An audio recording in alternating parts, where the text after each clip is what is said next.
Hello and welcome to the stream. Hey Smug Fox, hello. Welcome. Welcome.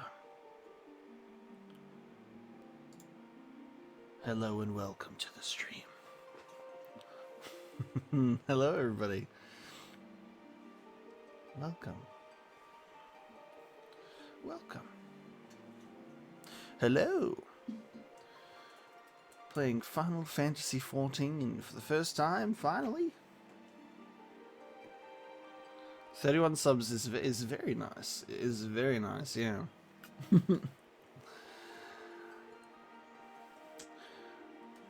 Hopefully we'll get this text in the top left of the corner out of the way, at least for the the time being when we create our character. Just gonna be text over text while I decide who I want to be.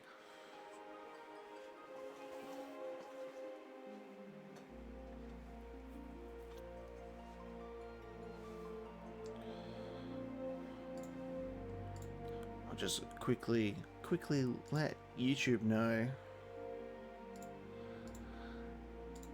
that I'm up and at 'em, ready to go, and then hopefully everything goes smoothly on this stream with internet and being online.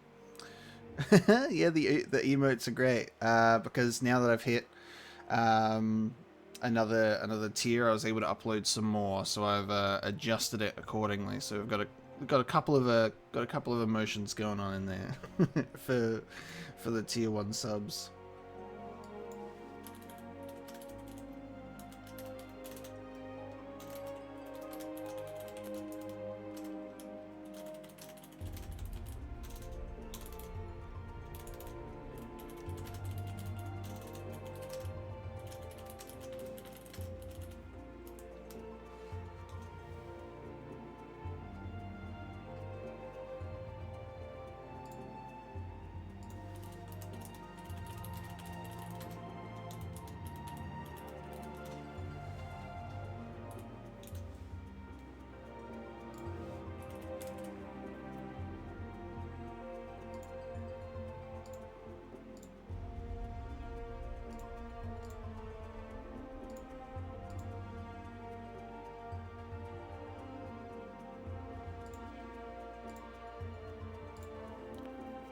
Hey Matthias, how you going? Hello.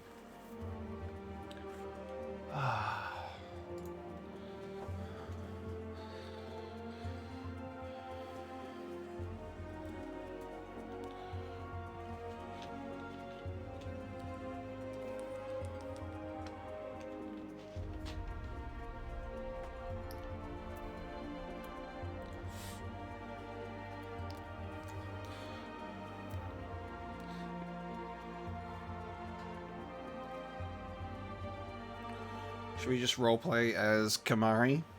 We'll just roleplay as Kamari from Final Fantasy X.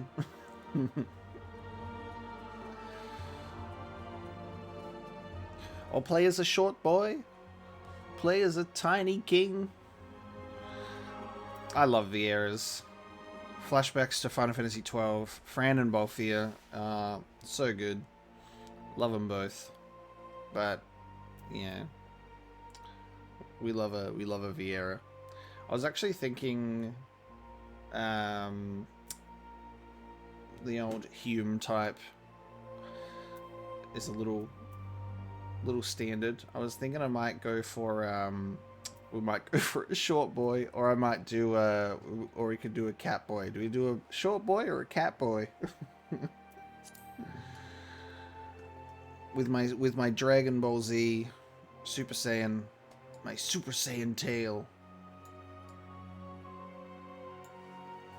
I'm a Saiyan. Guy and Bucks, thank you so much for being here. Mate, you should get some sleep. Wait, wrong bottle. You should get some sleep. the invisible bottle says go to sleep. Go to sleep. But also watch the stream. Just put the stream on in the background. Just have it on in the background, you know. The sweet Soothing sound of the Final Fantasy prelude music playing while I create a cat boy. That solo sleeping mission, yeah. Makes sense. I know the feels, then you eventually pass out. Ooh, alright, we can change our environments, which is cool. Yeah, we're going for the cat boy, but I need to give myself a beard. I hope that I can. The ancestors of the Makote made their way to God, pronunciation is going to be great in a fantasy-based MMO with a bunch of words that are certainly words. Eosa, during the Age of Endless Frost, traversing the frozen seas in pursuit of the wildlife upon which they subsisted. Adaptation to a hunting lifestyle has fashioned them with a keen sense of smell, powerful legs, and a tail which provides them with exceptional balance. Makote are known to be very territorial, and many individuals tend to lead solitary lifestyles, particularly males. Hey, no work till Saturday sounds amazing to me. Alright. Oh, okay. That's the attire we will be wearing at the game's onset. Tiny tiny underwear. Okay. Wonderful. Can't wait. Let's confirm. Select my character's clan. Oh, it changes a bit. Seekers of the Sun or Keepers of the Moon. I apologize where the text is on screen with the chat, but I think in regards to the user interface of the game, top left chat is still the best place for it to be. So I'll read it out to you. Seekers of the Sun. The self-proclaimed Seekers of the Sun are the diurnal clan of the Makote race. Their preference is the warm light of day. Preference for the warm light of day pervades all aspects of their culture and is apparent in their devout reference for Azema, as we dance. The Warden, Keeper of the Sun, and Goddess of Inquiry. They are perhaps known best for their striking eyes, the result of their vertically aligned pupils and faintly coloured irises. It is also not uncommon for their eyes to be disparately coloured from birth, a trait considered auspicious among their kind. Seeker tribes can be found throughout Eosa, with large concentrations appearing near Limsa Laminsa and the Sagoli Desert, locations of which mean nothing to me right now. 22 strength, 23 dex, 20 vit, 19 intelligence, and MND, which I'm not sure what that stat represents. So it looks like this one would be more intelligent and whatever the MND stat is. I think we might go for Seekers of the Sun to get some more strength and dexterity. Be a Seeker of the Sun. And then we can customize appearance. The box in Rising is so good. Cutting cardboard boxes you can't equip. Yeah, wait till next episode for of Rising for that one. Wait till next episode of Rising for that.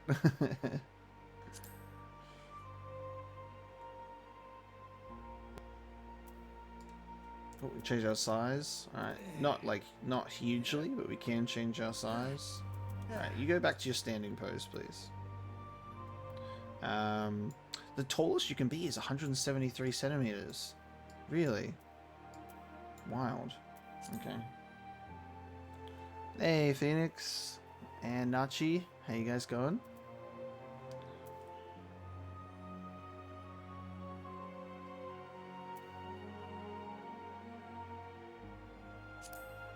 Actually, maybe I should change the environment so I get something I can... Yeah, I might go back to this so I can at least see where I'm at. Tail shape.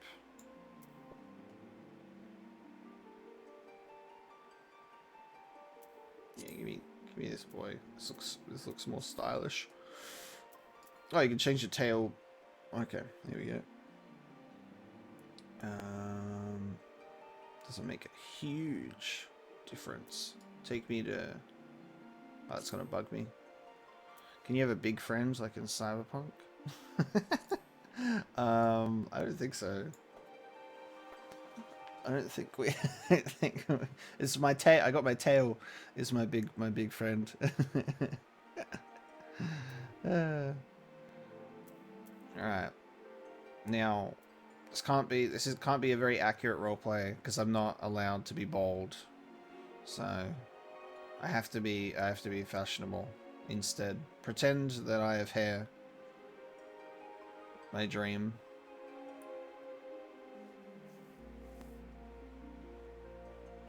Hey Machu, hey Nuclear Snake. Welcome. Welcome. Just creating a cat boy. You know how it is. You know how it be. You got mega into Final Fantasy 14 over lockdown. Awesome. Then please, you can you can help me out while I'm figuring everything out. But we're just doing character creation, and then I'll see how we go for a new adventure. But I'm very excited. I've been meaning to play Final Fantasy 14 for years. For the longest time, I was like, been like, wow, this looks great. If only I had a PC, which I didn't get for a long time. I didn't have a PC until a couple of years ago, and then I've recently upgraded to one that I feel confident with to like actually do PC gaming. And then I was always like, oh, maybe I'll just get it on console, but it was always on PlayStation, where I wasn't really playing on, and I would prefer to play like an MMO like this on the computer, I feel. So I've been patient. I've been very patient, but it's finally going to be paying off, I think. But I'm very excited. Skin color is hair color. My skin color. I don't think we can hit that exactly. It looks like the ones that are similar to it are more like pale. Make him like Raiden. Gray hair, so like silver hair in anime and video games always works. It always is fine. It's like, it's appropriate with some lighter highlights.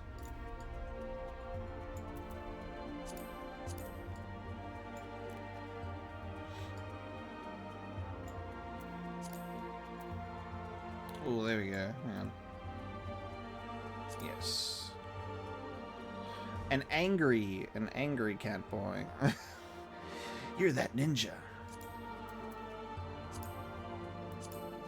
Different types of jaws.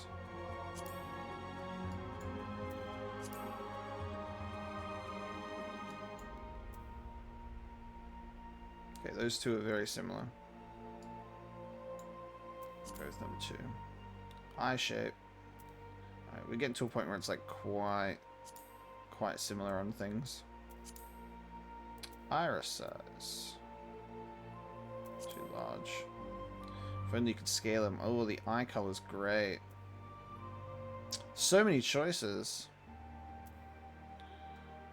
This is what happens if a witch's mutation goes too far, and instead of them just having cat eyes, they actually get the full ears. They get everything.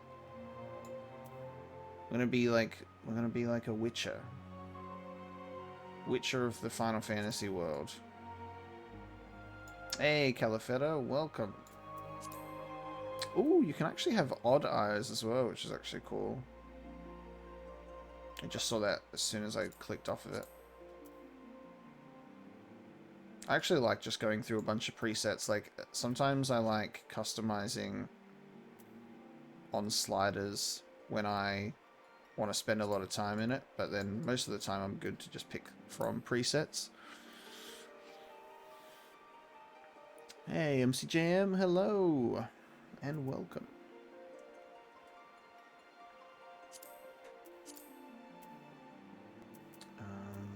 Fine to have what it currently is. Facial features. Yes, dude. Alright. Well, I guess that's as much beard as I get. That's as much beard as I will be grateful for. And I can also have a scar. Give me everything. Give me the full shebang. Give me some facial scars. Always one over the eye. I grew up with Final Fantasy 8. So whenever, like, at the very beginning of the game, when Squall gets his nice little facial scar, so it's like, he's so cool. I want a scar across my face. Not thinking about what I would have to do to get that. So I was like, oh, maybe not. Ooh, tattoos as well on the cheeks. What data center? I think I picked. I'm pretty sure I've picked the EU data center. I think that is the closest to me. I don't really know how it works. So I picked the EU data center, and I'm on the primal, the primal NA server, trying to get into Behemoth, because I have a couple of friends who are on the Behemoth server, who said if I was on, they would probably jump on at some point.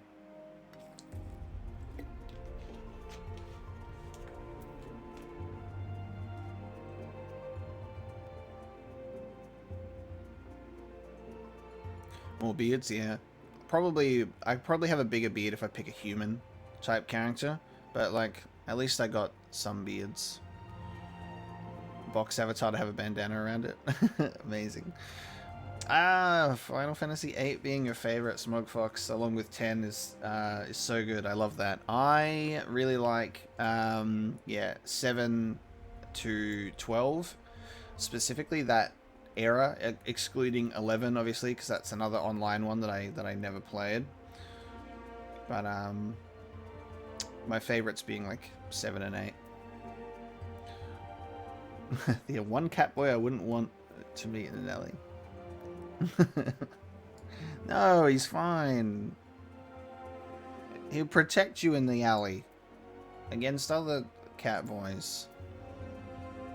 He'll protect you. Look, we'll put a little love heart on my face to know that I'm okay. Get a Zell tattoo. Zell from Final Fantasy VIII. Get that.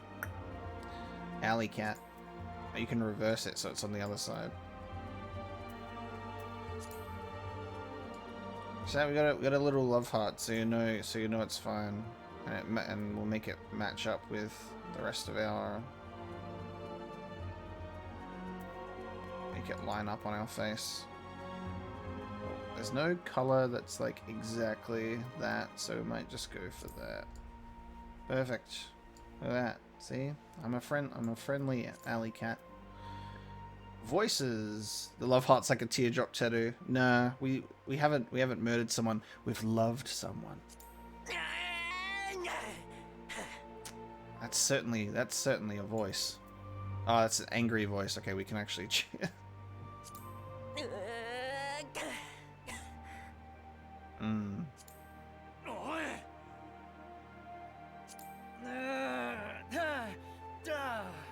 Okay, so this is going to be the part of the stream where it sounds like our character is going to the toilet, but he is not. Just grunting, gotta get it out.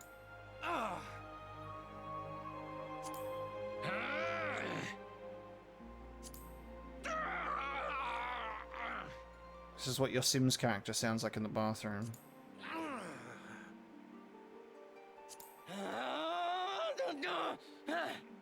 This is a tough one. This is a big one coming out.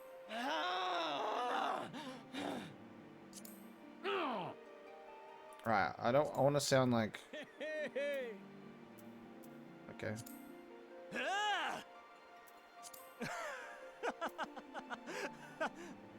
That's a good laugh, actually. Type 3, I was instantly already like thinking about. I think we'll go for type 3. That's like that's not an annoying laugh. Where's the Titus laugh? Sorry, I should say his correct pronunciation. Titus. And I grew up saying Titus. The Titus laugh. Type 3 is fine for me. We're good. We sped on through character creation. We sped on through. So there's our Witcher that got mutated too far and landed in the Final Fantasy XIV universe. It's our Witcher, and he's approachable because he's got a love heart on his face, despite that frown that says Baby, I will protect you with my Catboy life. Save appearance data. Actually, 1 second. Oh, no, we're good. Okay. You're saying 1,000+ hours in Final Fantasy X over PS2 and PC? Yeah, I've played Final Fantasy X. I've played Final Fantasy X on PS2 and then PS3 when the HD collection came out. And then I bought it, I got it on Switch when it came out on Switch. And then it's currently on Xbox on Game Pass, so I haven't bought it again, but I can play it on there. So I do want to replay Final Fantasy X.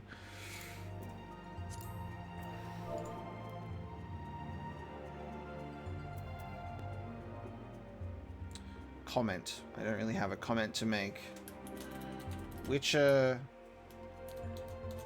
Raiden, Catboy hybrid.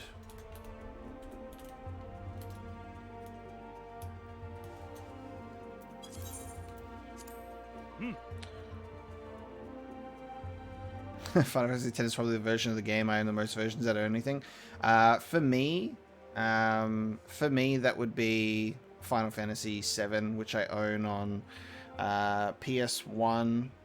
I own it on digital for PS3 and therefore PSP. I have it on Steam. I have it on PS4. I have it on Xbox One. I have it on Switch. And I think those that's every platform it's available for. And I've played it on every single version that I bought it for. So worth it. Auron is the best. I love Auron. And Jet's theme as well. I love that. What is the Eorzen year consists of the moon, Menfina, revolving around Hydaelyn's 2 astral and umbral poles while fluctuating between each of the 6 elements. In this, the year can be said to be the length of 12 moons. So first, so we got astral or umbral, up to 6. Let's be born under the 6th. We're a keeper of the sun, so we should be born under an astral moon. So I'll be a 6th astral moon. 7th sun of the 6th astral moon. So it's 11. Hang on. Oh, I see what that changes. So the 1st. 8th of the 1st. Maybe, yeah. Well, 4th. Oh, I see. So it's each a... Yes, 4th astral moon. There we go. 12th sun of the 4th astral moon.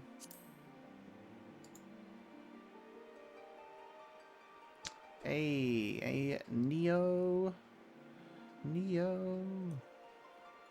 Welcome.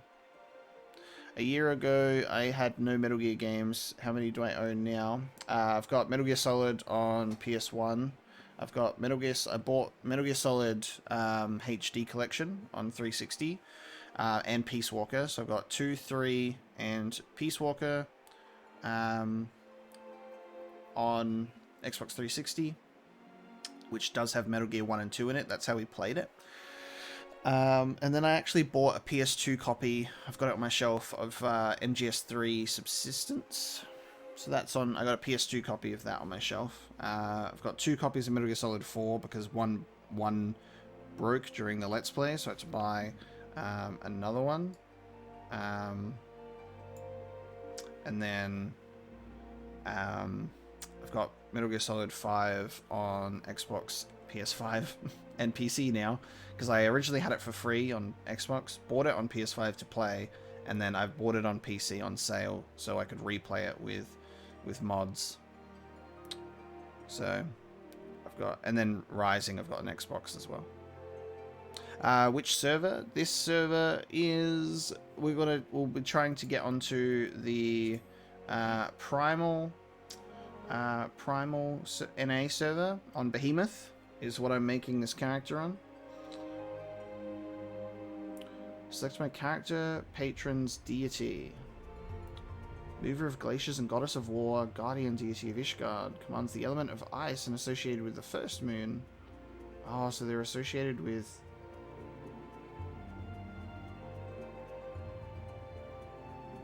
fifth moon.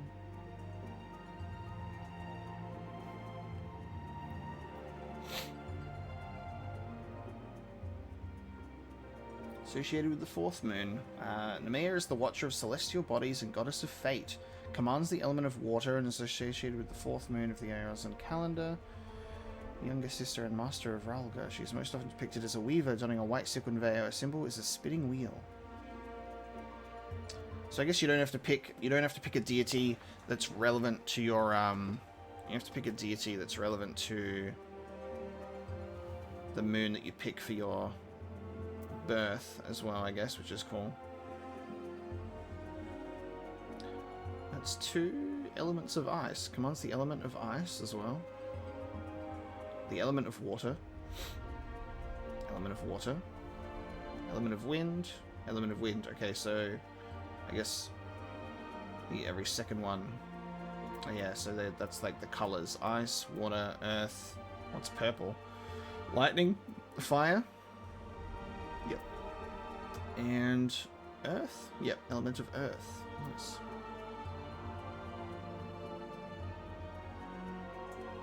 Genuinely have not noticed patron deity have any effect in all time playing. Cool. Alright, sweet. I guess I might just go for, this is really cool though. I might go for, ooh, God of the Arts. How cool is that? God of Destruction. Goddess of Inquiry. God of Commerce. God of Abundance. God of Time. That's cool.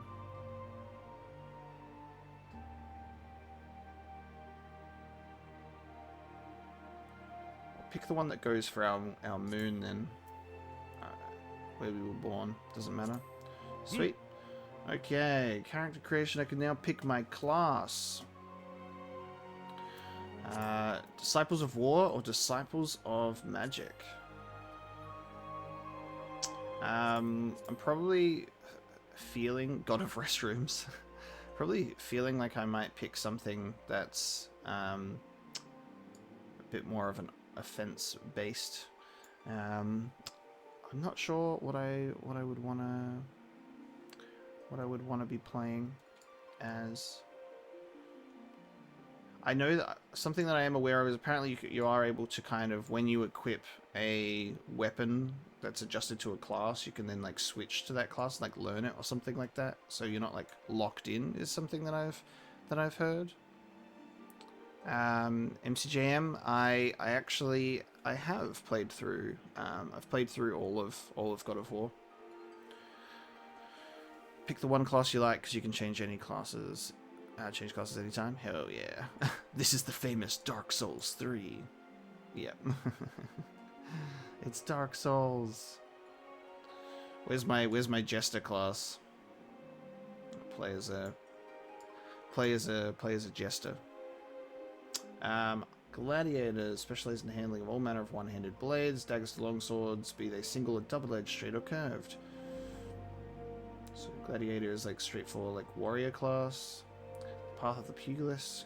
Pugilist is one of incessant training aimed at mastering the traditional techniques of hand-to-hand combat. A great axe, a lancer, or an archer. Did I choose to be a werewolf? No, I'm like a witcher. I'm a witcher that went too far. He took his job. Job tab at the bottom. Oh, nice. Oh, nice. Thank you for that. Hey, Zorza. Whoa, Zorza, 5 gift subs. Jesus. Wow, thank you so much, dude. Wow. God. Gift one, Bob Hype. Hey, thank you so much. That is much appreciated. Wow.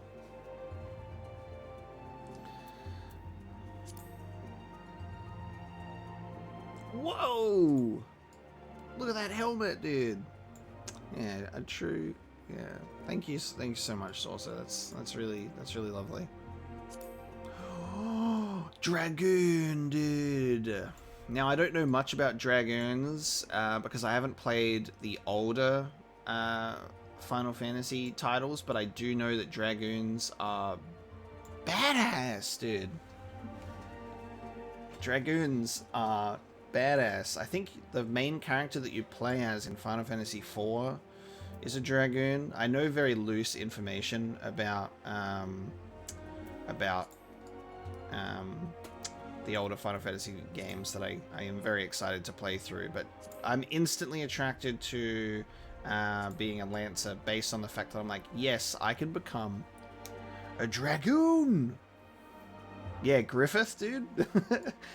Femto. Now we're like he doesn't have the guts to wear it. We're now Femto. Griffith. Am I more excited for Final Fantasy IV? You think it was a Dark Knight? Oh, that would actually make sense. The armor does look similar then. Disciples of Magic crying. Oh, sorry, let me have a look. White Mage, Black Mage, Horn Boy. Horn Boy. Adepts of the Art of Arcanum drive their might from symbols of power. Oh my god. It's the law of equivalent exchange, dude. I know it's not, but it's like the symbols of power thing. It's not an alchemist, it's an arcanist. How the hell do I pronounce that? Thaumaturge. And a conjurer. My white magic. We're definitely sticking with Lancer. But am I more excited for Gotham Knights or Suicide Squad, Math?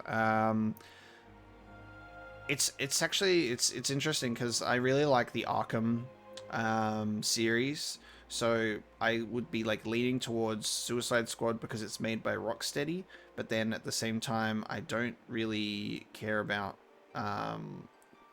Suicide Squad characters that much because I'm not really interested in them as like I just haven't really digested a lot of Suicide Squad media, so I should probably at least check it out, and then I'll probably appreciate the characters more. King Shark is awesome, just from a glance. I love King Shark. But Gotham Knights looks interesting, because it's still in that Gotham mentality, but it's in such a grey area of whether it's a continuation of Arkham Knight, or whether it's its own thing. And then it's just an interesting direction to take it, you know? So I think I'm probably more excited for Suicide Squad, for that reason alone. But yeah, my latest episode of Alien Isolation, just wait till the next one. God, just wait till the next one. And the next one after that. It never ends. It's they get real good. They get real good. So the strategy of the Lancers is to outrange and fluster opponents with their long two-headed pole arms, peppering them with a barrage of thrusting attacks. They are trained with a number of weapons, giving a diversity to their attacks that make them extremely versatile combatants. In former times, the long spear saw the most widespread use due to its part to the influence of the proud Lancer regions of Ala Amigo. Since then, the guild has greatly expanded its armories to include a variety of weaponry, such as the halberd and the trident. Check out the bar on the Normandy. I will do, Neo. I will do. I always forget to do that. But you will see me in a future episode go back to another certain bar, which is actually very, very interesting. Okay, I've selected Fanfrit. I actually have not, but that's fine. Select another, please. Ooh. I cannot get into Behemoth right now. The world is not accepting any more new characters. You may either wait for the restriction to be lifted or select another world. I just have to refresh the world list until we can see if I can get into Behemoth. That's going to be so typical, isn't it? Big F. Big F. Chances to move to another will be limited, so if you have made plans to play Final Fantasy VII with friends, make certain that you all select the same one. Yeah, it doesn't accept any more characters, like, because it's, like, kind of full at the moment, I guess. I have to wait. Question, however. So if I pick, like, a different world, I will not be able to then take this same character and go and just take it to Behemoth if it opens. I have to get Behemoth here.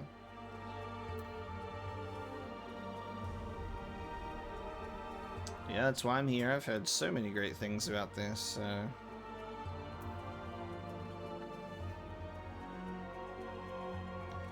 I mean, I guess I could always make a different character for my Behemoth. Does it really matter? The reason why I was trying to get onto Behemoth is I do have a couple of friends who do play this game as well, that I might play with sometime, that have mentioned that they play on Behemoth. So if I pick Leviathan, for example, I won't be able to play with them.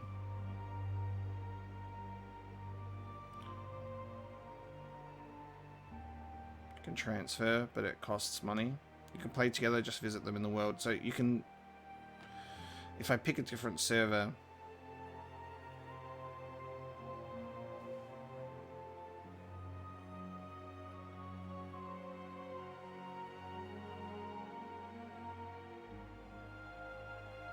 that's true, and they probably would. Okay.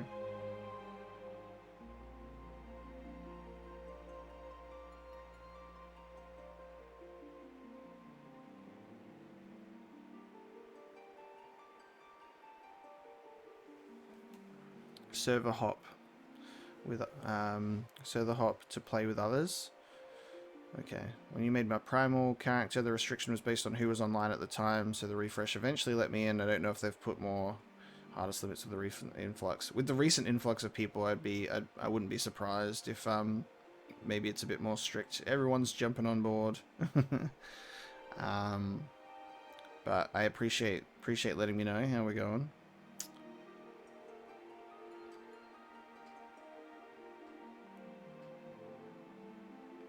So you can visit them in game and server hop.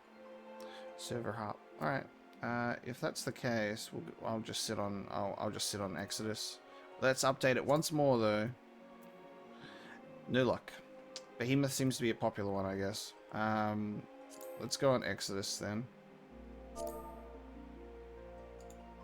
Specify the first and last name of your character. Even the digital sales ran out. Yeah, it's wild. So wild. Okay. Thanks, Tom Zergo. Appreciate the advice on that one. How long do I suspect that Phantom Cigar? Specify the first and last name of my character. God, I don't know what I want to call myself. I didn't even think about that. Beefcake Rhino. No, never. No.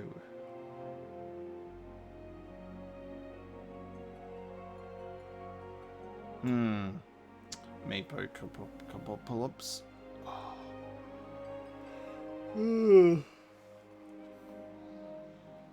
Oh, Siegfried again. Carry on that Siegfried name from Dark Souls 2.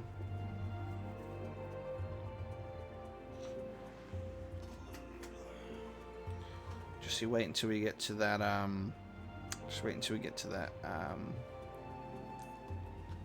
to that Dark Souls 3. Just wait until we get to Dark Souls 3.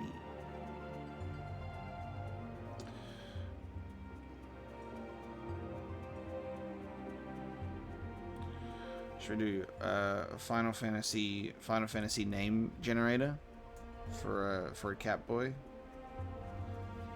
Mikote names. Final Fantasy name generator.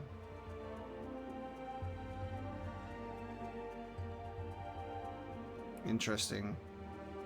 So they have like, because they have a name that has like an apostrophe in there. When are we gonna get Dark Souls 4? It'll be Elden Ring. Platypus Mike. Platypus Mike. There are some who call me Tim.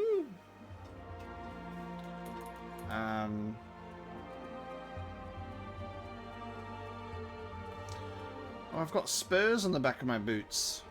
Look at my character has spurs on the back of his boots. Just realized that.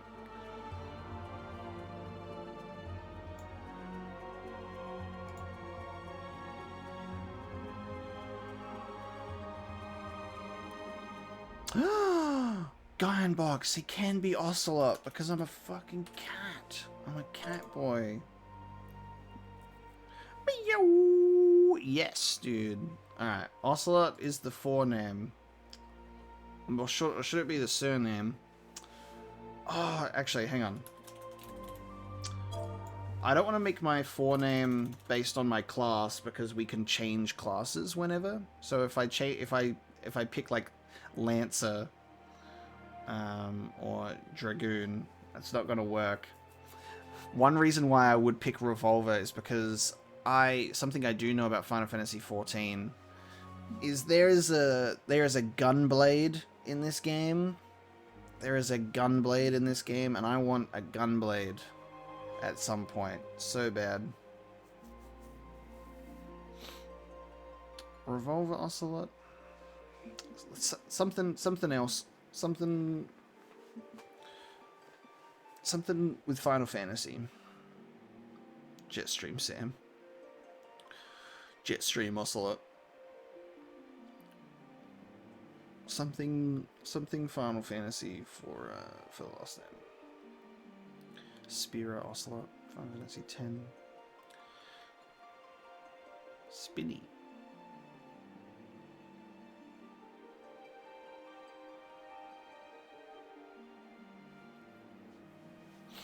Regalia Ocelot. Cetheropalops. Chaos Ocelot. Actually though. Chaos. I'm here to kill chaos. You know what? I'll. That's very Final Fantasy for me, Steven. I'm gonna kill chaos. Love it. All right. Chaos Ocelot. Ocelot becomes a weird catboy Witcher Raiden looking ass and becomes Chaos Ocelot. Punished Ocelot, dude. Venom Ocelot. Know nothing about Final Fantasy? Hey, Ariel. Hello. You can dig it? My Chaos Ocelot Dragoon Catboy Jack. I actually think his first name is Jack, the protagonist from Final Fantasy Origin. He's so boring. His friends are cool, even in name and their outfit, but the main character is so boring. No! The character name cannot be used. Well, we tried to do Chaos Ocelot. Is it the name of Chaos? I think it must be the name of Chaos that didn't work. Nice pickup on the George connection before the second obvious. Yeah, as soon as I saw that, I was like, dude. Raiden specifically asks. Sorry, he specifically reacts to the name George. So I thought that was very cool. All right, Chaos did not work. Omega Ocelot. So naming can be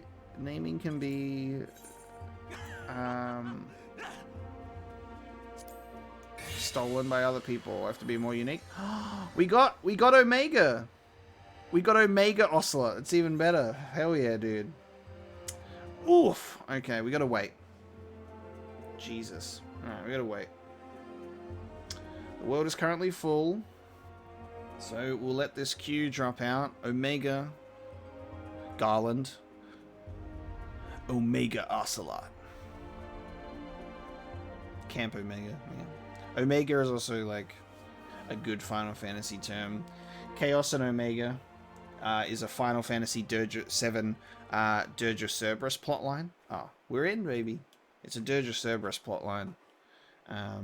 Vincent is chaos, and then Omega is the final ultimate weapon to absorb the life stream of the entire planet and go to another planet.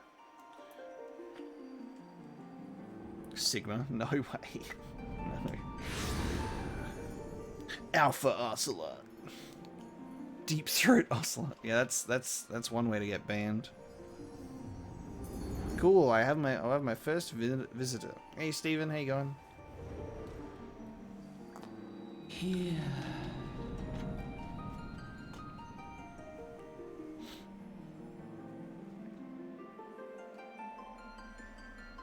Here.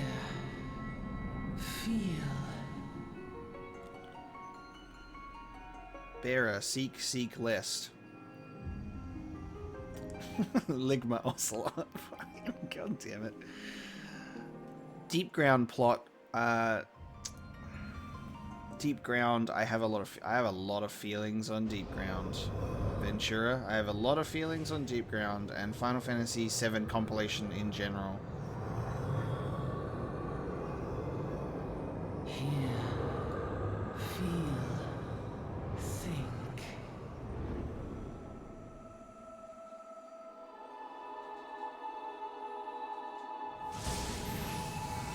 It's so nice I got the Ocelot name in there.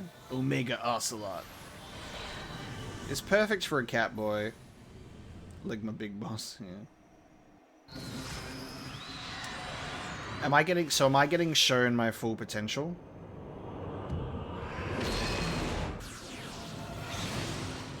Is that what's happening? I'm getting shown my full potential? Dude. But then I'll spawn in my just not like level 1 clothes, level 1 RPG. And then I can't wait to become a level 100 Mafia boss instead. The Z sword. Yeah, unlock my full potential. Oi! Bear, seek lest. It's the Final Fantasy Emerald Herald attacking me. Hey, you! You're finally awake! I can't believe that Final Fantasy XIV starts off with, hey you, you're finally awake. I can't believe it! Why? Hey you! You're finally awake! It's Skyrim. It's Scrim. You are moaning in your sleep and sweating buckets besides. That'll be the Aether, I reckon. Some are more prone to the sickness than others. Skyrim 2! No need to fret though, you'll soon get used to it. But yeah, I have a lot of feelings about Deep Ground Ventura. They may be positive, they may be negative. They are a bit all over the place, to be honest. Dirge of Cerberus is a very interesting game. A very interesting game. I played it at a perfect time in my life where I could fall in love with it. But I can look back on it with a very critical eye. You'll soon get used to it. Todd Howard did it again. Skyrim 14. A Skyrim reborn.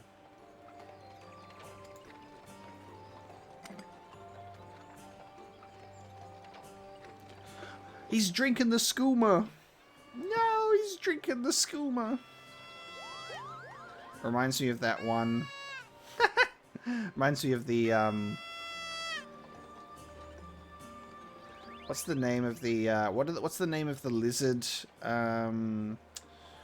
species in Elder Scrolls? It's right on the tip of my tongue. And how funny is it that I associate the Argonians, yeah, there you go, the Argonians with the one skooma addict. Think of the skooma addict, and also that one character goes leedle leedle leedle leedle leedle. Feeling better, Kupo? Leedle leedle leedle leedle leedle. Elder Scrolls 2 Daggerfall isn't Arena and Daggerfall like really hard to play or get into? I don't think I could ever play Elder Scrolls 1 and 2. I need to play Morrowind. I've never played Morrowind before. I've played only Oblivion, Skyrim, and the teeny tiniest bit of Elder Scrolls Online. but not much of Elder Scrolls Online. Yeah, Morrowind's definitely playable. I own it on Steam, and I installed a mod to up its resolution because I saw that as soon as I went to like buy it and everything, that like the resolution is weird. So I've actually already prepped to eventually play Morrowind one day, either as a Let's Play or whatever. So with upped resolution. You love everything Final Fantasy VII except for Weiss and the Spheettes. I think the concept of the Spheettes are really cool. The concept of the Spheettes are super cool. And I love Deep Ground in theory, just not in execution. But like Rosso the Crimson, Azul the Silurian, I love those guys. But they just need to be written better, I think. Well, if Morrowind's your favorite in Bryfa, I'll be hopefully doing a Let's Play for it on YouTube one day. One day. Elder Scrolls videos, those are the 30 seconds long. Yeah, best YouTube channel for that is the Bacon one. Bacon will satisfy your Elder Scroll clip savings. Hey Boki, how you going? Take your time with this game and don't rush it. Yeah, I expect I'll sink a lot of time into this game. I'm very excited to do this first stream, to do the character creation in our first adventure, and then I'll probably play a lot of it, just like maybe off camera in my own time, just like playing around and getting a feel for it. But if you guys want to see more streams and you're enjoying this, like I'm super happy to like keep playing and keep streaming it along other games that I play. Because I've been wanting to play this for the longest time anyway, so it'd be very nice to also do it on stream. Normal folks can't see or hear us, which makes you special, Kupo. You think Daggerfall's one of the best ones? Well, I might give it a look and add it to the list then in that case. I wrote off Elder Scrolls 1 and 2. I thought they weren't really playable at all. Yeah, 36 subs. Thanks to Zorz's very generous 5 gift subs, which is so nice, and I'm very appreciative of that. Because I've unlocked another sub emote slot now that I've hit 35, and then the next one is at 50. So you guys should be able to enjoy 3 emotes right now at tier 1. Which are a variety of my dumb face. Did I see the Ghostbusters trailer today? I have not, no. Seeing how you're special, maybe you can tell us something. I'm not, I think I've seen the first Ghostbusters like once when I was a kid, but I'm not like a huge Ghostbusters fan because of that. Not because I don't like it, just because I haven't really been exposed to it. Have I had a chance to witness anything suspicious?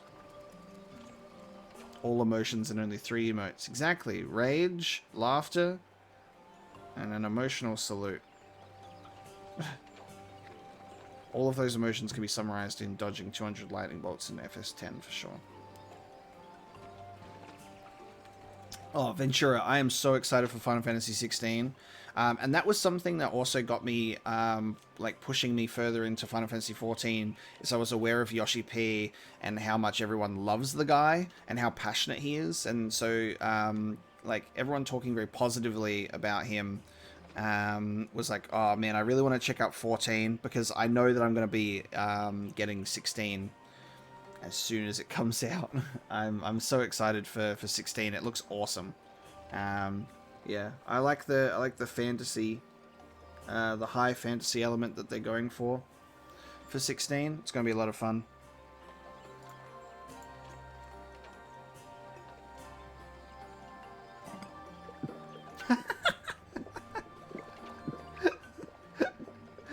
Fucking so.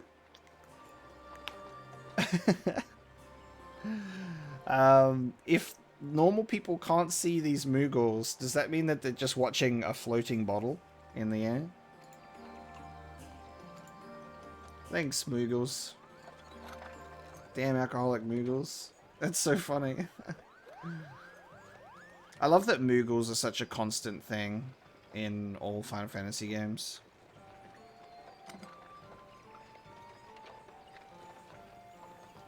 Yeah, I like having multiple games going. Yeah, he didn't even notice.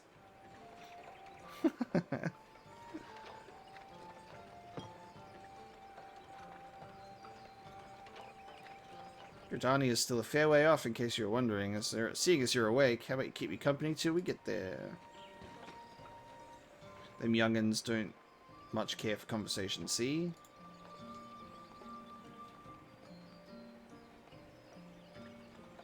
Redmont's the name, and Pedlin's me trade. As for your good self, judging by your unusual garments, I say you're one of them new adventurers. Am I warm? Ah.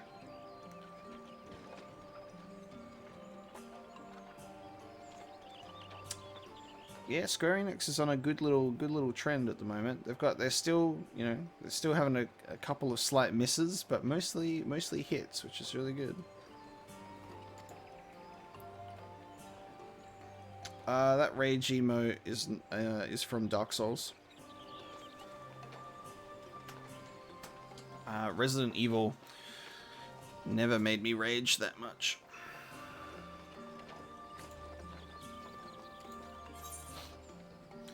Why did I become an adventurer? You can choose to not answer.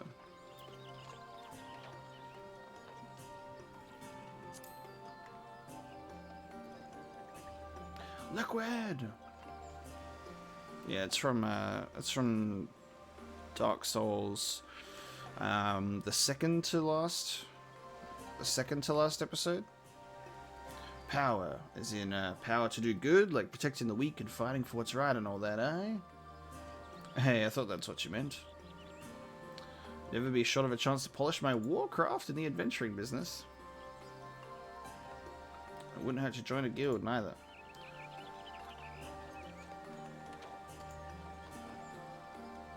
Ivory King PTSD. The fight was so dumb.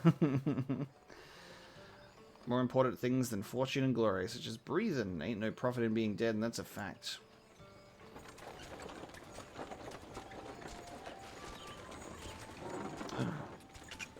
Halt! Go no further, for I am the Wood Wailer.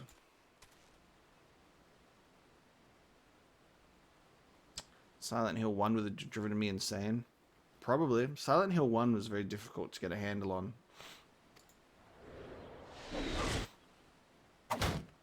Ooh! Almost got killed. What's going on? A skirmish has broken out up ahead with the XIV. If you're in safety, you must remain in here until...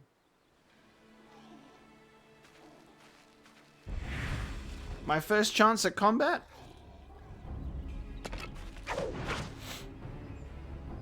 Bloody hells, we shall hold them here. Try to break clear. Is there any voice acting in 14 at all?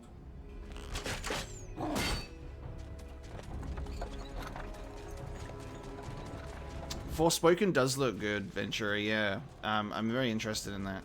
Okay, not my first taste at combat. There is voice acting. Cool. A lot of VA? Awesome. Just not for the very first introduction to the game. Sweet. As long as the... Yeah, I'll say don't link in chat. A lot of the times when we talk about something we want to share, I then will like redirect you guys to like share the link in like the Discord instead, and then just like have a chat about it in the Discord. So feel free to join my Discord, guys, if you want to chat about stuff as well. Oh, it was a joke setup. Oh, it was a joke setup. God, how did I not get that? Sorry, I'm tired. It's 8 in the morning for me. Are links allowed in chat? If not, I'll post a Zelda. That's funny. Haha. But also, for people who do want to post links and stuff, go join the Discord. The link's down below. But funny. I'm too tired for jokes. My brain capacity is only directed to Final Fantasy XIV. Send a link to the past. This is my first trip, indeed, which means that's probably the tutorial setup. 8 in the morning. Yes, I went live at 7 a.m. It is now 8.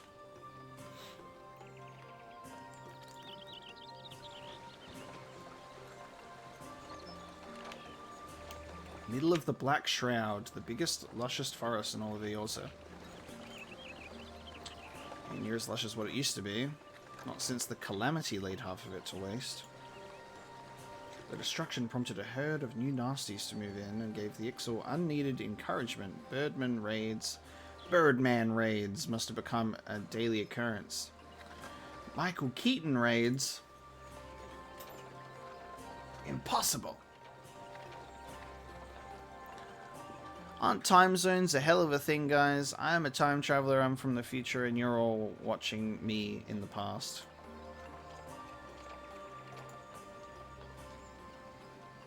Back to the past. The Black Shroud, the ancient forest, close to the heart of Eorzea. Eorzea. Beneath the boughs of its towering trees lies the woodland city-state of Gridania.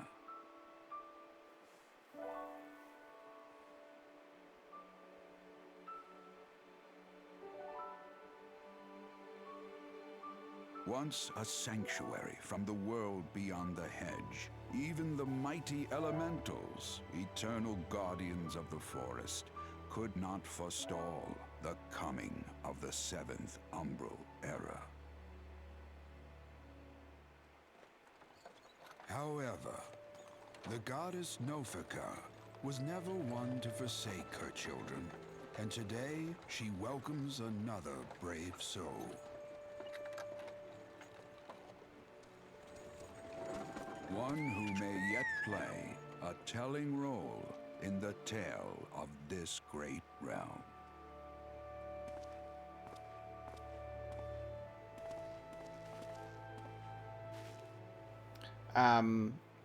Did I even sleep? Yeah, I slept at midnight, and then woke up at 6.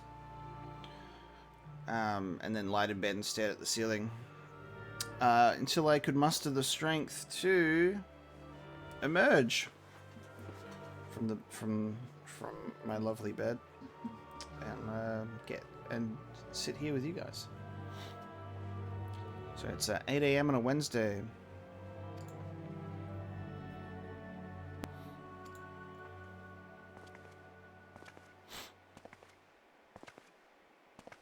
Wonder what the deal is with those two. We'll certainly see those two again. It seems like we'll see them prop up. Never really an MMO player and had problems with 14 after the 3rd try. Changed the way I play. I just played it like a solo game and it clicked for me. Yeah, awesome. I'll probably be playing it like a solo game for the most part. I'll probably be trying to play it like solo for the most part, so I'll probably end up doing the same. I've never played an MMO before. Like, I've played games that like are similar or like try to emulate that MMO feel on like console, but I've never played World of Warcraft. Like, I've never played RuneScape. I never had a good PC, and I never had good internet growing up, so I was primarily a PlayStation console player, so I am not hugely familiar with MMOs. This is kind of like my first attempted deep dive into a world, an MMO world. I did try ESO, of course. I mentioned that on console, but you know, didn't play it for very long because a couple of friends that wanted to play when it first came out dropped off really quickly, and then I kind of just didn't have the time for it. I always wanted to go back to ESO, and it looks great. Like, it looks great. It seems very well supported. The fan base seems really great and appreciative of the amount of content that comes out. Like, there's a lot of content that comes out. Ages ago they did like the Thieves Guild and Dark Brotherhood DLC, like additions, expansions or whatever, and those are my 2 favorite parts of Elder Scrolls, so I was like, I want to play it, but I just never did. So, who knows? Maybe I'll still have time for it after I play Final Fantasy 14 for thousands of hours. So, who knows? May the matron take him to her bosom, that he may never want. And in his heart, sow serenity, purity, and sanctity. It's probably a little inappropriate, Joe, so I would not do that, please. Final Fantasy 14.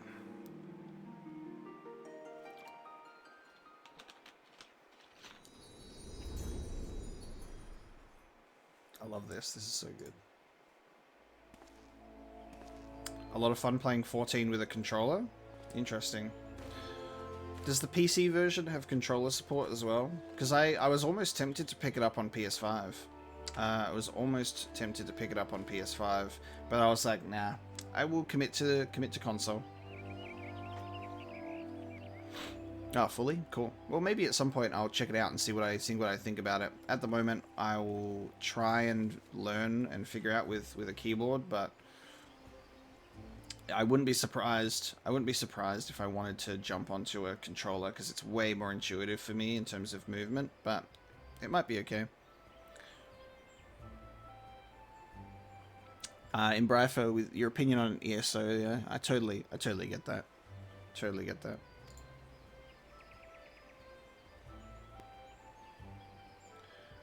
Your face is not known to me. I am brand new, boy. Omega Ocelot looks cool straight off the bat, even as a level 1 pleb, I know. I nailed it. It is my duty to protect our nation from her enemies while welcoming those who may yet prove her friends. Let us see which you are. Oh, get me out of these clothes and give me my final outfit, please. I'm ready to be a dragoon already. Alright, we're in gameplay. I'm here to kill chaos. There's so much customization for the UI. Cool. Welcome to Gridania, a vibrant forest nation cradled in the bosom of nature. Please select the control scheme you wish to use. Oh, so I can actually select gamepad. Let's do, we'll just do the same. Basic controls, WASD.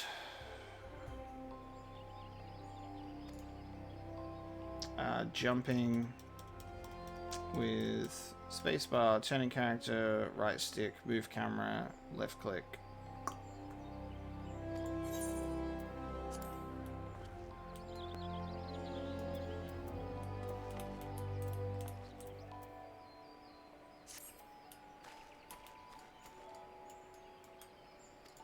Yes, I'm trying to figure out controls.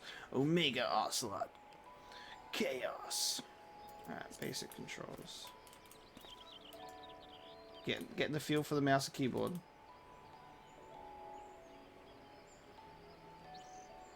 I might need to maybe next time, because I'm trying to look for gaps in the UI where everything can fit, especially me and chat and everything like that. So what I think maybe like next time I might put myself over here in a chat window and like mirror the window unless this gets filled with something. So this is like a test stream for how Final Fantasy 14 is going to go as well in terms of appearance for where I sit. So I might put myself in a box somewhere here and out of the way, because there's like a chat box behind me that I don't expect to really get fully into for a while anyway, so it should be okay. I'll try and make it work now that I have an idea of what's going on.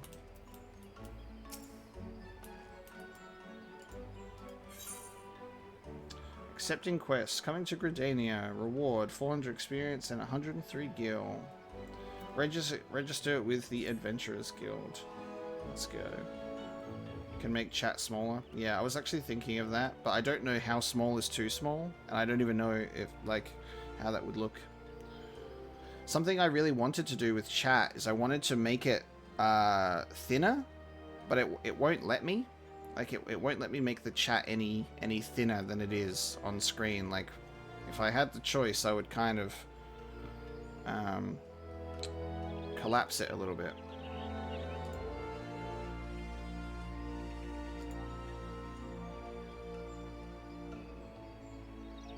Yeah, that's a good idea. Go on a diet, chat. That is a good idea.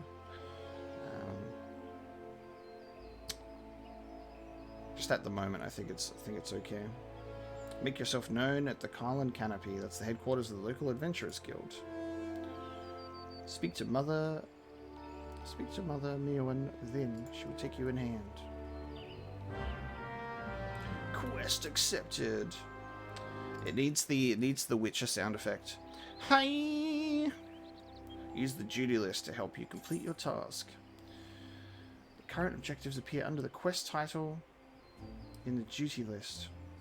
On the right side of the screen, a maximum of 5 quests can be displayed at once. Clicking on the title will open the quest in your journal, allowing you to review objectives and rewards. Sweet. 1 quest.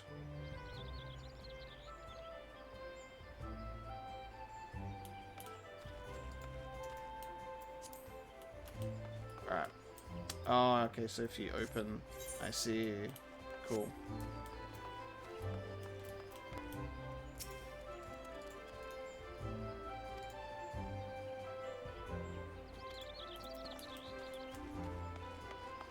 Ah, cool. Camera, so I can pull it out. Is there like a, is this like our maximum... Is this our maximum, like, walking, running speed? Hell of a jump.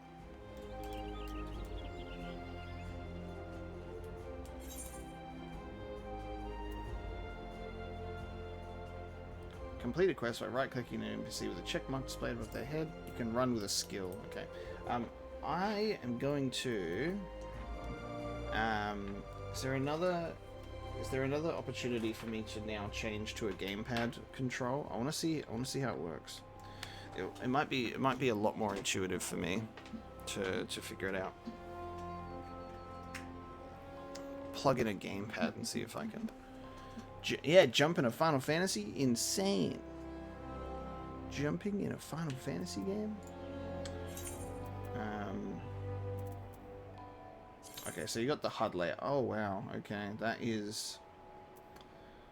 There you go. There's certainly a HUD layout.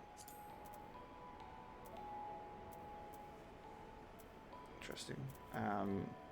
I will certainly experiment with this in my own time, I think.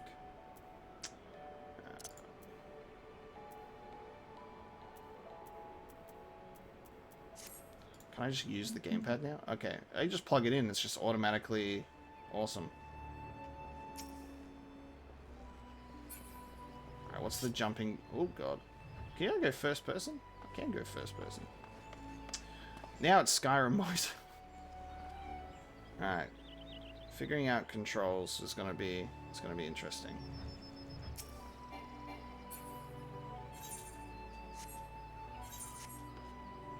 Oh, the Y button is jump. There we go. Where do I put my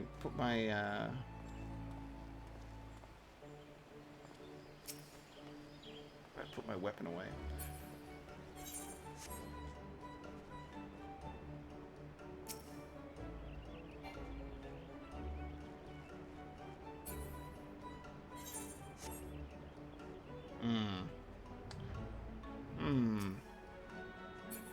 There we go. No?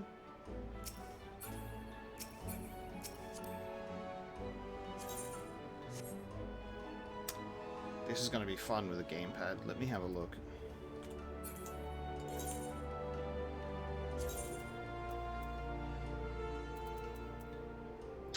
Okay, so let's do button configuration.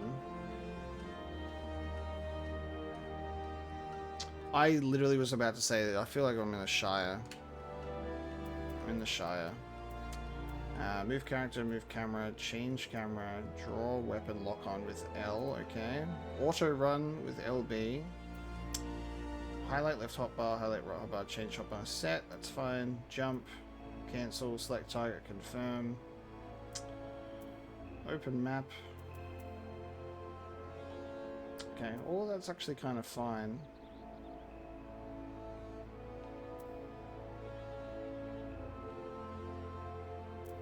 I might change this. Jump might be to X.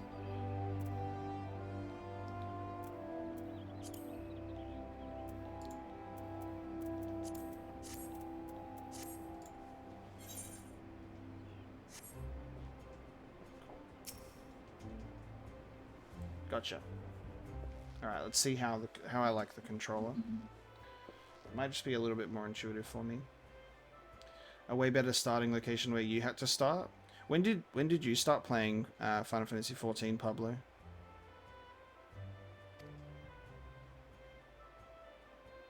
A wide-eyed and wondering young adventurer. Come to put your name down at the guild, I assume.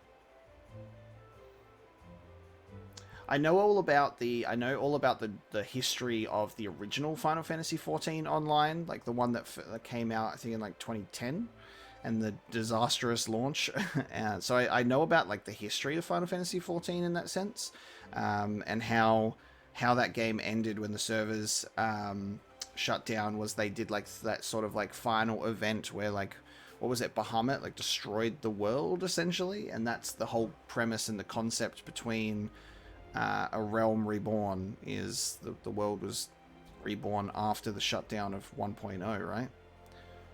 I think it's amazing. Final Fantasy XIV's comeback is amazing. Like Final Fantasy XIV almost died right out of the gate. So I think 14 has an amazing comeback story.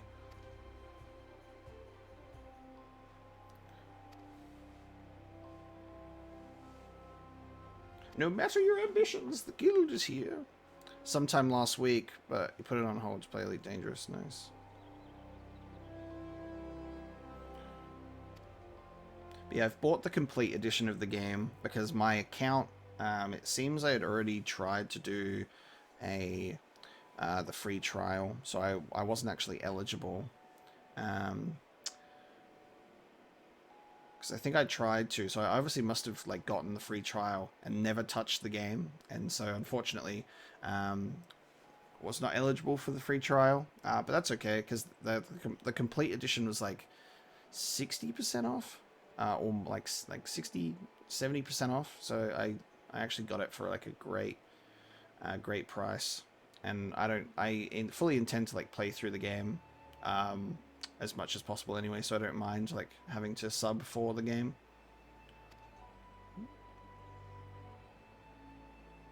I need to watch that no clip documentary for 14. That sounds very interesting.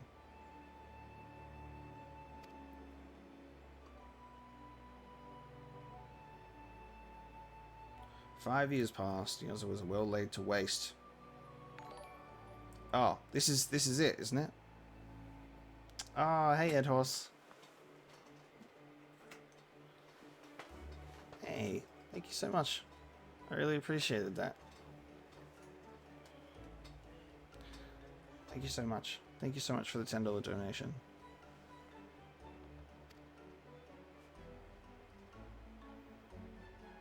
Is it a serious WoW competitor these days? From what I can see on online, even not even being part of like World of Warcraft community at all, or like following that drama, is Final Fantasy XIV is receiving a lot of WoW players at the moment, like a lot. A lot of people are jumping ship. Yeah. It's already been like a WoW competitor for a really long time from what I can gather, but like it's just kind of like coming to a point, I think, where a lot of people are just like, time to jump ship. So this is interesting because like Mother's talking right now about the thing that we were just talking about. So it wasn't Bahamut, it was I think I said Drummond. Like a great worm, a great worm that destroyed the world, known as the Calamity. That's awesome. So it is part of the lore. Eorza was saved from a certain doom by a band of valiant adventurers. Whatever else we've misremembered, none of us have forgotten the heroes who risked life and limb for the sake of the realm, and yet, whenever we try to say their names, the words die upon our lips.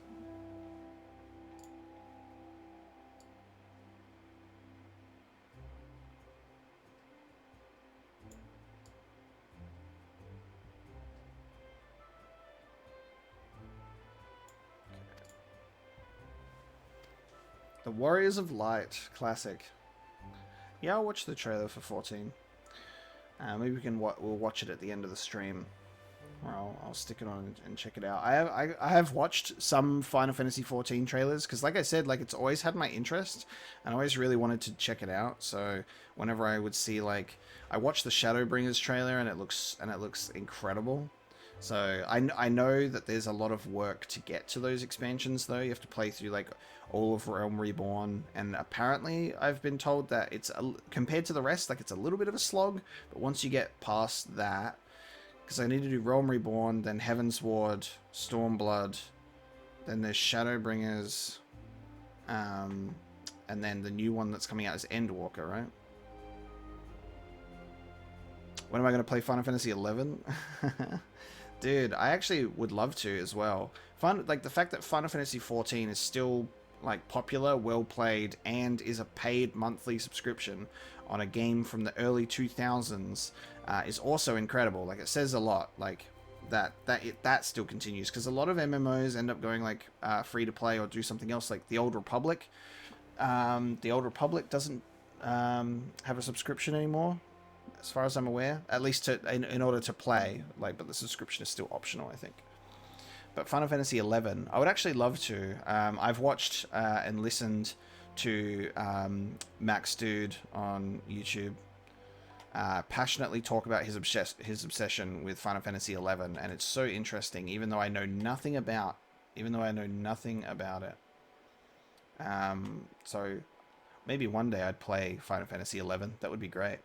There were like rumors of it being like released as like a single player version or like a mobile port. Like there's talks about it coming back in a sense. So we'll have to see. Arcane, I love Final Fantasy 15. It didn't meet my expectations when it first came out, but I still love it. I waited literally half of my life for that game to release, from announcement to release. So certainly had a lot of hype surrounding it. Shadowbringers is legit the best thing Final Fantasy's done in 20 years. That's a big statement. That's a big statement. There's a special place in 7th Hell for those who use amusing aliases. Use your real name. There's a special place in 7th Hell for those who use amusing aliases. Omega Ocelot is my real name, guys. Omega Ocelot's my real name. Cool. Well, I'm excited to get through A Realm Reborn.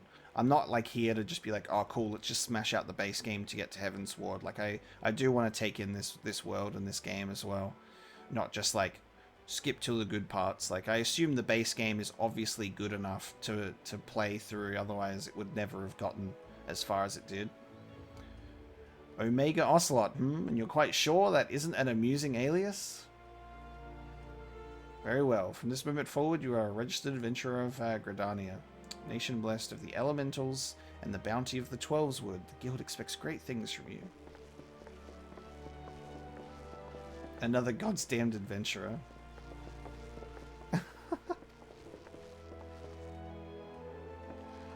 These wood whalers, man. Elder Seedser herself bade us welcome them with open arms. Do you mean to disregard her will?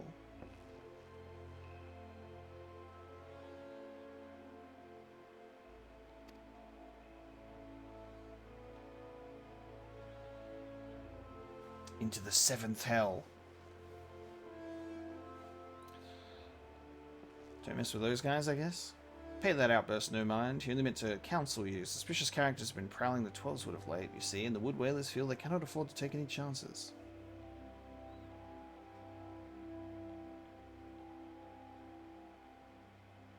The locals will surely warm to you.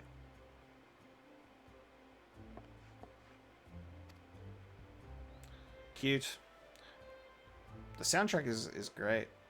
Where are the cat girls at? Now let's go find some Vieira instead. Vieira instead. Kuso.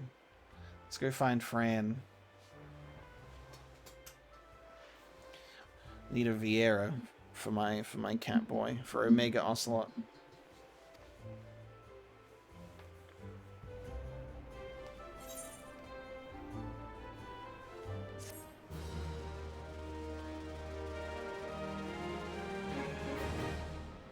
The first through 6 hells are full.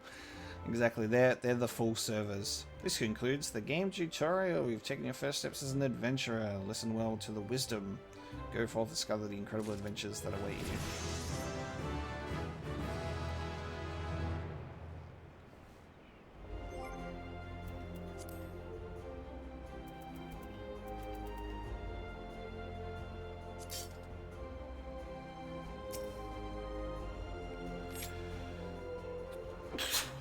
Jesus.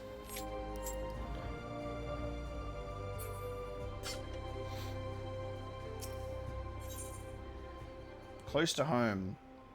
Perform 3 tasks that will help you learn the fundamentals of adventuring. Thank you.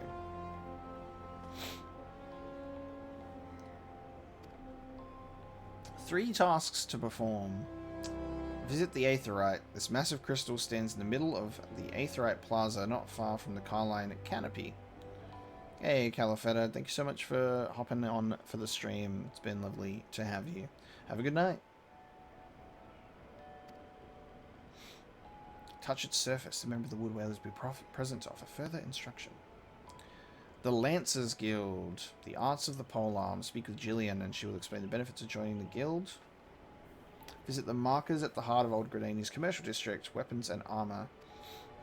More to the markets than buying and selling goods. Speak with the Pass Montre and listen well to his counsel.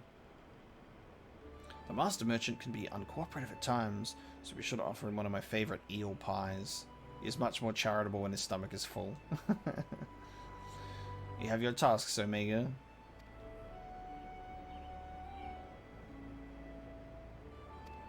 Side quests.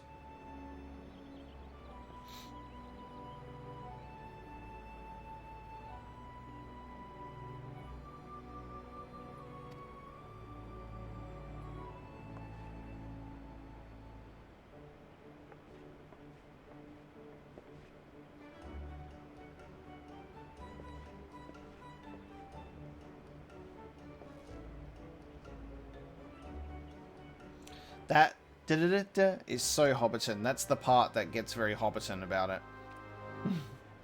Da-da-da-da, da-da-da-da-da, da-da-da-da-da-da-da-da.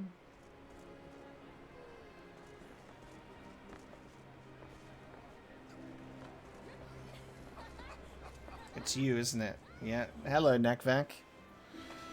I thought so. You're already here waiting for me. That's me.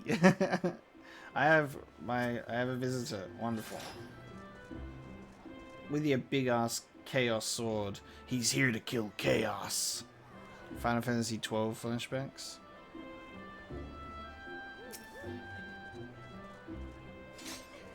I'm one of the smiths, a stoker of fires and forger of futures. As a dedicated member of the Adventurers Guild, entrusted with the task of providing assistance to new adventurers.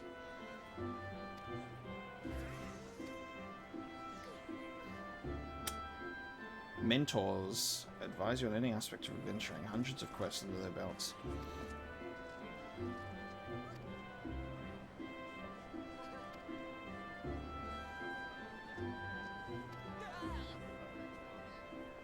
A new adventurer and a mentor form a party. They both receive a bonus to experience points earned. The Novice Network, an exclusive chat channel where they can consult with mentors and share their experiences with other beginning players.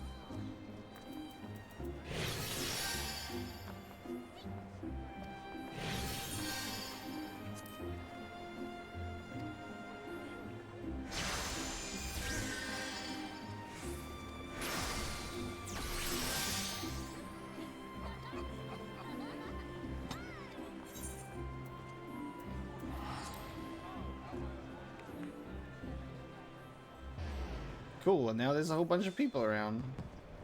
Oh my god, you have a seal. Look at that. You have a little seal.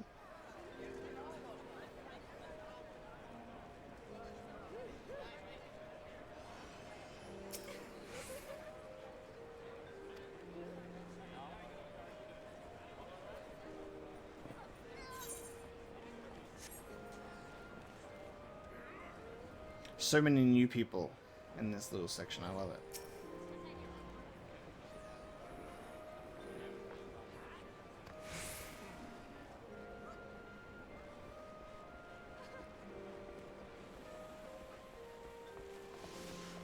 How do I get rid of the question mark on my screen?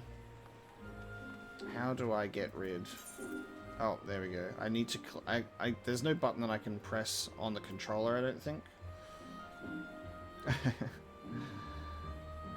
Crescent moon icon will appear to the right of your experience bar. Dark Souls with chat? Yeah. I'm gonna do some Dark Souls streams as well. There, I fully intend to play some Dark Souls on stream. That'll be fun. You'll accrue a rested bonus. 50% increase. Cool.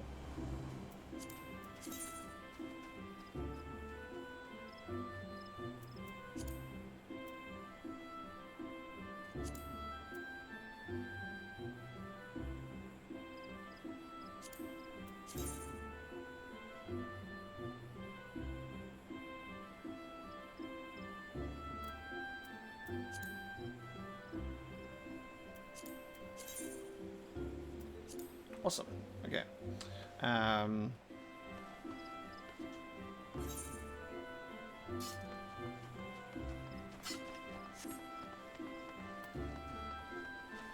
So much text on screen is probably what I'm going to have to get used to while playing an MMO, is all of the player characters' names.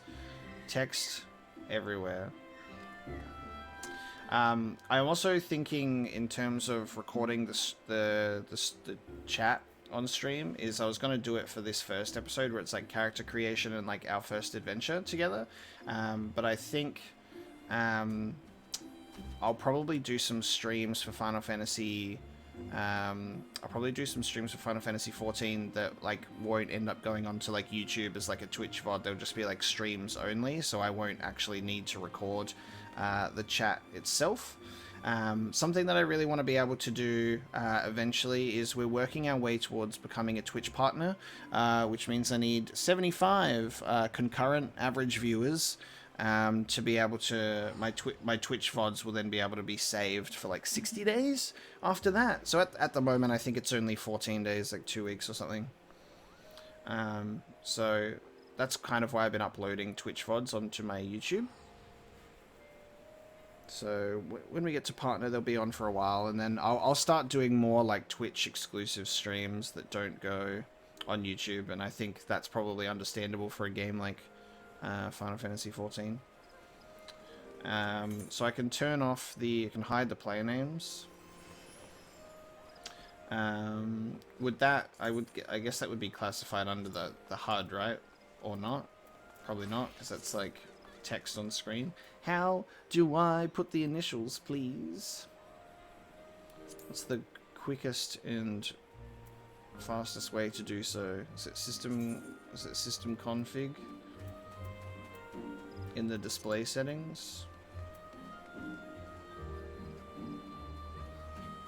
I don't think it's in the display settings.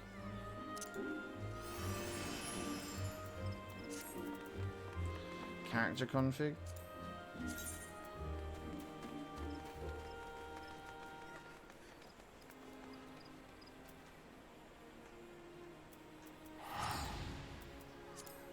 Okay, there's a lot to look at.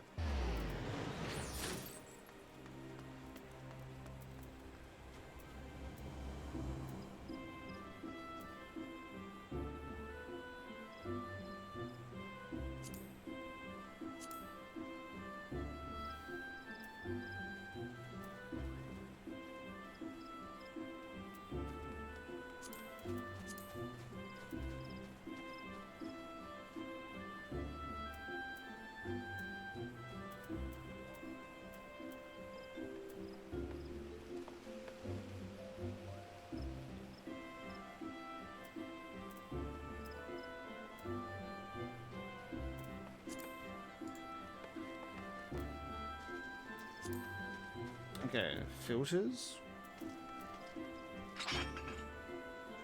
Maybe.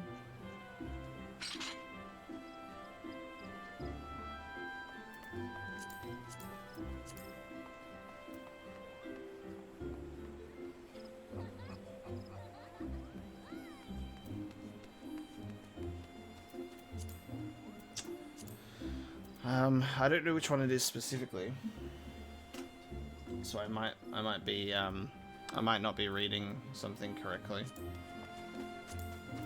I thought it would be like just in general. I don't think I can see it. 4-thread icon on the left. Oh, display name. Duh. Oh, there's a whole bunch here. Cool. Companions. I guess NPCs, others. Okay.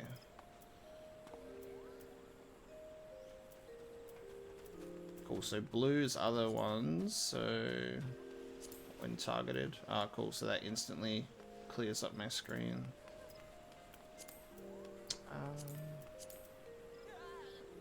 Initials.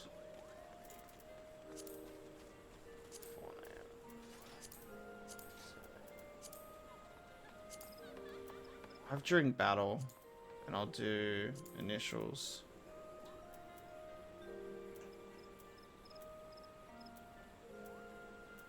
I'll show party members and friends, but other playable characters during battle.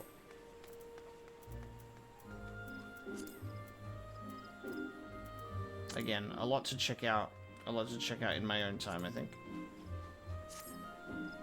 Cool. Clears up the screen slightly.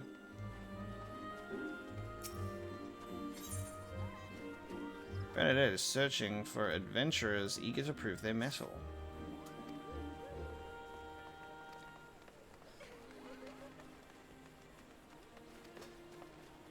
I hope to get partner as well, Math, but we'll see. Just gotta keep at it. Just gotta keep at it.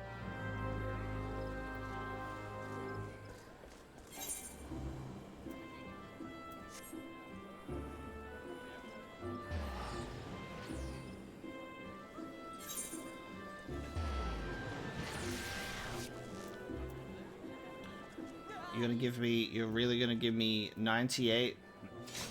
You're really gonna give me 98 boiled eggs? Hmm? Level 78. Look at you go. You're just gonna give me 98 boiled eggs. Ocelots do enjoy eggs. Ocelots do love to play as eggs. I don't have anything to trade you. Is that okay? I don't have anything to trade you. I'm but a new man. Alright, thanks. I got eggs. Unique items. Some items can be used granting various effects.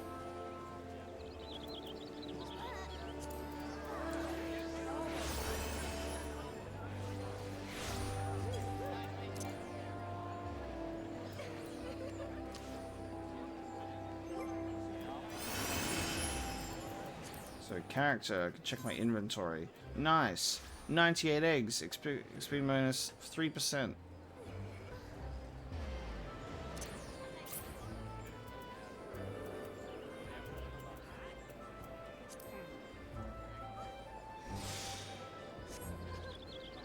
Cool. Thank you. I love boiled eggs. How do I interact with the... I must touch this crystal. There we go. Shooting.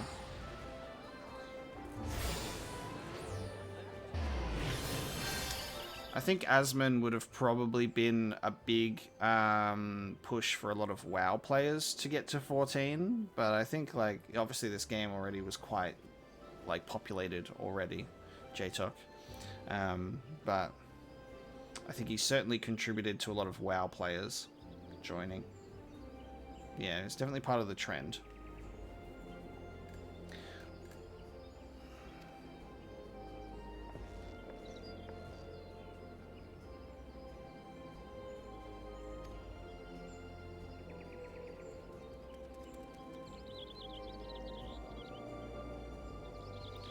Is this my usual stream schedule? MCJ, today is an actual exception because I'm actually thinking I'll change my schedule.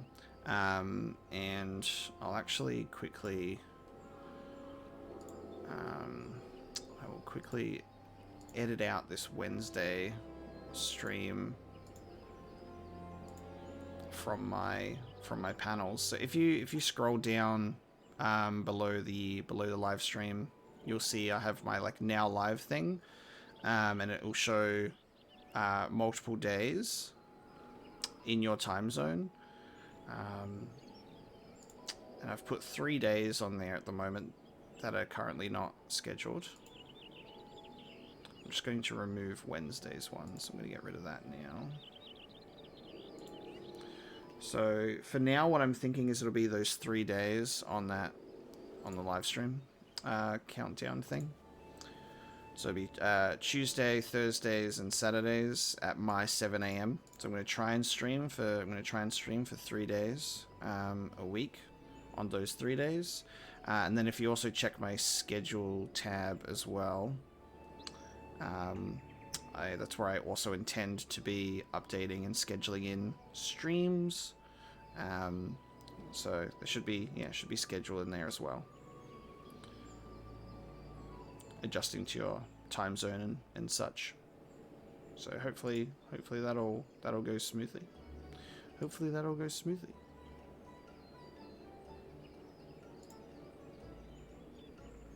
Hey, Slipstream. Thank you so much for kind words about my MGS run. You watched through all of them? Did you watch through portable ups? Did you watch through portable ups, Slipstream? Return and teleport, the most common transportation spells.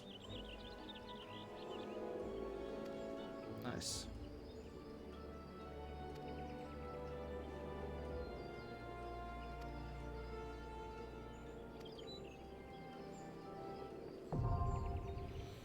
Return learned.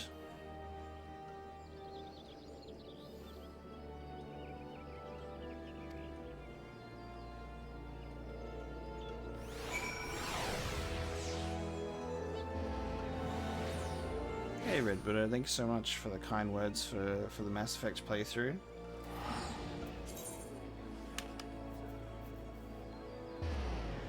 Instantly travel back to the Aetheryte set as your home point. Casting this spell does not require MP. Return. Under travel. Can only be cast every 15 minutes. Earth time. Only one home point may be set at any time. Cool. Wonder what button is it on the controller to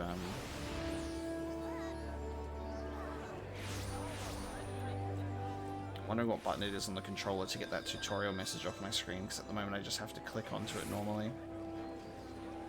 This is so cool though. This is like such a nice little homeworld. Yeah, Lance is cool.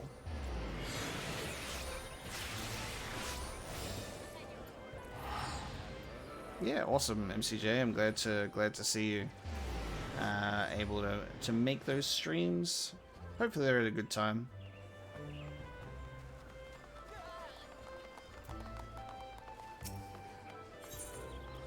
Quest is not yet available because it's in red, I guess.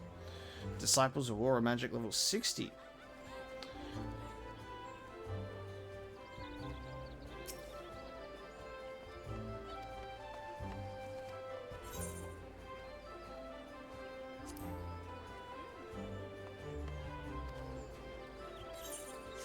I see. You've got some followers, sir. 3 homeworlds based on what class you pick at the start. Oh, cool. Hey, so Resident Evil 2 playthrough. Leon's run has been Leon's playthrough has been so funny. Leon's playthrough has been so funny. Do I care about people talking about the advanced classes, or do you want to learn it on your own? I actually don't mind. I don't mind if you want to talk about stuff like that. I feel like there's a lot to learn, and I feel like I am going to probably be very confused anyway, because I'm not very well versed in an MMO. So I'll be trying my best. So I don't mind. The guy with the big gunblade. I'll stick to like Lancer for now, but the goal is I would love to be able to play around with I would love to play around with I found you. Alright, I know what you look like, Nakvac. You've got a green tail. I found you, even though your name is not currently on screen. Dragoon is a class Lancer evolves to level 30. Yes. Nice. Okay, I want a dog so bad.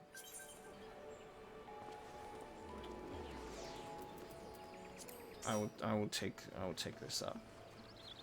There you go, now I can see you. Wonderful. Joining a party. Formed a party with another player. Tackle challenges that would be impossible to overcome alone. And this is something that I wanted to do. This is something I wanted to do when playing Final Fantasy XIV, is the opportunity to play with other people that are playing it, and you guys, which would be like a lot of fun, because like I'm really just jumping in just to have fun with this game. Having fun is the best thing. What is this sproutling? What the hell is this? These pets are so funny.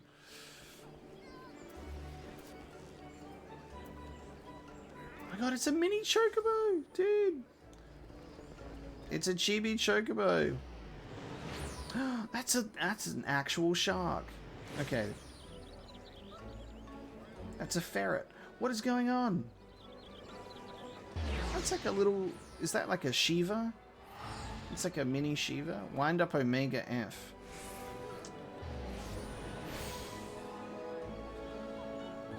It's a baby shark. You can just kind of like walk around and just like take in this homeworld for ages. Play games for fun? I know. Only play games for pain and suffering. I think Omega Ocelot is a great thing. God, so much text when I'm looking for you. There you are. So I go out this way.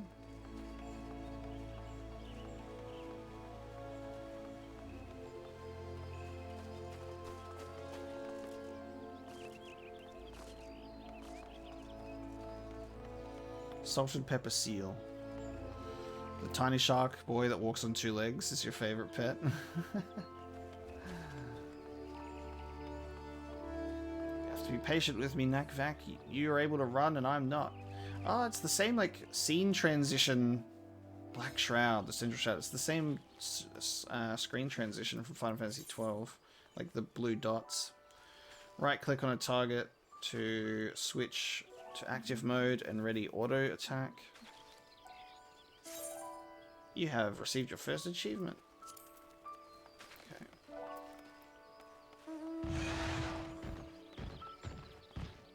Whoa, okay, that's certainly a dragon. Well, see ya. Are these enemies that we can attack?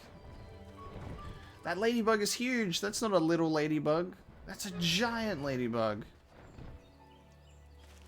Impressive dragon, sir. The pets do look A+. How is that a squirrel? That looks like a furry antidote without a snoot. When I grow up, I want to be a blitzball.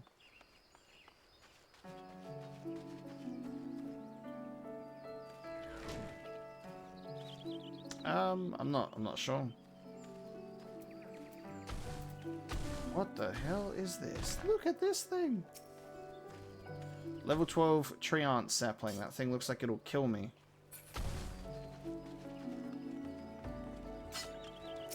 I'll take on a ground squirrel instead. My first battle.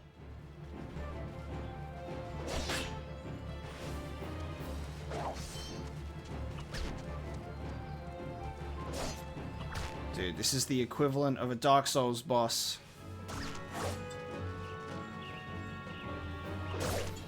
Very heart-pounding. But we did it. Can't believe we beat our first boss. Player who attacks first will always receive 100%. An item you have equipped is now bound to you and can no longer be traded. Binding items. Cool.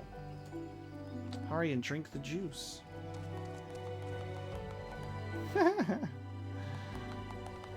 Thank you. Thank you. Thank you.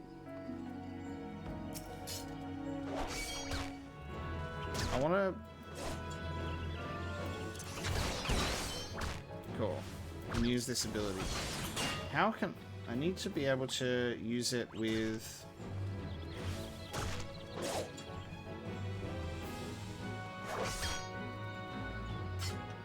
I'm trying to figure out how to do it on my controller.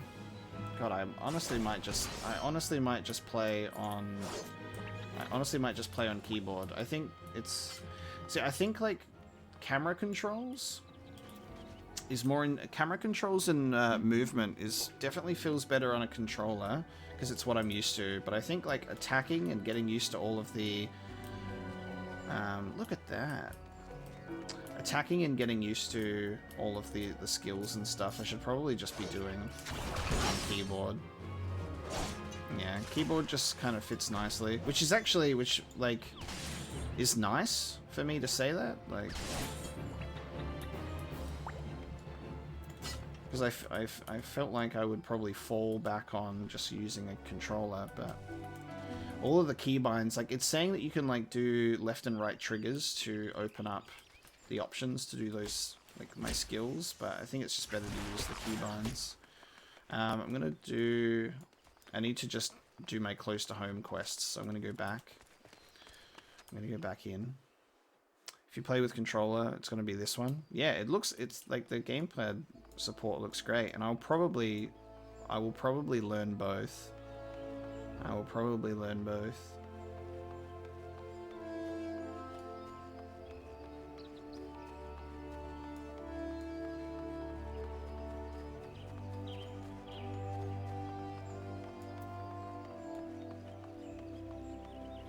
But yeah, I'll repeat again, for like future streams that I do with Final Fantasy XIV, I probably won't have the chat on screen. This is probably going to be the only one that'll go on YouTube as like a VOD, just for like starting it out, and then more streams I do will be just with you guys on stream. So we'll remove the chat, and then I'll put myself in a nice little spot on screen as well, and it should be nicer going forward, because I fully intend to play a lot more of this game. Preserving the past. How is it on PlayStation? Hey, Red Buddha, thank you so much for the sub. Appreciate it. Casual sit-back streams, right? Exactly. Action bars into more of a controller-friendly config, despite it's the plus shape. Yeah, cool. I'll configure it and figure it all out. I've been itching to play this for the longest time, for sure. Because like I bought it and I was like, oh, I've scheduled in a stream for like next week. Oh, Chess Red Eagle. Cool. Yeah, different usernames are obviously going to be very confusing, but I'll keep an eye out.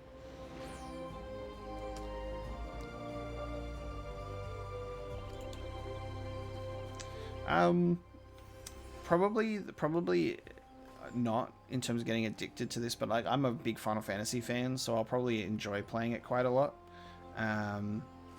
Hey, SK. Hello, SK. Thank you so much for the sub. We dispatched our newest recruit, Artur, to inspect Miketo's amphitheater.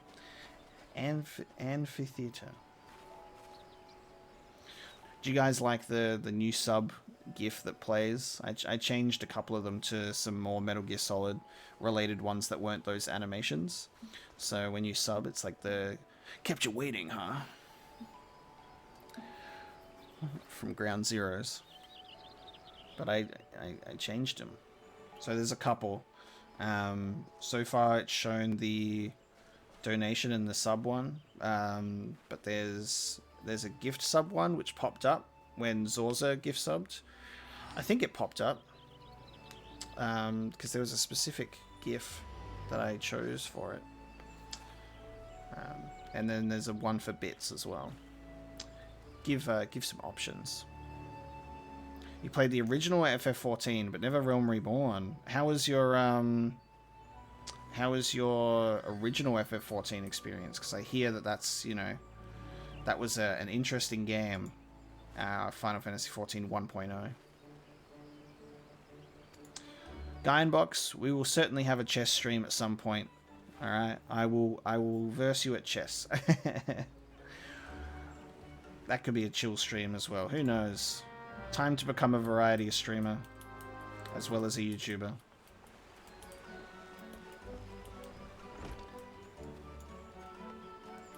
But are you playing on PS4 or PS5, Nakvak? Because I was tempted to get it on PS5, but I decided to just stick with PC. Big viewership for chess streams, yeah. Oh, Nobuo did the music for the original. That's amazing. Love that. Yeah, PS5. Not bad, not bad.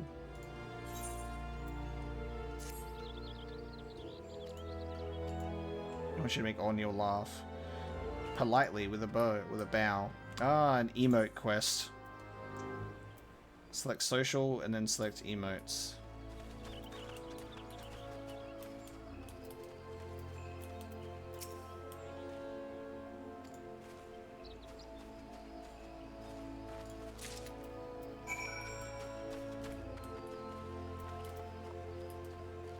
I need to make this person laugh with an emote, apparently.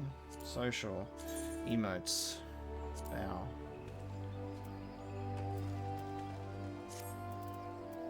Does that work? Oh, I have to target them first, maybe? And then do emote?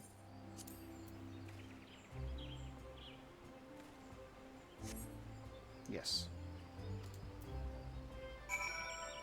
Greet O'Neill with a bow.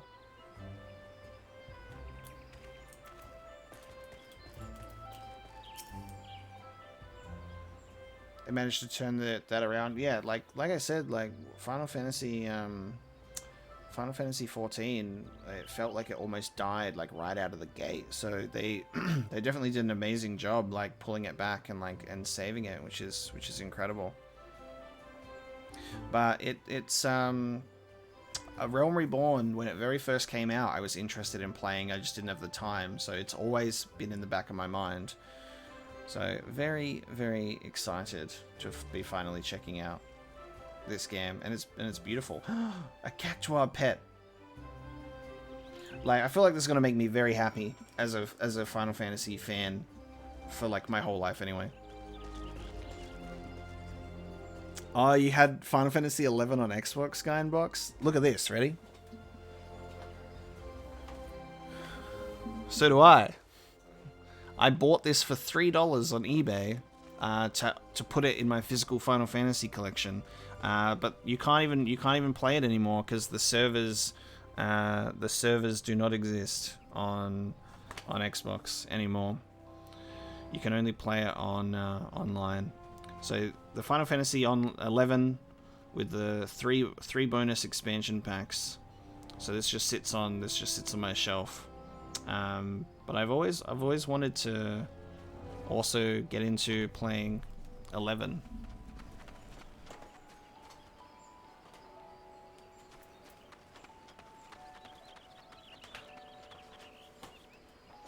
So that sits on my shelf.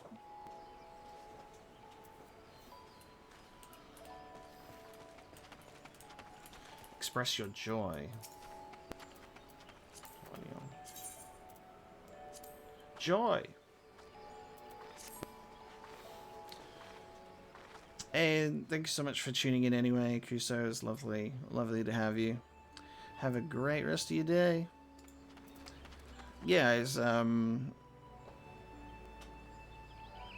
bad for $3. But Kuso, we'll play some Destiny soon. Hopefully. Hopefully I'll find time. Except I'll probably get addicted to Final Fantasy XIV, so you need to play it with me as well. Get onto Final Fantasy XIV. Give up Destiny.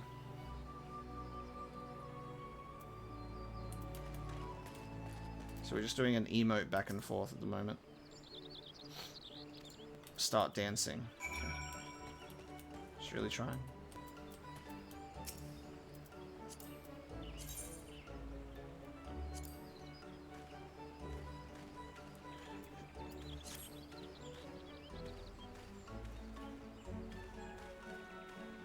Playing for 2 hours and always trying to enable others. Exactly. Play, especially Final Fantasy. You're a really good dancer, mister. That looked fun. Maybe I should try sometime. There you go, with bothered her.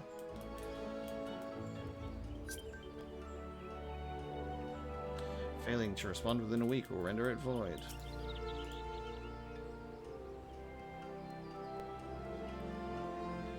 Thank you. You're pretty good.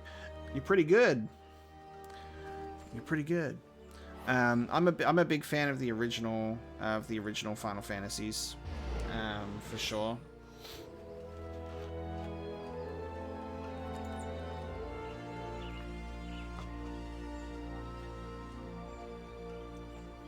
You're pretty good.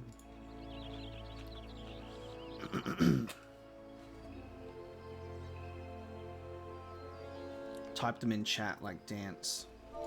So if I just go...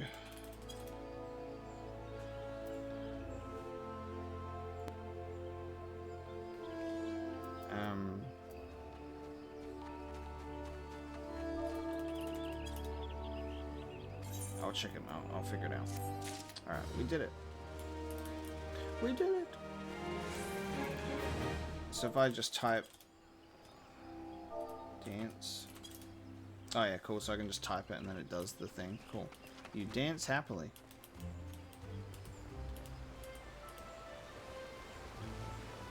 Oh yeah. Try sleep. Come on, sleep does not exist. Although I would like to sleep. It does not work.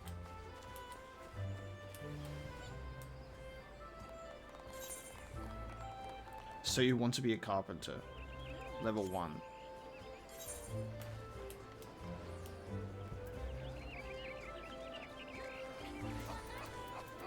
Okay, I need to visit the Lancers Guild.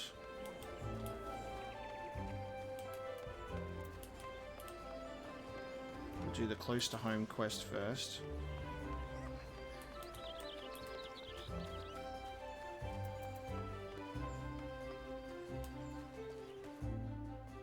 Old Gridania.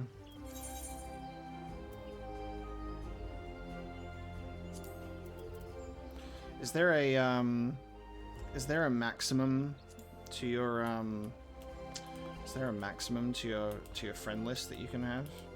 Is there a cap?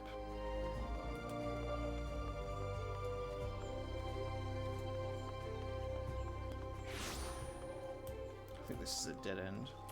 Hang on.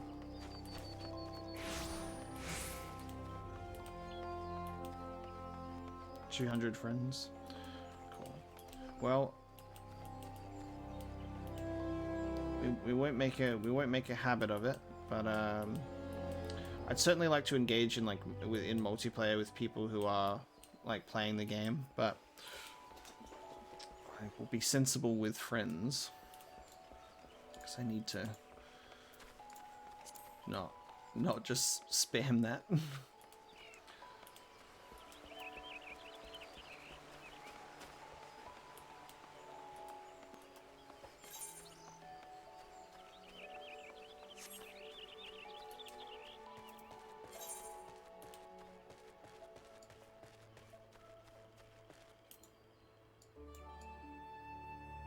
Okay, I'm on my way to the Lancers Guild. We're almost there.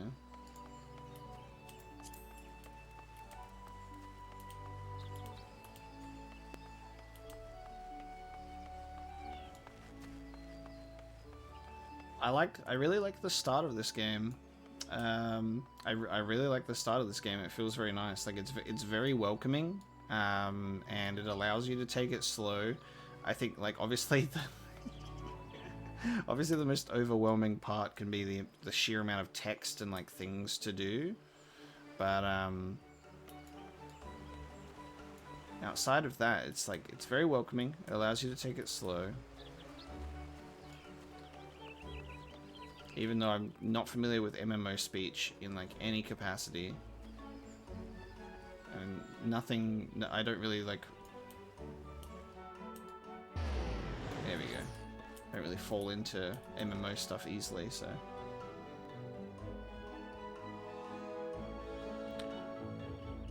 Oh, cool. So raids have like matchmaking and stuff like that. That's awesome. I like that. So that makes things easy. Something that is like I have been, and I'm not regularly anymore, but like I play Destiny on console. I play a lot of Destiny. Haven't played much recently, but that's sort of been like my MMO experience. It's like an action MMO, like, and a shooter primarily, but no matchmaking for like raids and stuff like that means a lot of it has to be like finding it all manually. So I'm glad that there's like matchmaking in this. That is very nice. Welcome to the Lancers Guild. Come to the right place. Here at the Lancers Guild, people just gather to train with one another. There's always EVE Online. I always hear about people who have a ridiculous amount of money spent on EVE Online. Like, a ridiculous amount of money on EVE Online.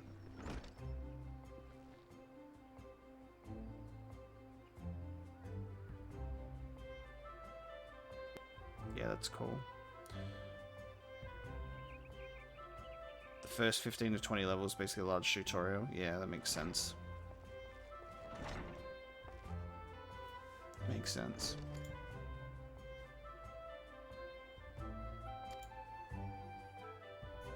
I'm watching some frames dipping at the moment, guys. Is the stream okay? How's the stream going for everybody? Is it okay?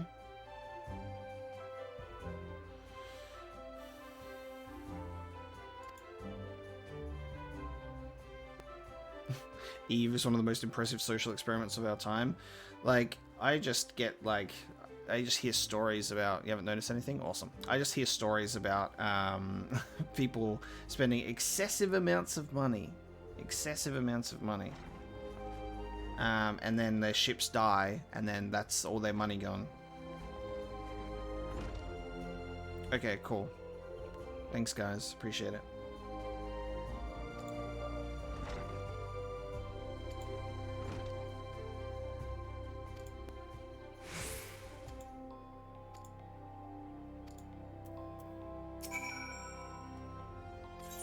Yes, I will enlist.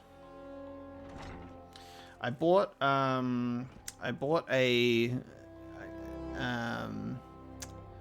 you see, you've mentioned Star Trek. I'm not a Star Trek fan, and I haven't watched anything of Star Trek. I haven't even watched the J.J. Abrams movies. Like, I just have not engaged with Star Trek at all. But something I did buy because an old friend convinced me to buy the Star Trek like crew, like the VR like crew thing on Steam. So I have like the Steam VR experience for Star Trek.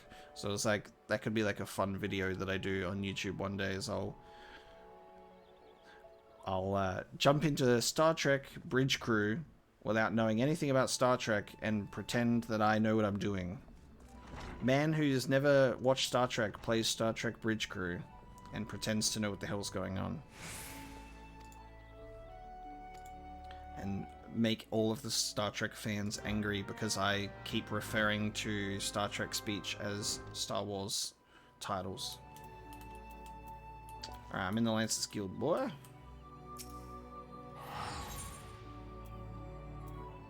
A squirrel problem? I'm an expert at murdering squirrels. I've got this. I've got this. Half a dozen squirrels.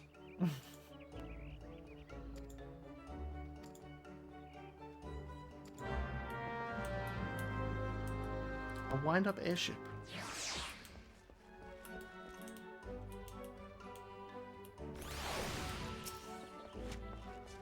I'm just watching so many quests pop up on my screen, and I'm like, I'm gonna be here forever. Not complaining.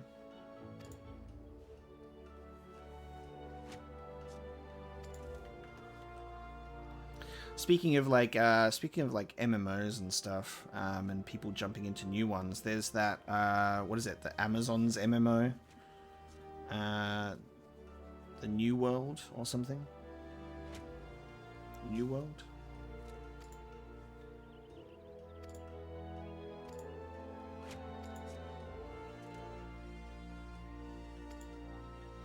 I'll try and come outside in a second to check the event outside. Hold on. Just speaking to this Ewain.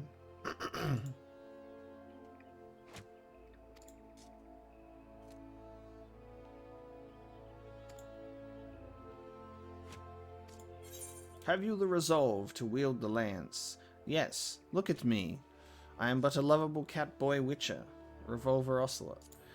But in this land you may call me Omega Ocelot. The experience boost for new players. If we're talking about Final Fantasy XIV, it mentions something about an experience boost if you are in like some sort of like mentor thing. I don't know if me joining your party, Nakvak, makes that an automatic thing, or whether we have to go into some sort of mentor system, because it was talking about that when we're in the beginning area, that we have to join a thing, some mentor and like novice system, and then I get an experience boost that way. So we should probably do that.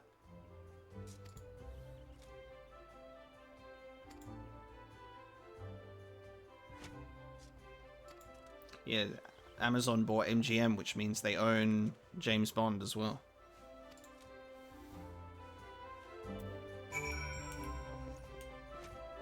Slay ground squirrels, slay little ladybugs, and forest fungoirs. You're not a mentor? Okay, so you have to actually... okay, that makes sense. So you have to actually be a mentor to have the system take place. That makes sense. Which is fine. I've got my... The boiled eggs is all the mentoring I need. So that's fine.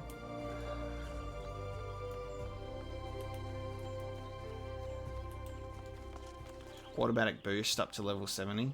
Oh, that's amazing. Maybe I should have joined then.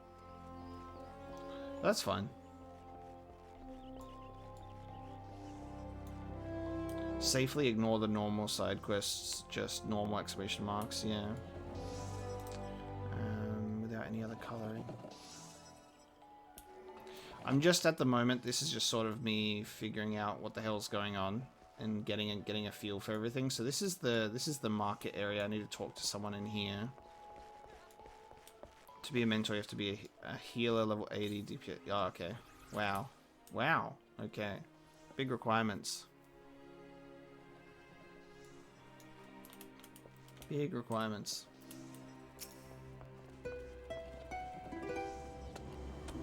By what right does a fledgling adventurer presume to address Passe-Montre, master of the markets? You think you can stroll in here, bold as you please, and demand my hard-earned knowledge? Ha! A merchant does naught for naught, especially when dealing with would-be heroes. For me to play Classic? Well, we'll see how this drama goes with Activision Blizzard at the moment, because everything seems to be in hot water in regards to WoW. But so many games, so little time. I'll start off with one MMO, which is 14. I smelled that eel pie of yours. Hand it over.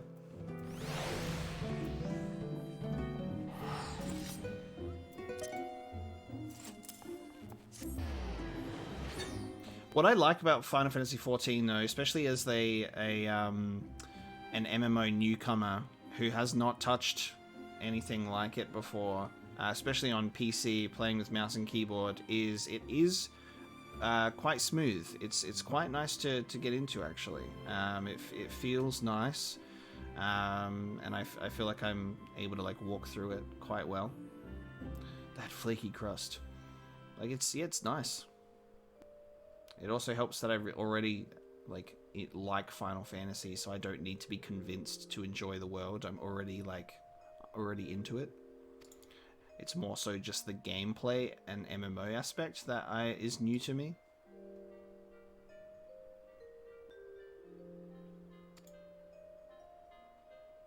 Is it potions and paraphernalia you seek? Head north of the Ebony Stalls. As you can tell, I don't know if you can tell, it's the weather is being very interesting today. I think it's cloudy, but I'm getting periods of sunlight piercing through the window. Even though the weather says it's supposed to be raining. Apparently in an hour it's supposed to be raining. I'm currently in a severe weather warning for wind. Last night I felt like the wind was going to tear off of my house. But it's nice and sunny and bright outside. I'm just taking Ocelot out for a spin. Exactly. For a spin. For a little revolving. I'm just revolving my Ocelot, dude. Pursue the stalls. Handing over items. Love that it gives us the tutorial to hand over an item after we already did so. There are so many shops here. Battlecraft supplier, independent jeweler, independent tailor, tool supplier. You there. Purchase Disciple of War gear. Oh, you can do it for your level.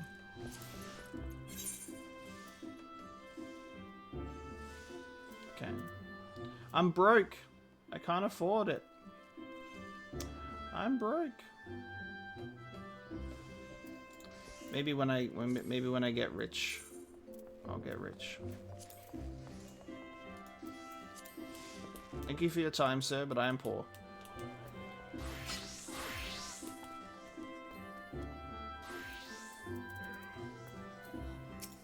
What's this quest? It only shows 5, doesn't it? Fulfilling an order from the Lancers Guild. The side quests are another way to level up other classes.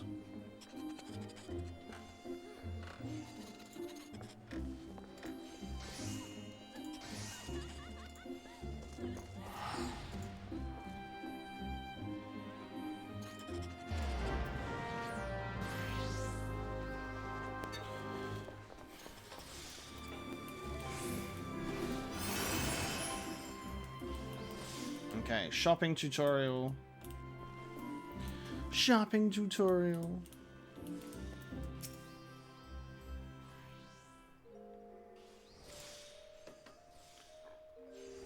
You must have your beeswax oil without delay. Thank you. Thank you for my beeswax oil. MMO is very non-linear. Yeah. Sorry, mate. We ain't open yet. Excuse me, I'm here on the master's request. So you give me that bone spearhead. Thank you. Length of brambleweed rope from Alaric. Brambleweed rope.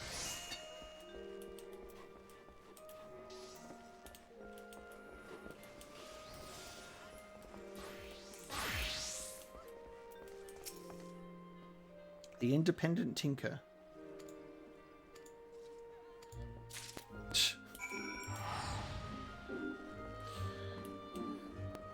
Can we do fishing in this game? Deliver the request. Okay, we have to deliver the requested items to the Lancers Guild, so I head on back.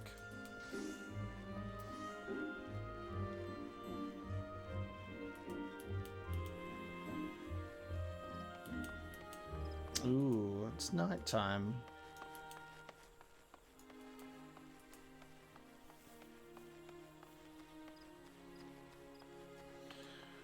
I think we turned out like pretty good by having Omega Ocelot. It's a shame we couldn't have Chaos Ocelot, but pretty good. We didn't have to mess around with a name, like actually like trialing and error getting a name to work or not. So that's good.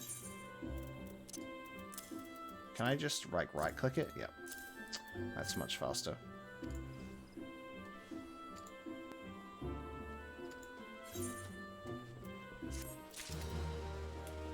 Hell yeah, dude. I'm ready to beat the final boss. Take me to him. I have delivered items and now I am ready. I will finish it. I'm done.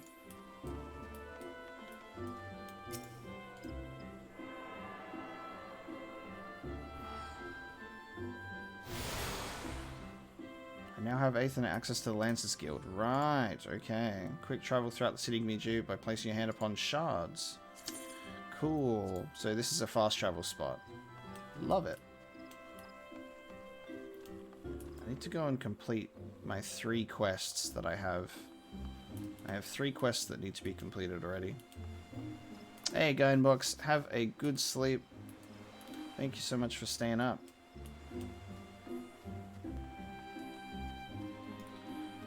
Running on nothing but coffee. You've done well. You're pretty good. Thanks for tuning into the stream. Excited to share with you the next Metal Gear Rising episode when that comes out as well.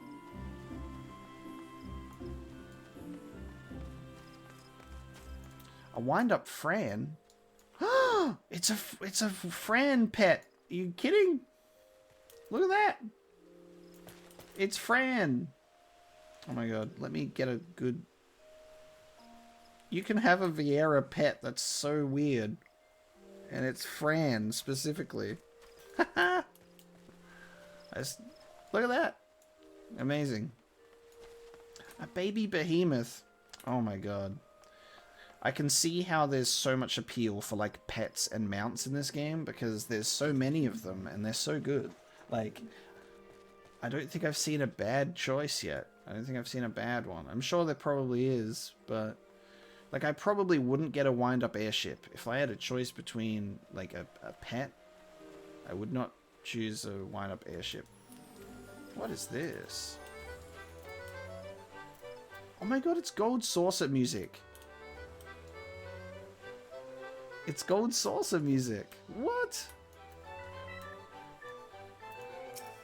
Is this like some weird gold saucer?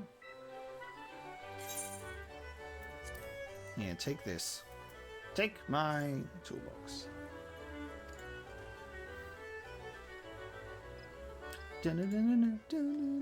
Dude, gold saucer. What a pleasant surprise. So they use music from other Final Fantasy games as well.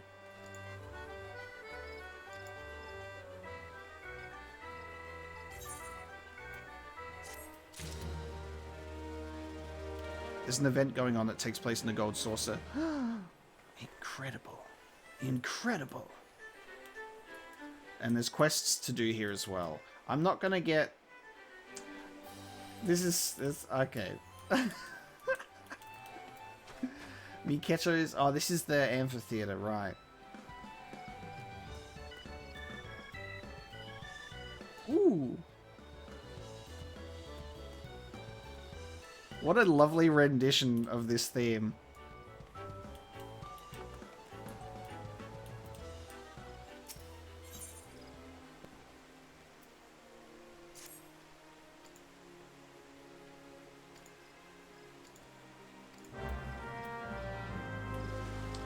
It's me, accepting every single quest.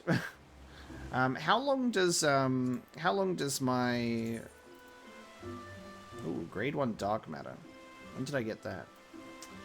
How long does duration for 30 minutes? Okay. Does it pop up anywhere on screen?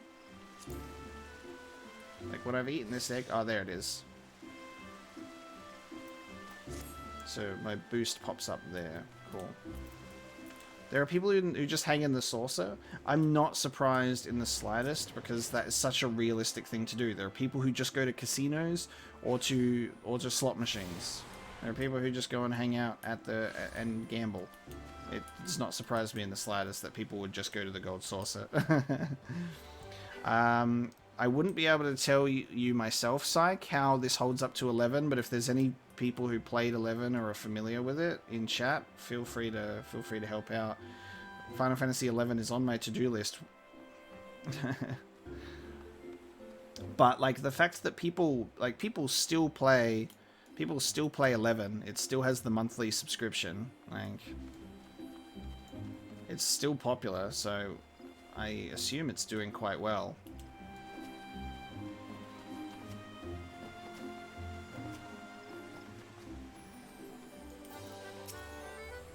But one MMO at a time for me, especially one Final Fantasy MMO.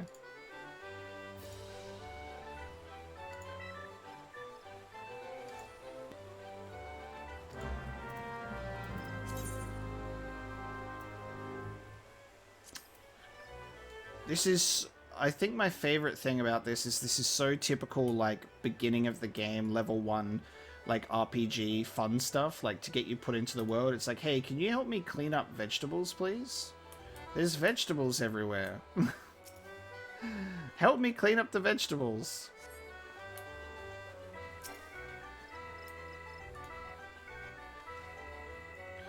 Level 1, help feed this cat. Level 100, kill God.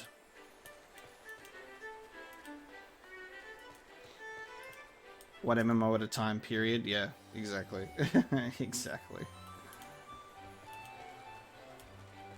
Oh, hang on. I can jump, right? Hey-ya! I need to remember I can jump in a Final Fantasy game.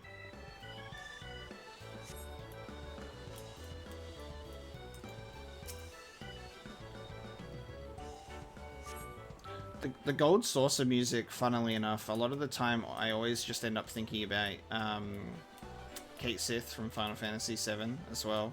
Just when he's doing the fortune telling when we first meet him. I'm looking for vegetable offering.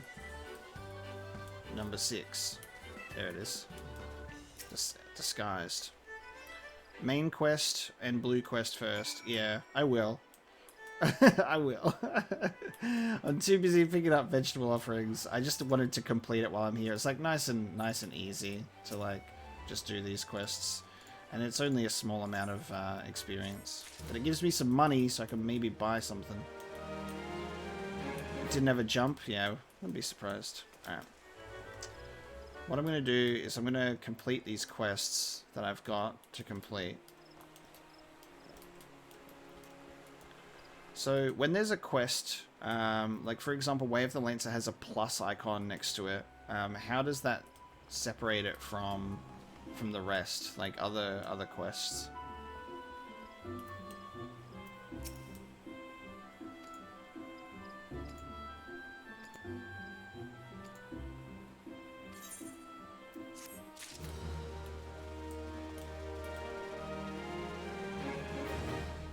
And like the red ones, I guess, like I assume the red ones are locked because there's a key on it. It would make more sense if it was like a padlock maybe instead of a key. Almost finished all the side quests in this starter town. They start almost an hour after me. Well, you have the advantage of not interacting with a chat. I'm sure if I was playing this on my own, I would have actually breezed through. The red ones are locked. Blue quests are the ones that are not game features like dungeon zones. Okay, cool. Good to know.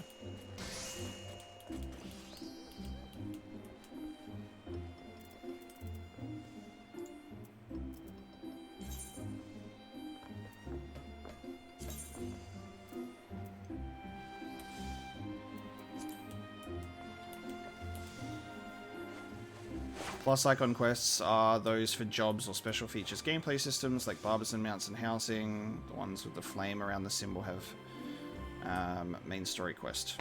Flame around the symbol, okay. Cool. New Gridania.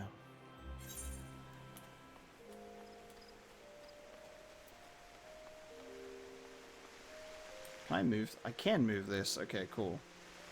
I may as well just... Can I scale it as well? Dude, okay. Obviously I'm being slow to figure it out, but I can just like, if I want to pop up the map, I can just put it above there.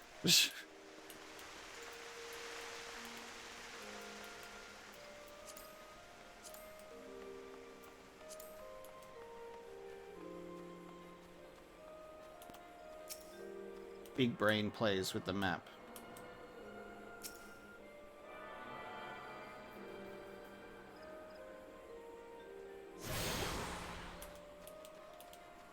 to the Archers Guild.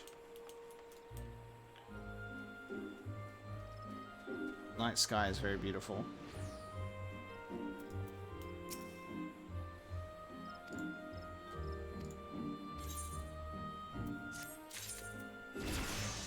Ah, so you've got a quest of your own, huh?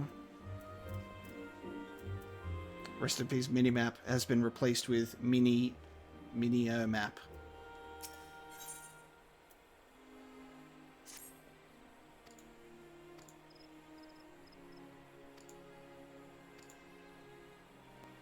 Six of the pests. Alright, so we got forest fungars and squirrels to take out.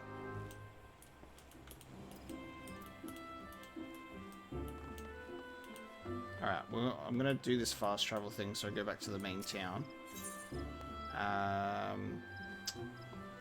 Pretty sure it's the plaza that I want to be going to.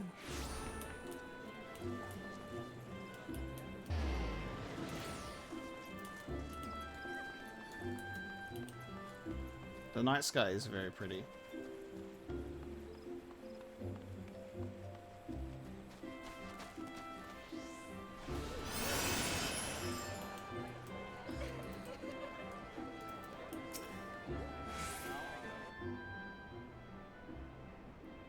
The conquering hero returns.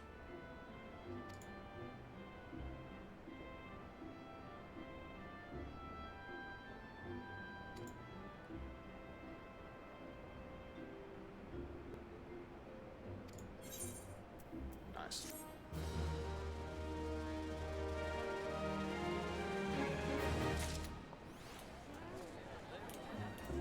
I also hear a lot about this game being very, I see the flame around it main quest, but it's locked at the moment. I see. I see a lot of people like talking about how good this game is, in terms of, like, it doesn't force you. It doesn't force you into like making this game your job, you know.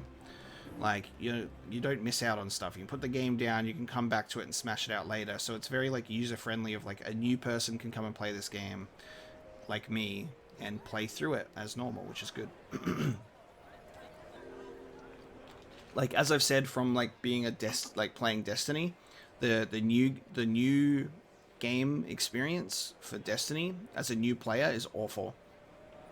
Like, being a new player and playing Destiny now, I would never get into it. It's so confusing. There's so much content missing. The new player experience keeps changing, and they keep updating it. And it's like if you played at different points in time over the years, you would have completely different starting experiences. So like the fact that I played Destiny from 2014 and Destiny 2 since the beginning makes a lot of sense. To me, Destiny 2 is like they're fixing it with the next season that drops, but it's filled with like FOMO and missing out on stuff, and then they've vaulted older content that you can't even play through anymore. So it's just like as a new player or a casual experience, not great. You need to have been playing it for ages or already be experienced with the game and its story, you know. Hard nut to crack.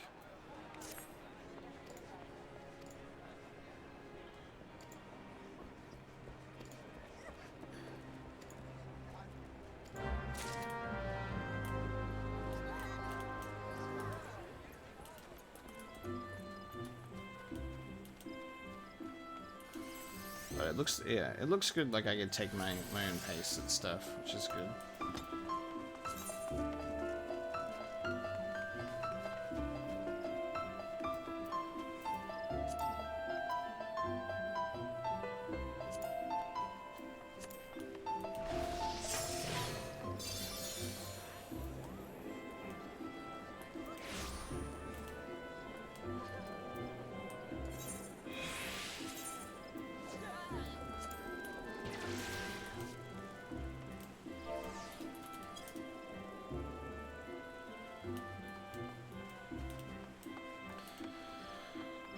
Free companies equals guilds. I thought it said it was it not similar?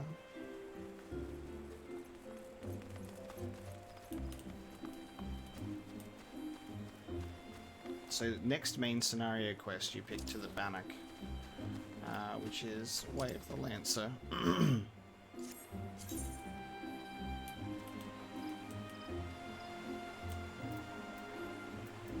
Well, I want to just take out these random...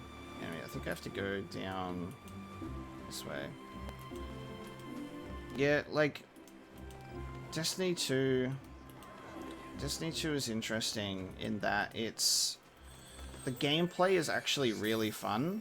The gameplay and the gunplay, how that game actually, like, is put together is awesome. I'm no longer a green sprout, but it looks like I'm, like, sad. I have, like, this sad icon next to my face. Yeah, it's, Oh, hello there. Hello there, Nectvank. You're waiting for me, are you? To finally actually go through to an area. Yeah, yeah, I don't know. It's something. Destiny 2... You know, Destiny 2 players don't like Destiny, but they play it anyway, you know. But it's interesting for sure. But it's I do enjoy it. I enjoy the gunplay a lot. I enjoy the gunplay a lot for sure. So it is fun, but at the same time, whenever I play it, it feels like a chore. It feels like I'm doing chores. Oh, I did set myself to busy because, yeah, to get rid of requests that pop up on the screen.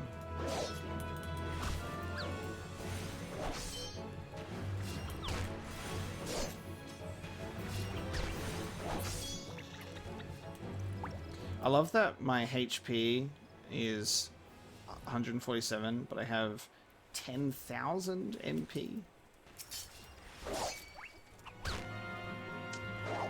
I'd love to play Blue Mage.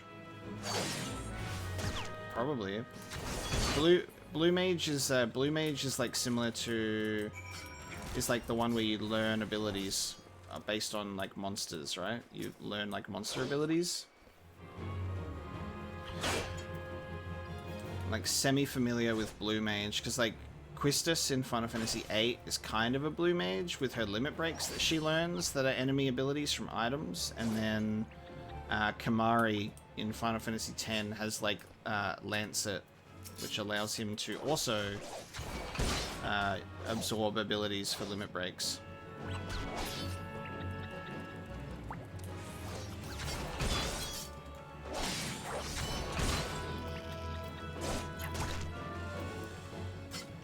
First, a little ladybug. Next, the world. So I'm assuming if you right-click on an enemy, that's the auto battle, right?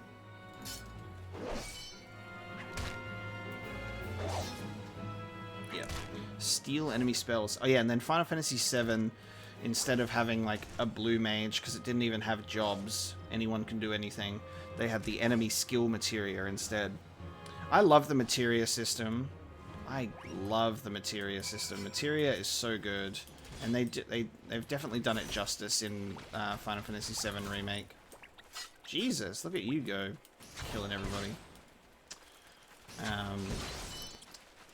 Materia is great. I think the best battle system in Final Fantasy, however, is Final Fantasy X.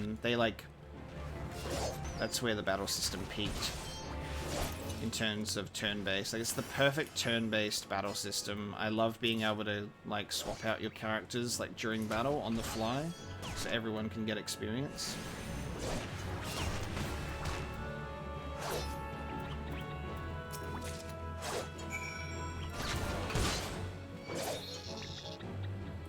You stole my squirrel.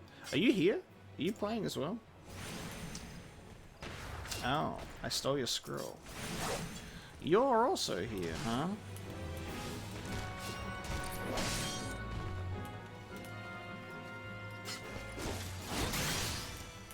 Where are you hanging out at then?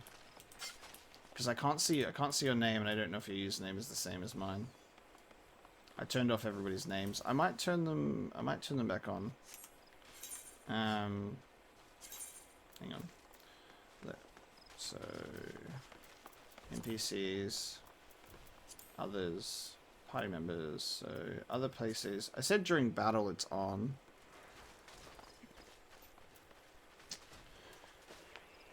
Is it when targeted? Right, or I think I could probably just put all. I think I could just put them on now. I think I got overwhelmed when I was in. I got overwhelmed when I was in the hub world, but when it's out here, it's actually super manageable. Super manageable. I'm assuming it's you. Is this you, Pablo? Are you Saint Jube? Are you Saint Jube?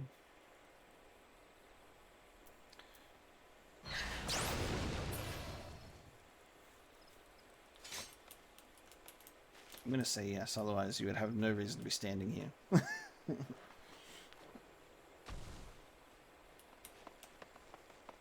Onwards! Yeah, it is you. And I assume because you're the party leader, Nakvac, you could invite him. Do you wanna invite Pablo to the party? Be a group of 3. A strong party of 3.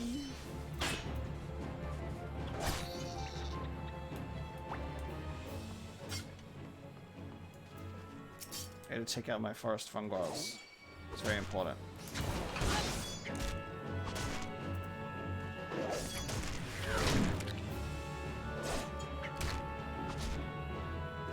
Oh, sprinting. Alright.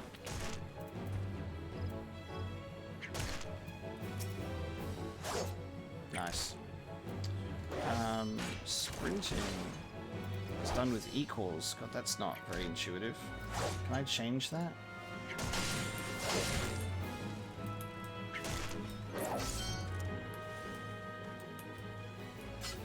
He declined. That's fine. How do I... So sprint with equals. Can I change that to something else? I can move it somewhere else. I can put it on 2. How do I activate the second bar? Is that like shift or alt? Tab? Oh, tab just does targets. How do I get this second bar, or do I unlock it later? Oh no, I can put it in there. Oh, control. Yeah, it's control. Gotcha, I figured it out on my own. That's fine. Okay, yeah, no worries, Pablo. That's chill. I thought I would just at least offer. These fungoids are great. Something I really love and appreciate about Final Fantasy in general is monsters, characters, and themes that are always in every game, or like in most games. It's always very nice.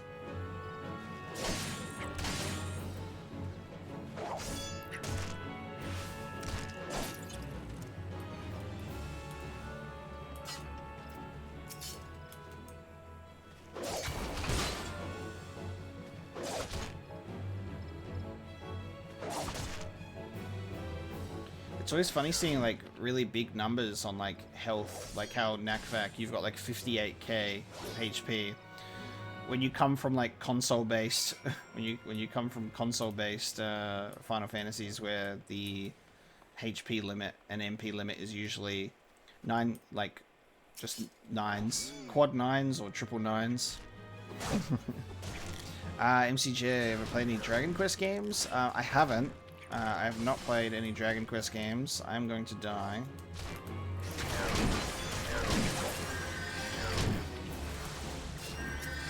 Jesus.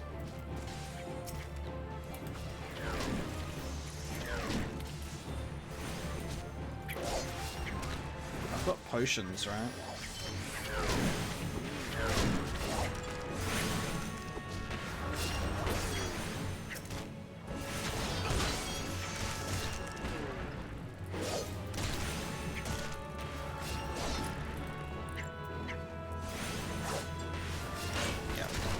Doing nothing at the moment, but I assume I'll be doing better soon. But I haven't played any Dragon Quest games, no. I've got Dragon Quest XI installed on my Xbox because it's with Game Pass! Oh my god, huge tree. Hello. Hello. Hello. Hello. Please leave me alone. I'm trying to figure out how to make this work. Get me the hell out of here. Sprint! Run away! Jesus. Alright, I'm fighting. Big tree is gone. God damn.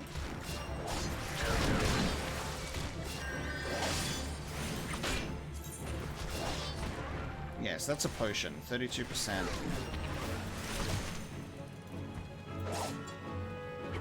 32% of HP. And I can, like, hotkey this? Yes, I can. Hell yeah.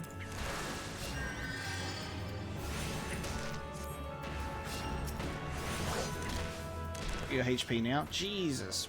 You got a straight 1, 2, 3, 4, 5. You have to get 1, 2, 3, 4, 5, 6. Where are you? So did you change to a new class? You did. Nice. Nice. Alright, I have killed all of those enemies. I can now report back. Can now report back to my group.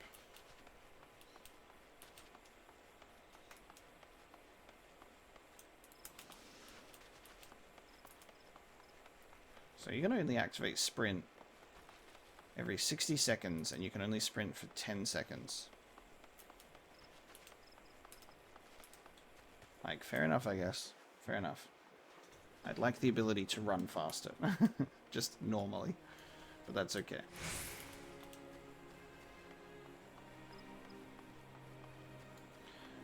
I gotta say, for like first impressions,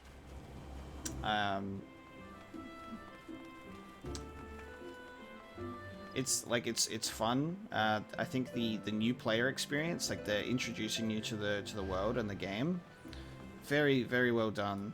I feel very like welcomed in this, and I feel like it's a nice, like a really nice introduction to the game and the world and everything that's going on. So I feel quite happy with it, to be honest.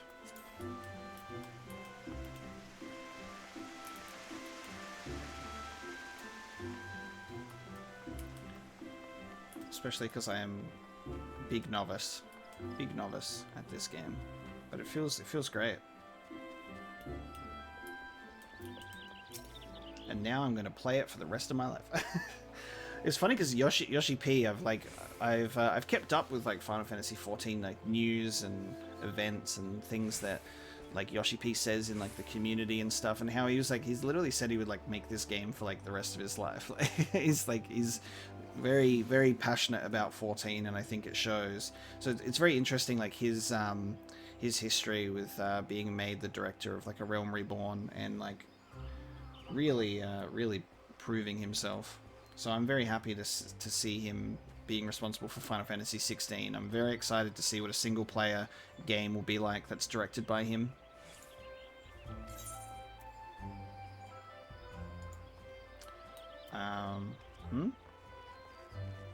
Oh. Options.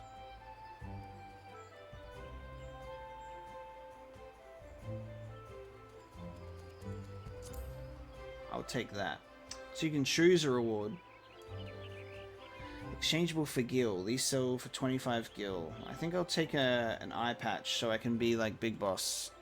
There we go. I get an eye patch now as well. I'm just getting bits and pieces from all these characters.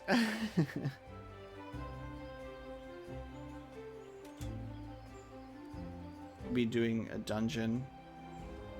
Yeah, cool. No worries. Have fun.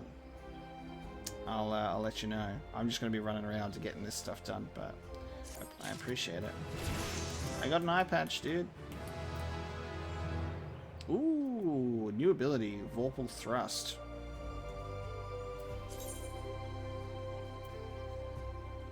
combo. If a weapon skill can be changed with another, it'll be indicated in the weapon skill's help text under combo action. In the case of Vorpal Thrust, if executed immediately after True Thrust, the potency will be increased. Oh. I see. So activate them together for better potency. Delivered from a specific direction. 140 when executed from a target's rear. Oh, cool. When a weapon skill can be changed into a combo, its hotbar icon will be outlined with a flashing yellow border. The border will fade if a weapon skill is not used within a certain amount of time. Gotcha. Since the armory system in Final Fantasy XIV allows you to change your class or job by simply changing the weapon or tool in your main hand, it is recommended that you always have several sets of gear on hand. However, gear can take up a tremendous amount of space in one's inventory, which is why all adventurers carry an armory chest. All gear purchased, crafted, or found is automatically stored in the chest, leaving your inventory free to fill up with other items. Gear in your armory chest is categorized and sorted by type. The armory chest can be activated at any time by selecting character from the main menu, followed by armory chest, or pressing Ctrl I.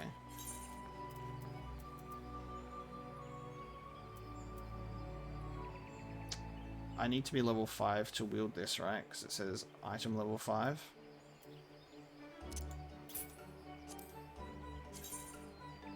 Ah, you can try it on and you have a preview screen. That's funny. The fitting room. We'll wear that. We'll get that eye patch on. Can you display my current gear as well? Yes. I can't wait to get an eye patch. I guess I have to be level 5. I assume. Ring of Fortitude. All classes. Critical hit +1. Equip. Yes. Nice.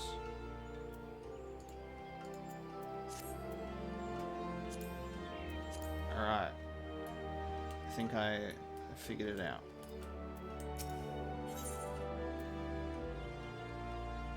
Deliver a message to the markets. If only you asked me when I was already there.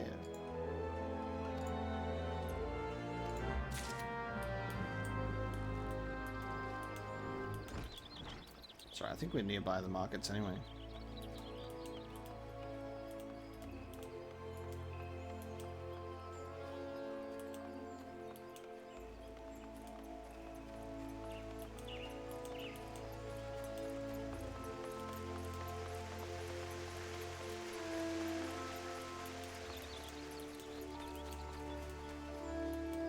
I think it's this way.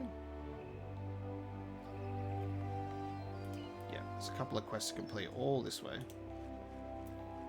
And we end up going through the markets anyway.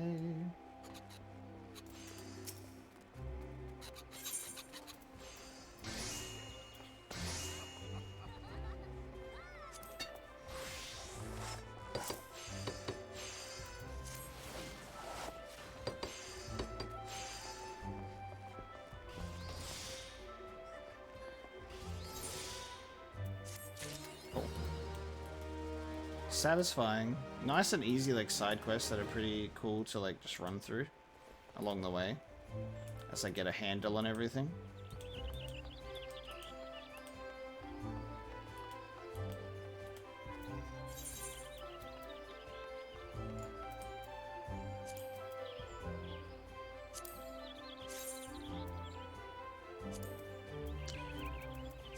I don't even know who you are.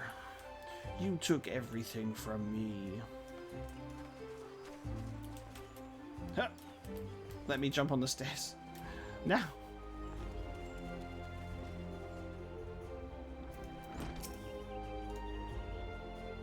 The squirrels are dealt with, yes. The squirrels were no match for me.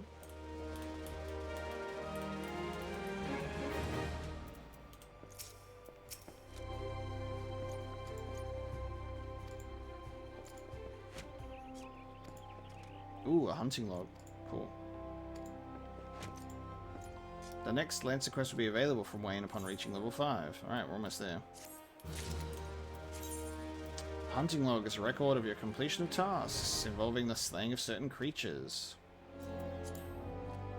Select a class and difficulty to view the available challenges. Each challenge is marked with a class name and a number, such as Lens 01. Cool.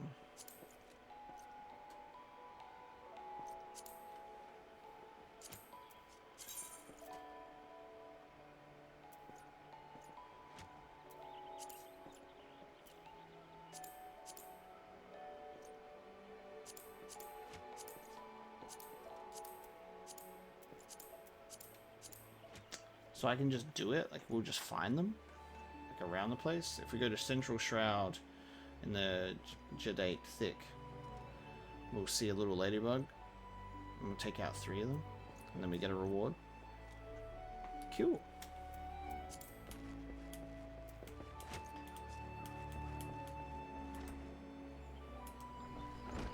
Alright, looks like we gotta do a hard nut to crack.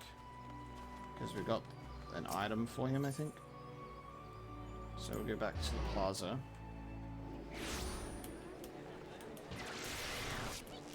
And head back.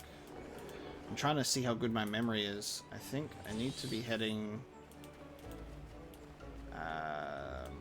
the other way. Oh, actually, hang on. I thought it was south. Did I get it wrong? Yeah, I need to be there. This actually is the other way. This way. I got it wrong. If you kill the dudes, give some XP. Very easy. Yeah. Kingsglaive.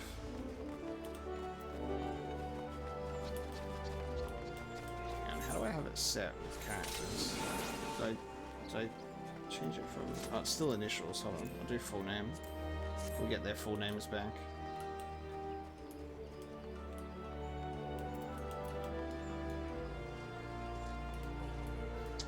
I can do the main quest now as well.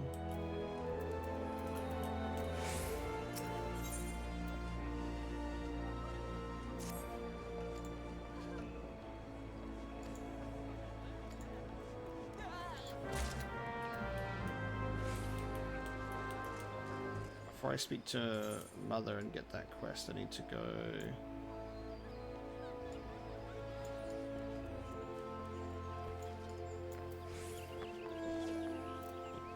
Oh, I have to go all the way over there. Okay. Interesting. To speak with Bonabontant. Bonabontant.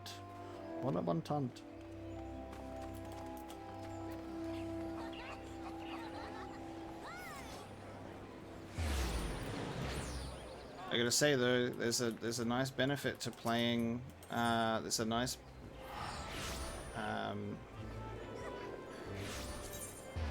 benefit to playing Final Fantasy XIV online when you have a smaller audience than Asmongold, who doesn't get literally overwhelmed with people. Where should I go? Because if I want to get to...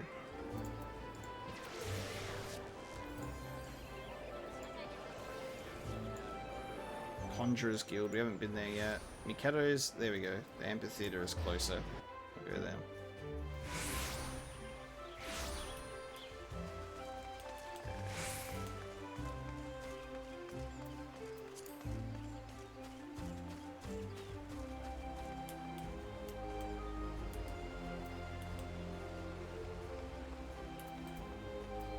Another quest.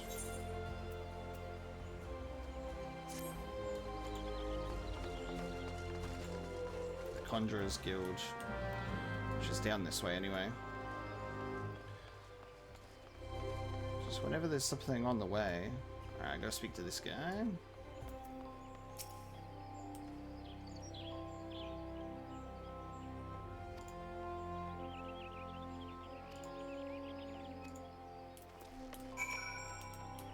think I gotta go this way. Deliver the iron snaffle to Budwine.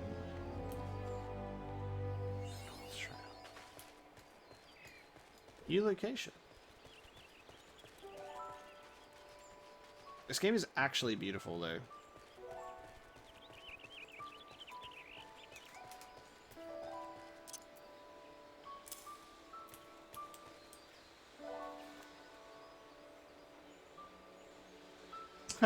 You know how I was telling you with like the weather? You know, I was telling you with the weather where I was like literally like, hey, it's getting really like sunny and bright. So it's like, and it keeps doing that. But in an hour, it says it's gonna rain heavily, and it is. It's with severe wind warning. So I'm not sure how to go. It probably should be fine, but I'll at least put a little preliminary warning out there that there is potential.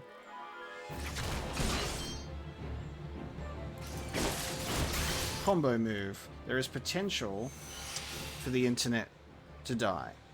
Probably not, but who knows how severe this wind warning and weather is going to be. I hope it's going to be smooth so it can be cozy and it can rain out there, and I like it when it rains when I'm inside.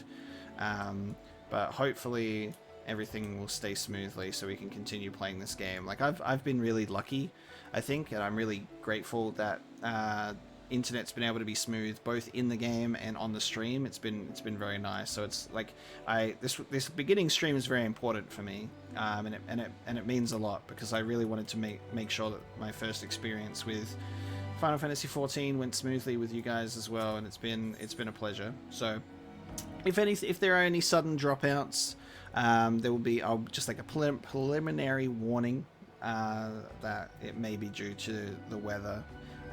But I fully intend to still play for a few hours, so I'm not going anywhere. At least I don't want to be going anywhere, so I'll be staying here and playing.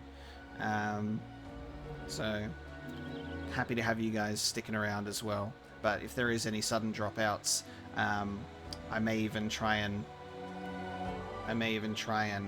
stream again when things come back. So if things happen and I go away for a while, I will come back. But I expect it should be fine. Famous last words. Nice and rainy.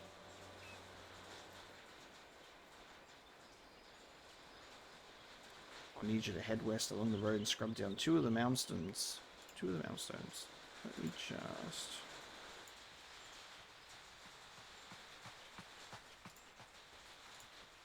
I'm just going to put my NVIDIA broadcast up a little bit so you can't hear like rain or white noise on my microphone. We'll remove that.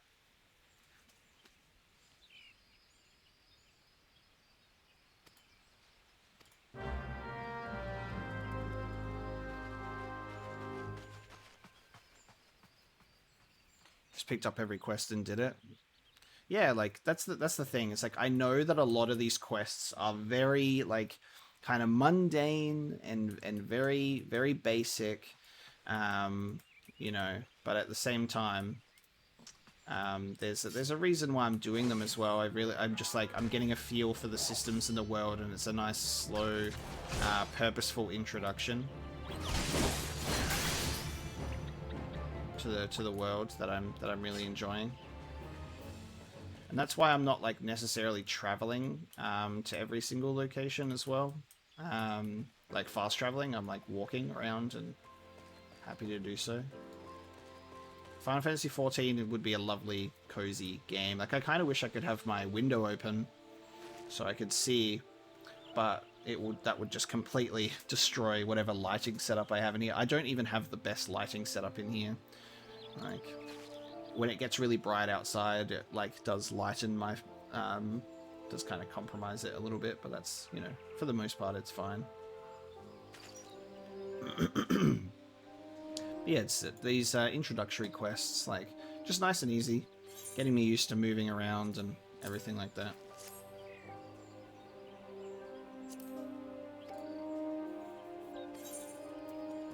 Okay, options. We've got Wind Shard.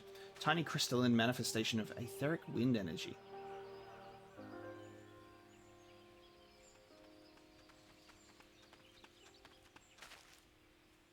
The faster you rush through the game, the faster you quit playing. Yeah, that's kind of true. It's kind of true.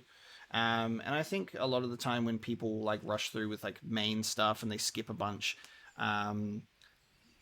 it certainly doesn't help especially when you want to have a better understanding of the game and its world and how it all works.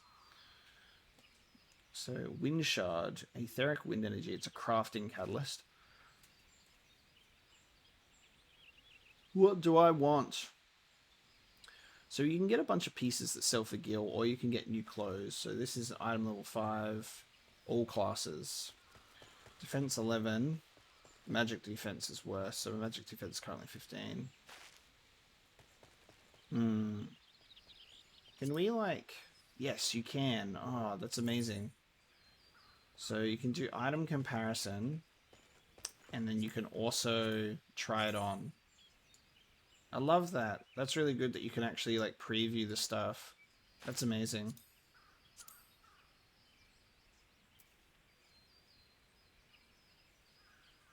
I've never played Persona, and the series confuses me like crazy.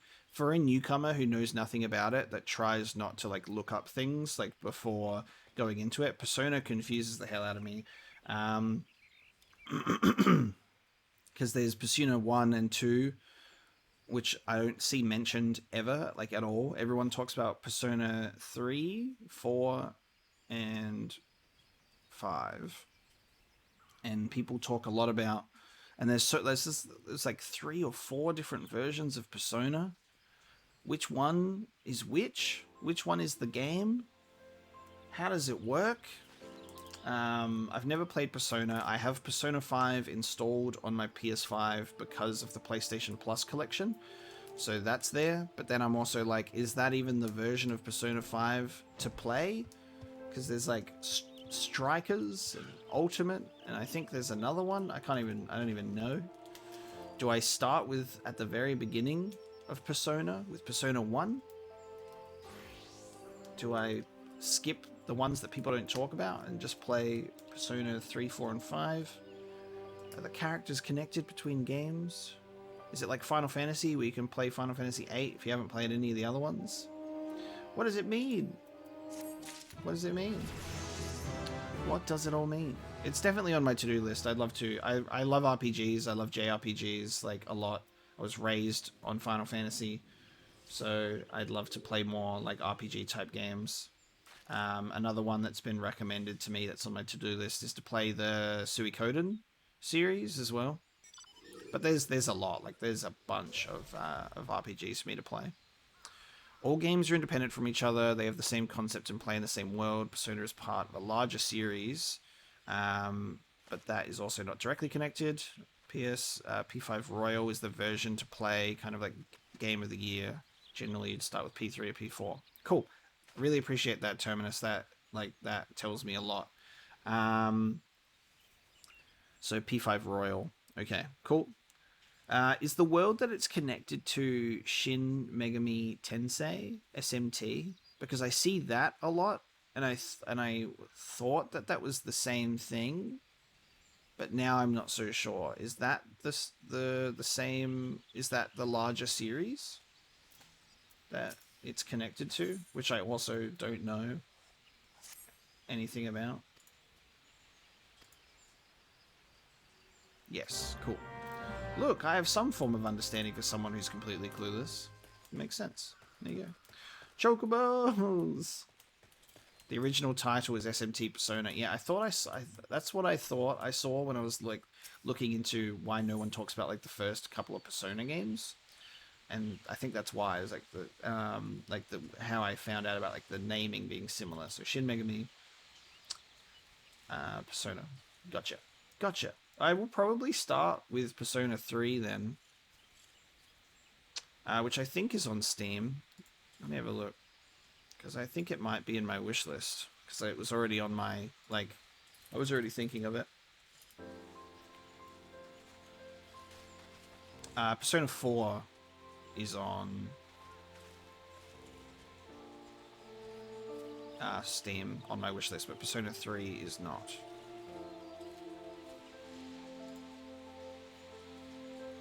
So P5 Royal is the one to play. What's Strikers then? Is Strikers just like a spin-off of the Persona 5 universe? God, it is raining. It is raining heavily. which is nice and cozy.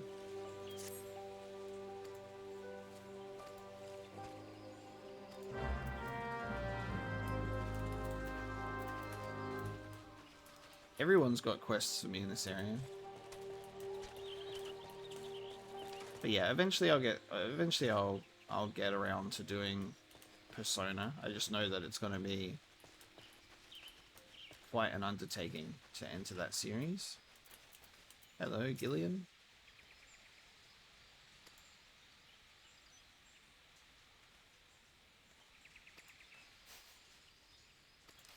I love the dialogue. The writing's really good.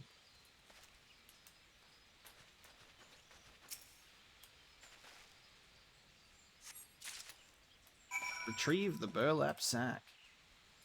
Deliver the burlap sack to no one else. Okay.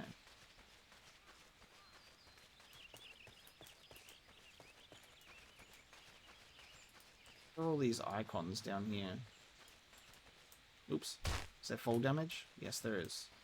Gotta learn the hard way. Mitling. Ew. Disgusting.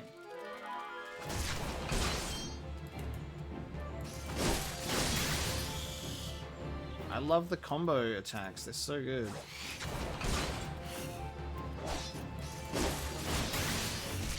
Making combat a lot faster for me.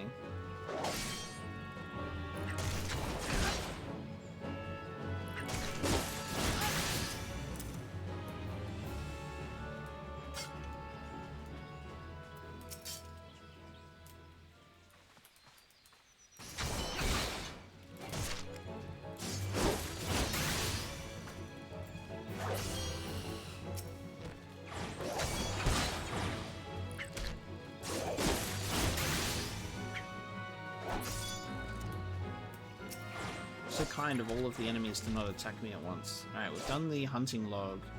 So entry complete for Lancer 1. So we've killed 3 little ladybugs. So we're now like literally the king of the world right now. Because the ladybugs have been conquered. Spawn rates for enemies are pretty good. They just kind of just pop in all the time. So I don't have to worry about like people running in, clearing my area. I'm just like, we are literally spoiled for choice actually. Who we can take out.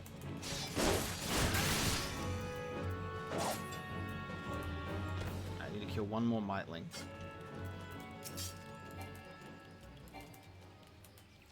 I like there's some sound effects that are from other Final Fantasy games as well, which I'm noticing, which is actually very cool.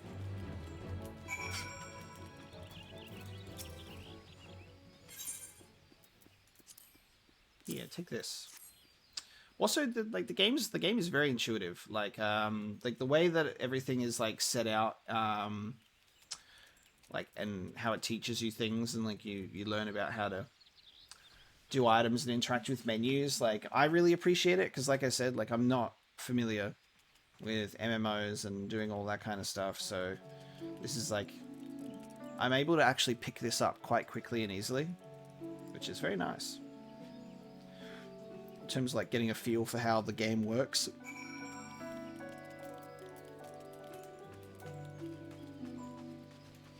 Need to still clean the duty mound stones at some point, I guess. How do I get back up? Let me back up.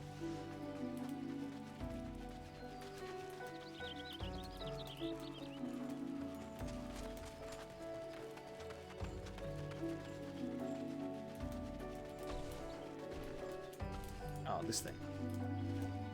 Dusty Malmstones. I can't read. Hey, Hunter. Final Fantasy 14. I know. It's actually amazing. It's so much fun. Have I killed Chaos?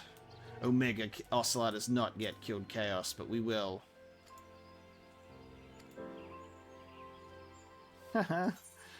Delivered the stinky sack. We did it.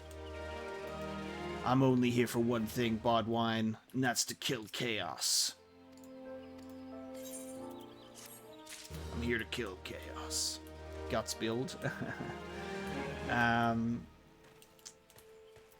we're doing a Lancer in this one. But I'm so excited for my guts build in Dark Souls 3. It's gonna be fun.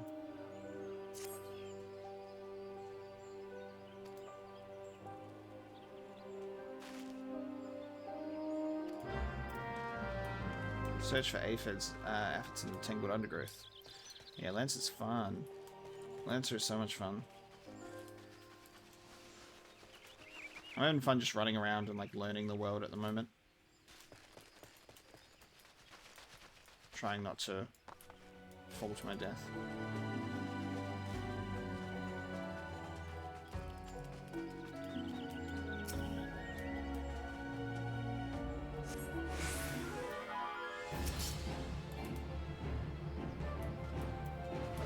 You drink a ladybug, level 7. Fate joined. Fate system, hold on. Tutorial right in my face.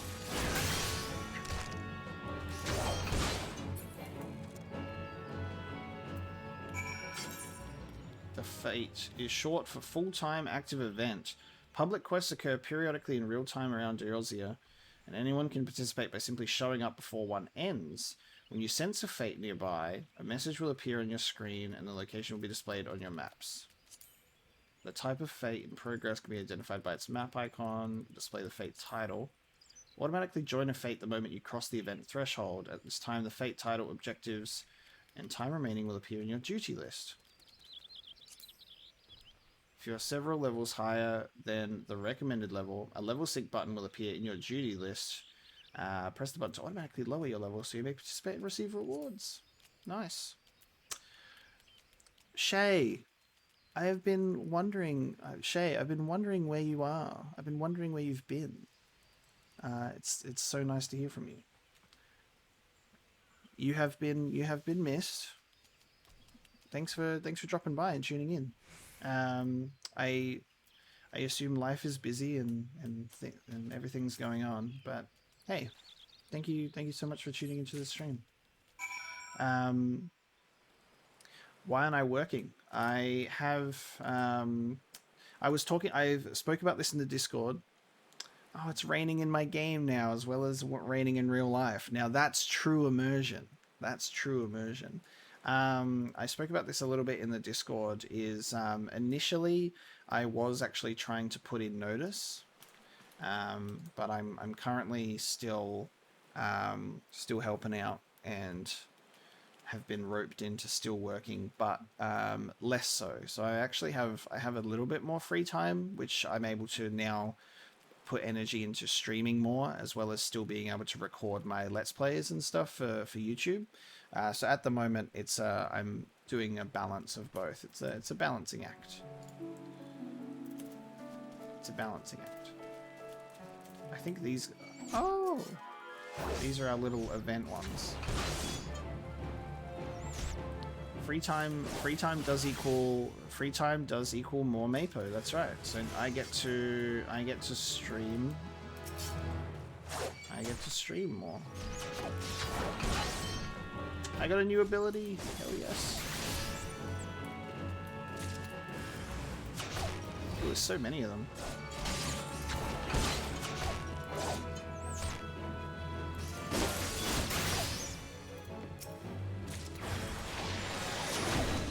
Whoa. What does this ability do? Life Surge. Critical damage for West's weapon skill while this is active. Oh, hell yes.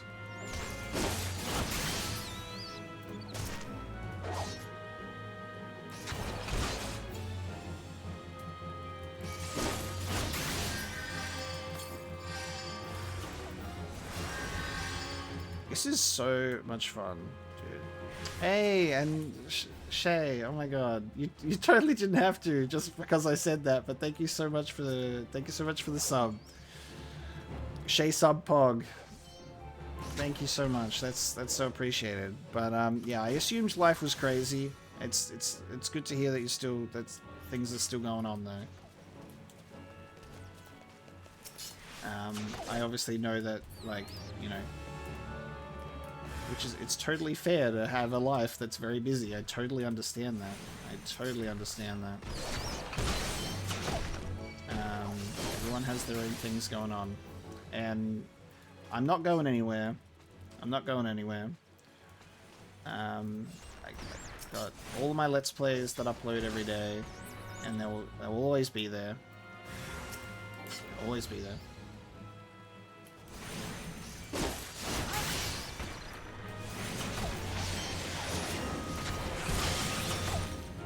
And then it's just my live streams that I'm trying to upload VODs of as much as possible, but also maybe that might be something that can be missed.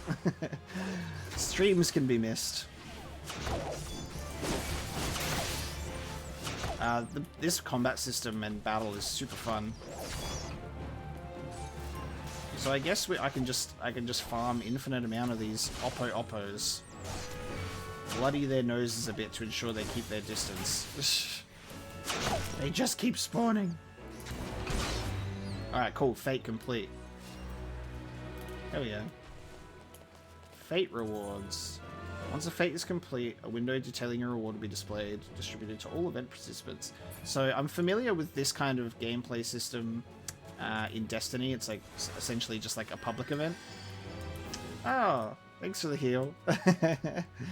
Thanks for the heal, Pablo. You're just like checking in on me. You're like, yep, just making sure you're all good. Yeah, cool. No worries, Shay. But cool to check in while you're working. And I really appreciate the kind words, Shay. That's heavily appreciated. Thank you so much. But yeah, essentially that's the answer to your question. Is that's why I'm not working. Is I actually have a little bit more free time, and it's nice, and I really want to contribute more to my community, both in YouTube and streaming, and be able to do more, because I've been saying this since the beginning. Is there's so much stuff that I want to do, and extra stuff I want to do without taking away from stuff that I already do. So having more free time outside of work is good. And then like really the goal, the proper goal is I want to be able to do this full time. I want to be able to be streaming and making content for YouTube, and doing my Let's Plays, and do like reviews and analysis videos and all of that kind of fun stuff, like full time. That is definitely the goal. So I'm just pushing for that. Also, I really love that I've been talking about Destiny quite a bit, and this person here, this character is called Elsie Bray, which is a Destiny character, a very cool and interesting Destiny character as well. So that's actually great. Hunter, I am in Australia, yeah. Uploading every day on Australian internet is actually not bad. I'm pretty lucky. I'm pretty fortunate. The internet that I have at my current place that I live at is nowhere near as good as it used to be, but it is still manageable. So uploading every day is okay. It could be so much worse, and there are people that do struggle a lot more. Another fate, but I do okay. I do okay with the internet here, with uploading. It's more like the streams that I've been worrying about, and they've been okay. Like this stream has been okay. But yeah, I hope that I can do this full time as well. Like I genuinely have. Oh god. Oh, it's Ixal.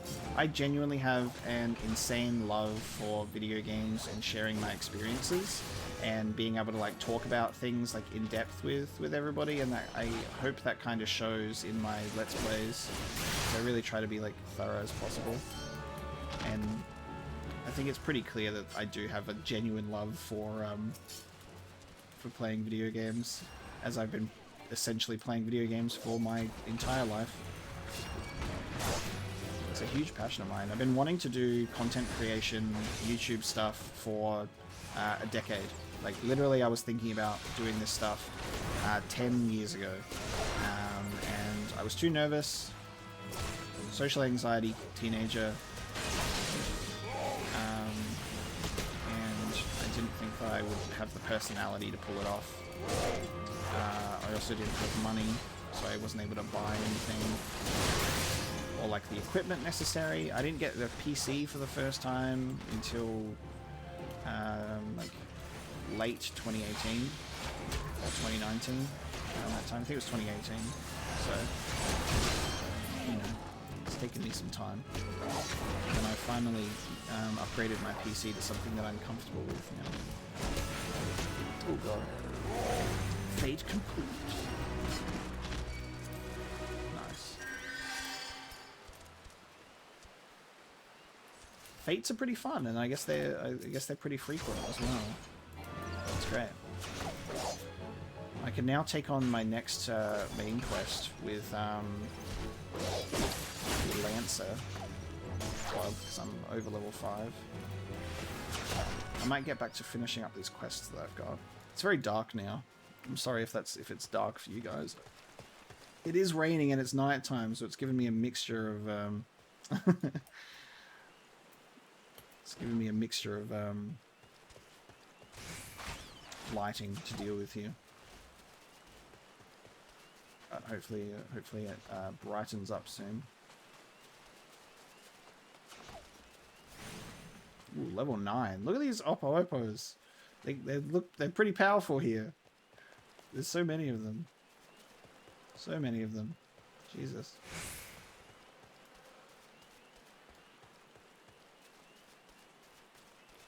Yeah, something that I did to kind of put myself in the right mindset about it is I kind of pushed myself, because I was being very nervous even when I was starting out. I was being very nervous, and I was like, I need to push past my nerves and commit to this thing that I really want to do and put my energy into it and see if it pays off. And so that's what I did with this. I pushed myself to buy the microphone, to buy the webcam, to actually have the stuff going on and get it done, and that helped massively. But I appreciate this. I appreciate the support, Hunter, genuinely. I'm working hard on it.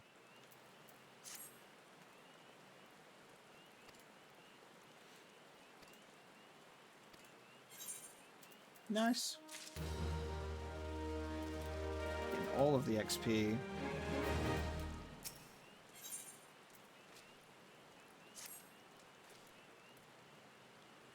Omega, just the fellow. Expect nothing less from the man with the same code name as the revolver.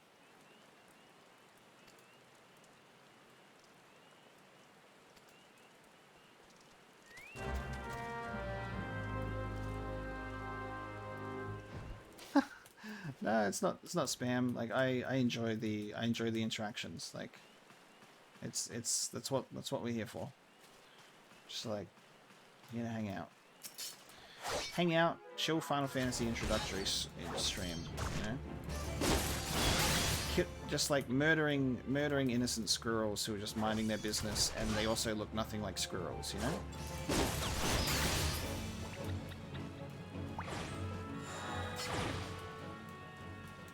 And that's the hunting log completed. Now, actually, let me check this log. So if it's complete, I guess the reward is automatic. I might just put it on show incomplete only. That'd be better.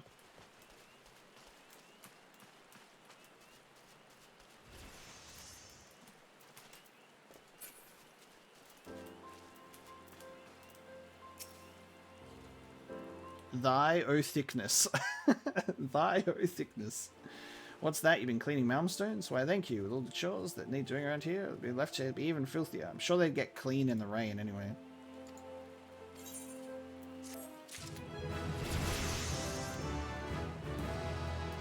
Now, with leveling up, is there like, is there a level up screen at all? Or just like level ups are automatic and then we just get new abilities and stats as we go along? There's no like level up screen or anything like that, right? Because that's what I was looking for when we leveled up, like, initially.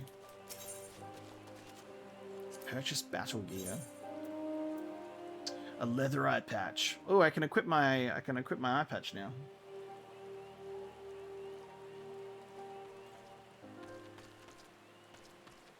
What I might do is, like, a lesson that I've learned from most RPGs is I don't buy stuff from merchants at the beginning of the game, and I don't buy stuff from merchants very often at all anyway.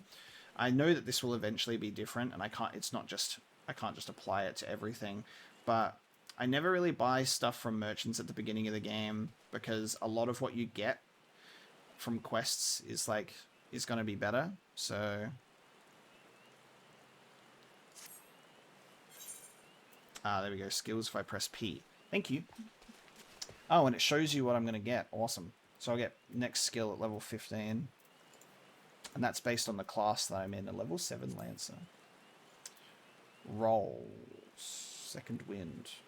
General main commands. Cool. Cool. Thank you.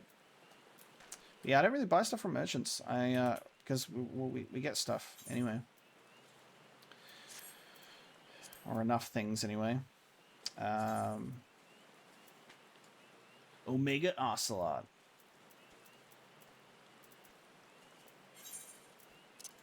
Cool, I'm going to equip this eye patch now, because we can wield it.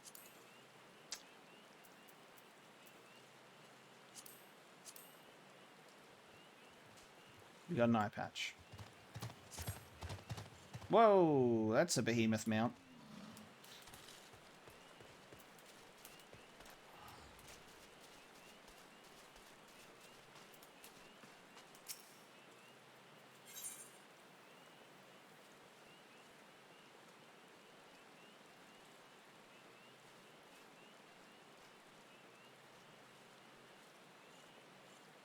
Hey, MCJ, thank you so much. I really appreciate that. I really appreciate that.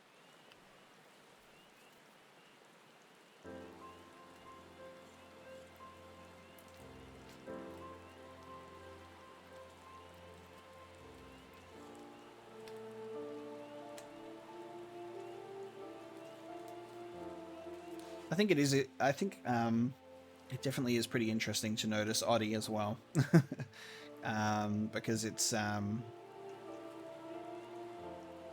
yeah, I don't know. It's very interesting.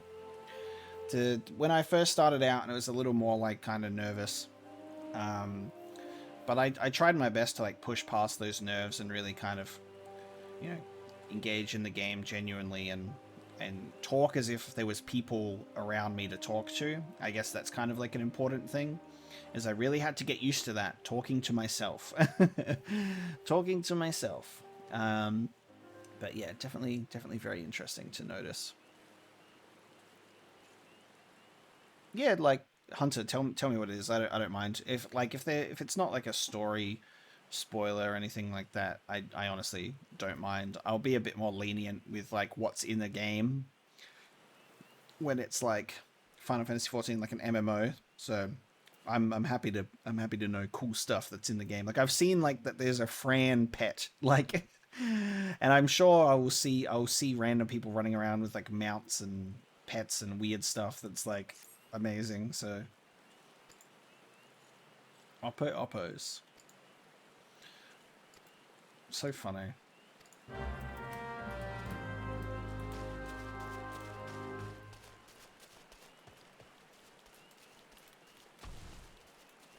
These tree ant saplings are cool. Still trying to avoid them, however. I can't wait to get a mount that I can fly on. That's awesome. I actually love that.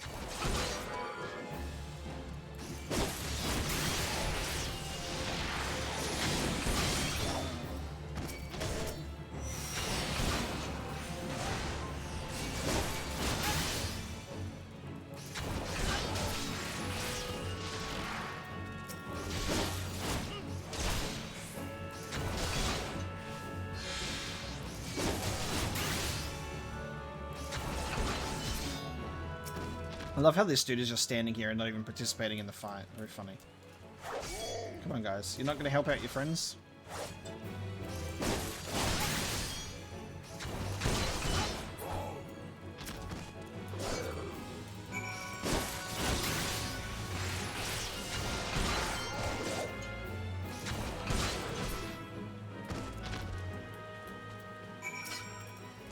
We need to take out Dull Talon. I need a Dull Talon.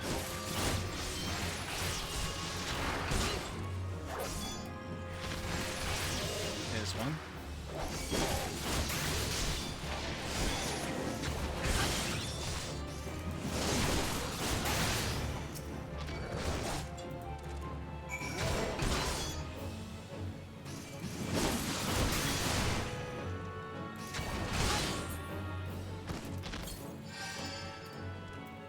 Cool.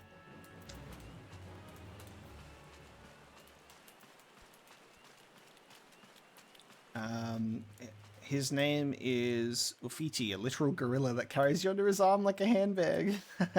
And flies like Superman when you unlock the ability to fly. Oh my god, that's so ridiculous. I love that. That's funny. I like that there's games like this that can like have very serious elements and themes in its storytelling and gameplay, but also just like they're aware that they can just have fun with it and be like, yes, you can have a gorilla mount. You can have a gorilla mount if you want, and it will fly. In honor of Harambe, it will fly. Once you unlock flying, all mounts can fly in some capacity. That's incredible. Anyone can fly if you believe.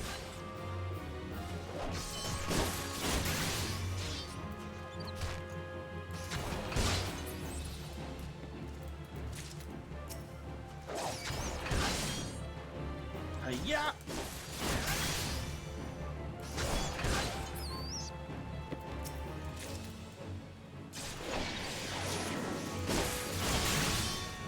Nice. Wanted to try and do Life Surge when I was doing the combo move to see if that would do more damage, and it most definitely did. It most definitely did.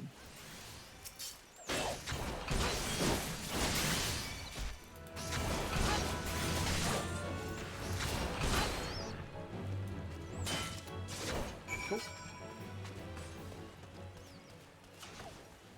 Really miss games that still know their games and have stupid shit. Is exactly. That's and that's something that I love dearly and really appreciate in Metal Gear Solid by playing like Metal Gear Solid for the first time. Is like the game is ridiculous and it's so much fun, and it's not afraid to be ridiculous.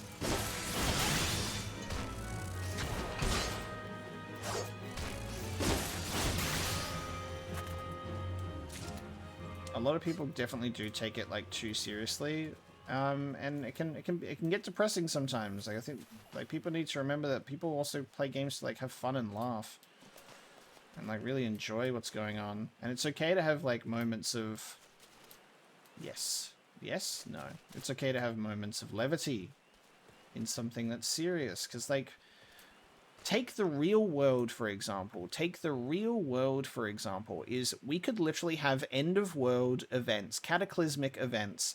We could potentially almost have World War III. We can have COVID. We can have, like, so much things that are crazy in the world, and the world could be burning it on fire, and people on the internet will be making memes, and people will be joking, and people will be just carefree, trying to still have a good time, at least on the internet, just making memes about it, because if you can't laugh about it, it's existential dread sets in.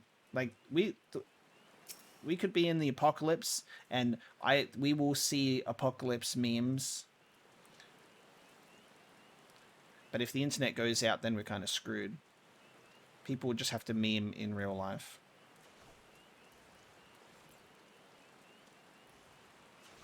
Hey Hunter, I'd like late game grinding help would be so good. Like I'm super happy to play multiplayer with you guys and actually enjoy the cooperative element of these games. Like for sure, it'd be so much fun. Like this, for now, like this is only just me, just like getting used to the game systems. We've done the character creation and just getting used to the game, beginning the adventure. I'm probably gonna play off camera. You know, and just like do quests and farm and do stuff like that, but we're gonna do more Final Fantasy 14 streams for sure. Like this has actually been a really positive turnout for me that I'm really grateful for. I had no idea how this stream was going to go. I honestly was like, oh, maybe like a few people will go and come and check it out. I don't know how many people like follow me that like Final Fantasy, so it was really like I had doubts. I was like, oh, I hope this goes well. Like I'm nervous and I Really wish, really hope that everything goes smoothly, and it has. So I'm really appreciative of that. So more Final Fantasy 14 streams will definitely happen. That will just remain on stream only. Like I'll remove recording the chat on the top left, because this is going to go up on YouTube as like a full VOD. Just for my first time, and then potentially I'll do like I'll record some off-screen content to also engage in like doing like a first impressions video of the game, or like something like that. Like do something that's like first impressions, or like maybe some sort of review, I don't know, an early review. But Final Fantasy is really important to me, so I fully intend to keep playing. Shay, I can't wait to see your cave paintings. Did you know, by the way, this is totally fact and not at all made up, is cave paintings are totally memes, right? Cave paintings are just memes of the past. So, you know, they did it without technology, and so could we. People would just carve their memes into stones. Oh god. And the funniest thing for me is I think that, like, if the world ended and no trace of human civilization was left, memes would still be left behind, and whatever civilization would come after us would waste hundreds of years trying to decipher our memes and what they meant, right? Humanity will live on through our memes.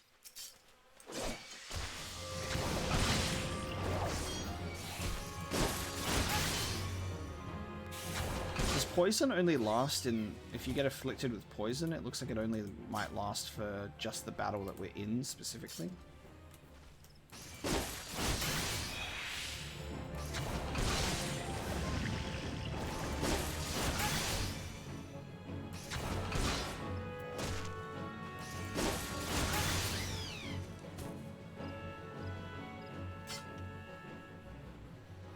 Hey, Audio, I appreciate that. Really, like, playing through, like, these games that have been on my list for a long time, or ones that, like, I'm like, why is this game series so well loved? I need to know why. I need to check it out. And then finding out exactly why and becoming a huge fan myself. Like, the fact that I've been playing Metal Gear Solid 5, Metal Gear Solid as a series for less than a year, and it's already one of my favorite series of all time, says a lot. And if that is not a, oh god, fate joined. If that is not a sure thing of like, guys, it's okay to try new things, because who knows what you'll discover. Like, people are like, oh, I don't know if I'll like this game. I was like, I had no idea what Metal Gear Solid was even about. It's become like one of my favorite things ever. So YouTube has definitely also taught me to take chances on new game series and new games as well. Like, I already have a very varied taste in games and content, like music, movies, games, all of that stuff. Like, I am into a lot of different things. So this is kind of like, it's very easy for me to take on a new game, and I'm more open to that. But a lot of people are very hesitant to check out new things, and they stick to what they're comfortable with, which I totally get. I'm like that with my food. Like, what do you mean I want to go to this restaurant and try a new dish? I'm gonna go and get the thing that I know tastes good, because then I don't feel like I've wasted my time. Like, I totally get that mentality. I totally get the mentality. With video games, I'm a bit more open to trying something. I can kind of tell if I'm going to enjoy something when I get into it, or not. Or, like, sometimes I'll even push through on things that I don't necessarily maybe enjoy a lot, but I enjoy, like, the world and the story and, like, the gameplay. Like, there are multiple parts. Like, if I don't like a gameplay in a game, but I really like the story, and like like what they're trying to tell in that story, or like the gameplay. Not the gameplay, the world. I'm getting confused in this fight, so I'm mixing my words. I apologize. If I really like the story and the concept, I will push past the gameplay to get there. But if I really like the gameplay, it's a bit more of a struggle. It's a bit more of a struggle if I don't enjoy the gameplay. Gameplay is a very core element for me.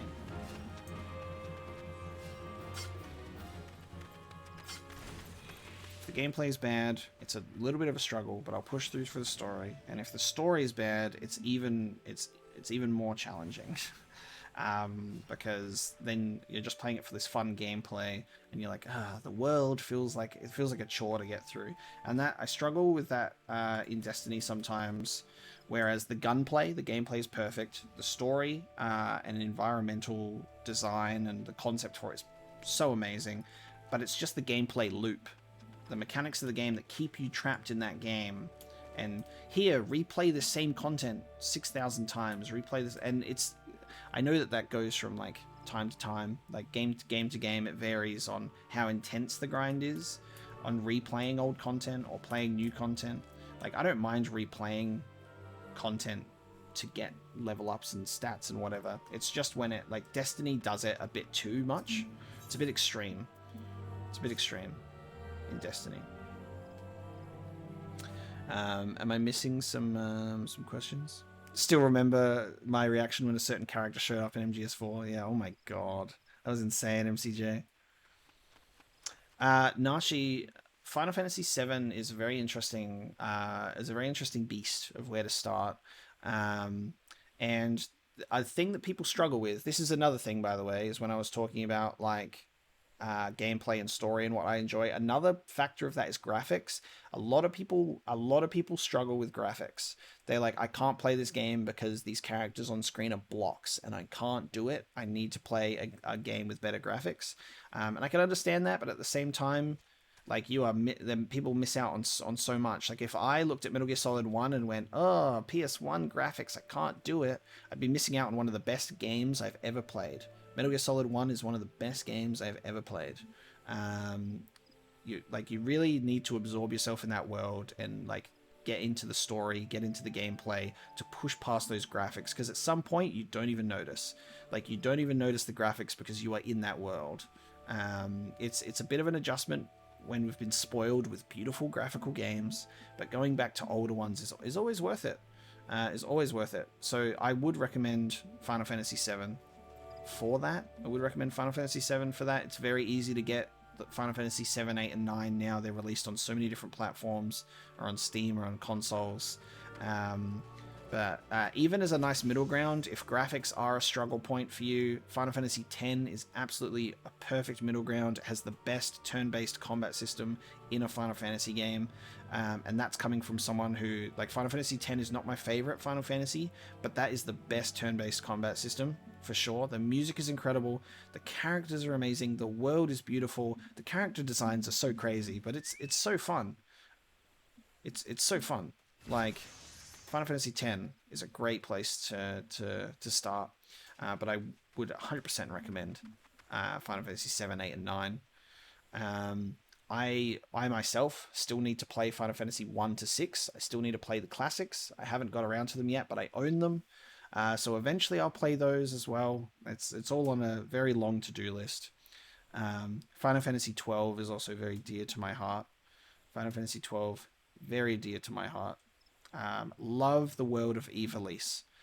So Final Fantasy 12 and Final Fantasy Tactics Advance are two games that I've played growing up. Two games that I played growing up that are set in the world of Ivalice. I want to play the original Tactics still, because I haven't touched original Tactics on PS1, because it was never released outside. It was never released in PAL, in the PAL region. So I haven't played Tactics. And I also want to play Vagrant Story, which is another Square Enix RPG that's set in the world of Ivalice, but it's not a Final Fantasy game. But yeah, Nashi, Final Fantasy VII Original, absolutely beautiful, beautiful game, beautiful world. 7 is a great place to start, because it's also not difficult. It's not a hard game. It's not a hard game. Very easy to learn. There's a rated Ivalice on Final Fantasy 14. I'm sold. That's so good. I can't wait. I can't wait. That's perfect. I love Ivalice. It's one of my favorite settings. Like, I can even recognize things that are like some of my favorite things, even though they're not in my favorite game. And Shay, shame on you. What do you hate about 12? Like, actually, not me, not aggressive. Like, I'm actually curious, because I know that there are a lot of people that have gripes with the gambit system or like the combat or something like that with 12. But like, what about it don't you like? I'm curious.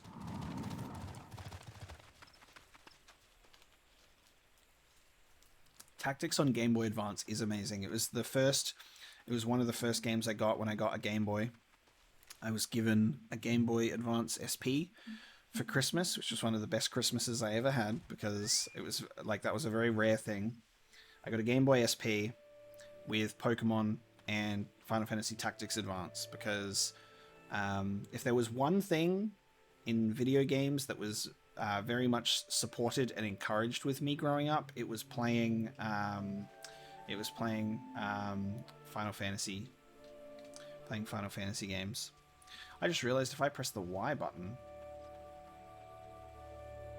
on my controller, I'm just holding my controller, it turns off the HUD. Interesting. Is it only when I'm in dialogue, though, to turn off the HUD?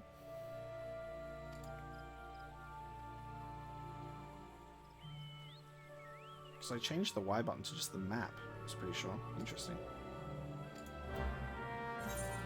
Oh, there you go. Yeah. For some reason, when you press the Y button, when you're in dialogue, it turns off the UI. So I guess you can have a more cinematic experience while reading dialogue.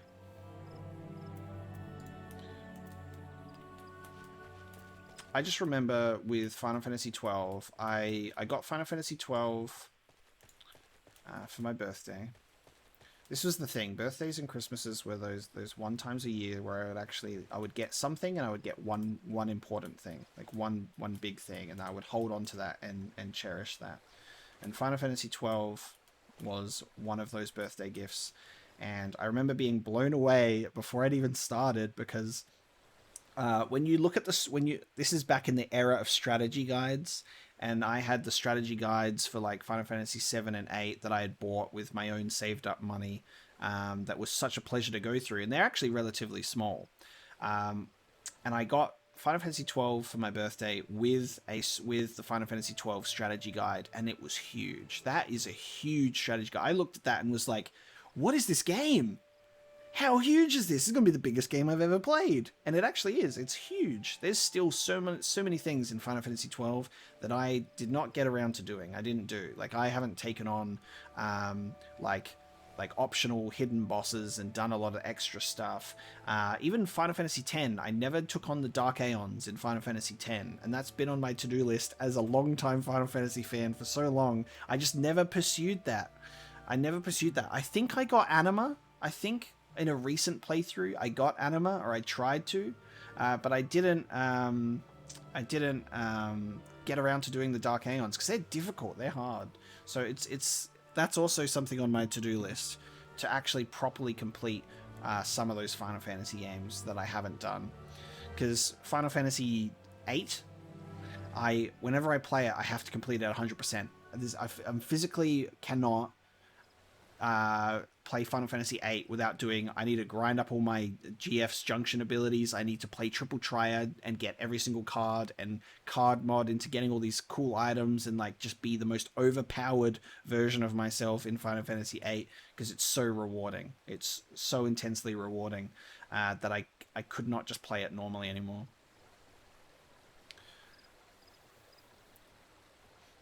Like, I can... Interesting. Like, I can see what you're saying about Final Fantasy 12 there, Shay. I think Vaughn is a bad character for Final Fantasy 12. Like, what they're going for there is they want to have your main character almost be being able to view all of the other characters, which are far more interesting. It's really strange how Final Fantasy XII does that. Is Vaughn is like you, the player, watching all of these other amazing characters do cool stuff, and it doesn't work. It's really weird because Vaughn is boring, Penelo is boring. The two characters that you first meet that you hang around with, they're kind of boring, right? Bosch is so cool. Balthea is so cool. Fran is so cool. Who else do we have in the team that's with us? Who else is in that group? Vaughn, Penelo, Fran, Balthea, and Ash, right? And Ash is okay. She's really torn between being boring and okay. But there are some good characters in 12 that have really interesting stories. And I do agree that Balthea is the leading man, and he should have probably just been the main character in general. Balthea is amazing. There's some really, really good stuff in 12, in the story, in the world, in the characters. But unfortunately, the main character, Vaughn, is like an anti-main character. I don't know how to describe it, but it doesn't. I never liked Vaughn. But I love Bosch. I love Balthea. I love Fran. Type deal. Love them. And the world of Ivalice is gorgeous. So in depth. The world is good. Final Fantasy 13. I didn't enjoy Final Fantasy 13 until the very end, where the game opens up and it goes, oh, you can revisit past areas, you can go and do all this extra stuff, you can go and run around and do stuff now. I did not enjoy Final Fantasy 13 until the very end, where it opened up and I was like, oh, I actually like this game now because I can actually do all this bonus stuff. But that is, you have to do a lot of work to get there, because it's linear, and it's criticized a lot for how linear it is. But the same thing, Final Fantasy X is highly linear. Final Fantasy X is so linear. But the difference there is Final Fantasy X is so much more enjoyable. It's linear without it being obviously linear. I haven't played 13 in such a long time, so I'd actually love to revisit it and replay it and see if my opinion changes, and see if I maybe enjoy it better replaying it. Because that would be very interesting for me. I'd like that. But Final Fantasy 13, I remember just hitting a very specific point where I was like, oh, I enjoy this game now. It just took a lot of work to get there. And then Final Fantasy 13-2, I think I enjoyed that more, but I mostly spent most of that game being like, what the hell's going on? This is so confusing. And so much time travel, so many places to go to. So Final Fantasy 13-2, I got right to the end. I'm actually at the final boss, and I never beat it. I never beat the final boss. I never beat the final boss for 13-2, but I played through that, and I think I had overall more of an enjoyment of that game, even though the story confuses the hell out of me. And then Lightning Returns, I bought it. I got sucked into pre-ordering it because the pre-order bonus was Cloud's Final Fantasy VII Soldier outfit. So I'm a sucker for that. So I pre-ordered it, but I haven't played it. I haven't played Lightning Returns. And I think it's a shorter game because it's actually on an in-game time limit, which is a very interesting concept. But yeah.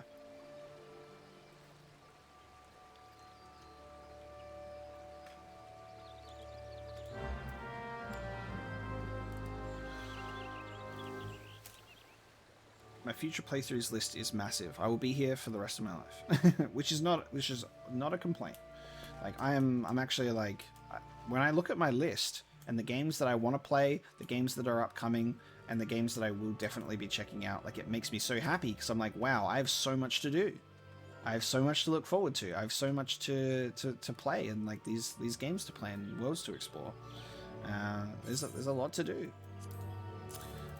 So I try and get through a lot of things, a lot of games, and I do get some odd bunches of people that are very impatient for me to start particular games and go, have you given up on playing this whole series because you just finished a game and you haven't uploaded the next game immediately, so you must have given up? But it's like, no, I just play multiple games, and I don't want to burn myself out on a series. Like, I will take small breaks when I feel that I need them. Like, I took a brief break with Peace Walker in Metal Gear Solid Peace Walker because it was a lot of grinding. That was a long game. I took a brief break before getting into Metal Gear Solid 5 because I wanted to be ready. I wanted to be at my best self to play that game, because it's easier for people to just play through a whole series when they're not on camera and not actually recording a thing, but like, I have to actually be so engaged. So I want to make sure that that's the best. I don't want to repeat my Metal Gear Solid 3 ending. It's like my biggest regret.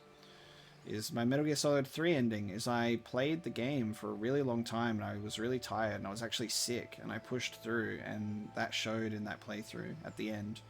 The worst episode for it to show as well is the ending, so there's like a big shame. Like, ultimately I think it was still okay. I really loved the ending of Metal Gear Solid 3, but I just wasn't my best self. And so you have an example of that, you know? So when people are like, after I've immediately finished Dark Souls 2, are like, play Dark Souls 3 right away. I'm like, dude, Dark Souls 2 is kind of draining. Like, I loved it, but I don't want to just jump into another Souls game straight away and just end up being tired.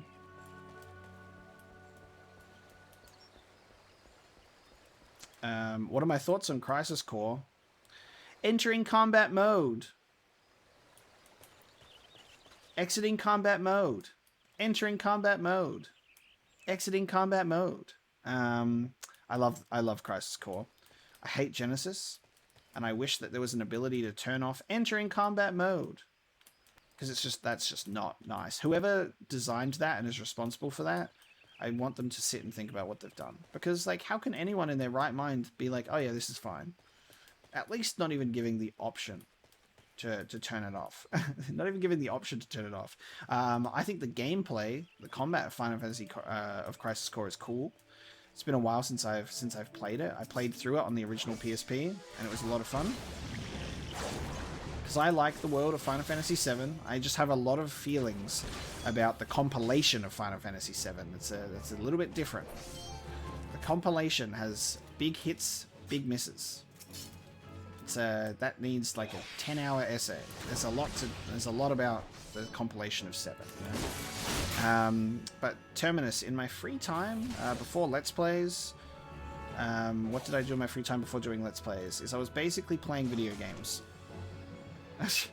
and doing art. I draw sometimes. I take photos. I'm also like I like photography, so I'm a bit of a photographer.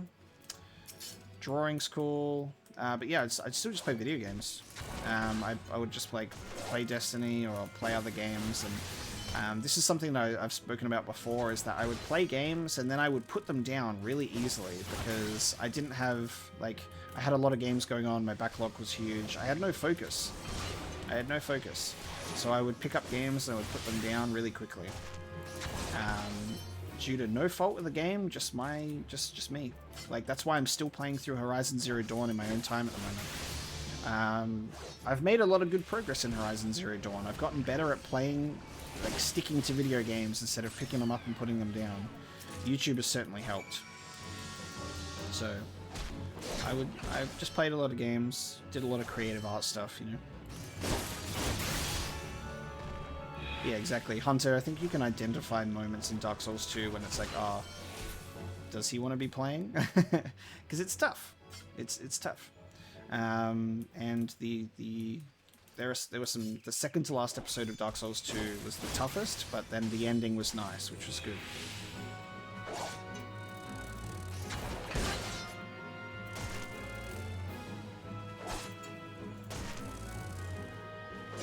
Interesting, Pablo, about how you feel about Dark Souls like 3, but Dark Souls 1 is instantly been one of my favorite games ever. Like, I fell in love with that world pretty quickly, and then I hit a real big struggle point with Ornstein Smo, where I was like, oh god, I'm actually worried. Like, not worried that, like, I was like, I should be able to get past it, but I was worried at, like, wow, this is going to take a lot of time out of my life to record and get through here, because it's actually kind of tough. And then as soon as I got past that hurdle of ONS, I was very much all in love with the game all over again. And it was great.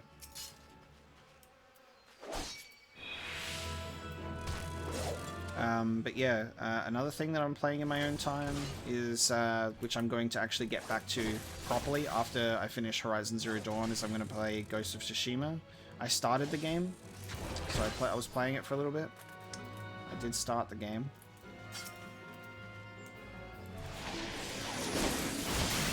But I barely have even scratched the surface of Ghost. I'm in the first act of the game still. I've just been running around exploring. That was one of the most beautiful environments in a game I've ever played. Horizon Zero Dawn and Ghost of Tsushima have the most beautiful worlds. And because of that, very beautiful environments. Very beautiful photo modes. It's great. Very excited for you guys to see my Dark Souls 3 playthrough. That's always like kind of the funny thing, is a lot of people are like, oh, when are you playing this game? Have you given up on the series? I'm like, I want to see you play it. I'm like, guys, I am more excited to play than you are to watch. Even if you are so excited, for me to watch, I'm more excited. Whoa, okay.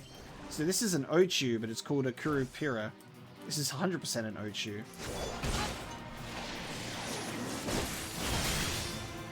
Can I do this on my own? Let's see. It's a tough boy. It's a tough boy. It's level 8. I don't know if I'm going to be able to do this on my own. There's no one around here to help me.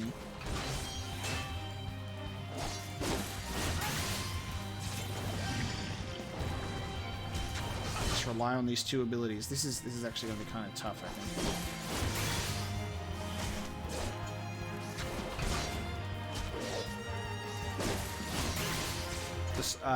Yeah, it's definitely a blessing. It's definitely a blessing and a curse.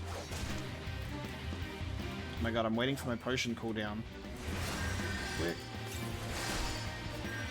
Oh my god, Pablo, you've saved me. Thank you. Thank you for the heal. Appreciate it.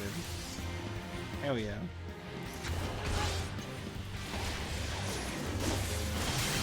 We got this now. He's a fate boy. But yeah, inviting the Souls fans to the channel is definitely a blessing and a curse, and it's I don't regret that in any capacity whatsoever. It's actually been great. It just is also, there's a lot of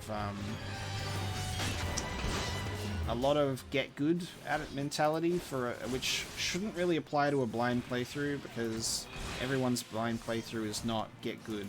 It's figuring it all out, you know?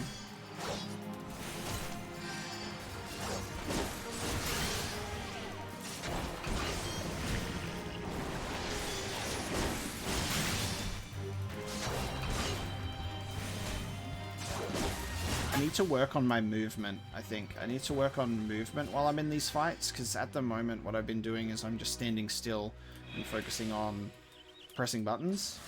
But I feel like I would do much better if I actually kind of moved around the fight a bit. I just need to like learn how to do that. Is there a way to...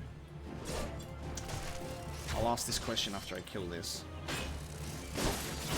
Like, is there a way to highlight an enemy and then when I'm moving around, it like locks onto it, so the camera will always stay focused on it? Because if I click on that, it doesn't. Is there like a lock-on ability? Pablo's an anime protagonist. He like pops up where like the main character is like down and out. He's like, "You needed help?" Da-na-na-na-na-na, da-na-na-na-na-na. And then he pops in and he's like, "Yeah!" That was an anime moment. Thanks, Pablo. I need to slay one more midge swarm.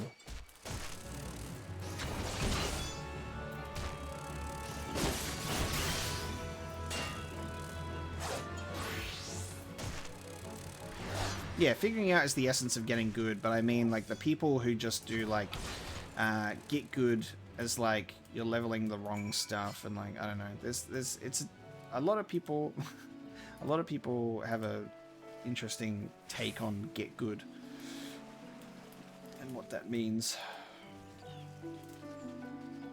A wizard is never late. He arrives precisely when he means to.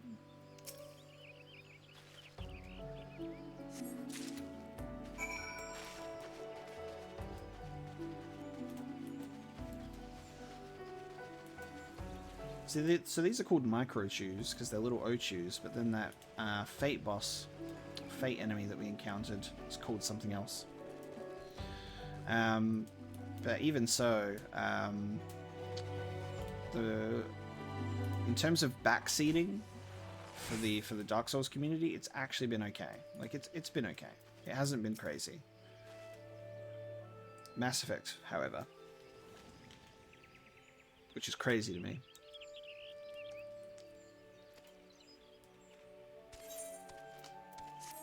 Another quest, Another quest, I'm in a really good period of time at the moment, by the way, with like the games that I'm playing. Like, really good period of time at the moment, where every game that I'm sitting down to record, I feel really good about playing and really excited to play in some capacity. Some a little bit less than others. Because of the stress that comes with playing Alien Isolation. Like, I'm preparing myself to literally be in an intense period of fear for a while. But like, I'm excited every time I sit down to play Mass Effect 2, Dark Souls, like Metal Gear Solid, like all these games that I've been playing are just like, I sit down, I'm like, I can't wait for what I'm about to sit down and experience for like an hour or two. Like, it's so exciting. So that's like especially relevant for Mass Effect 2 at the moment. Every time I sit down and play Mass Effect 2, I'm so excited for what I'm about to play and how the missions are going to go. Because we're going through all of the characters' loyalty missions at the moment, like kind of all in a row. Because it's just kind of worked out that way. And it's so fun.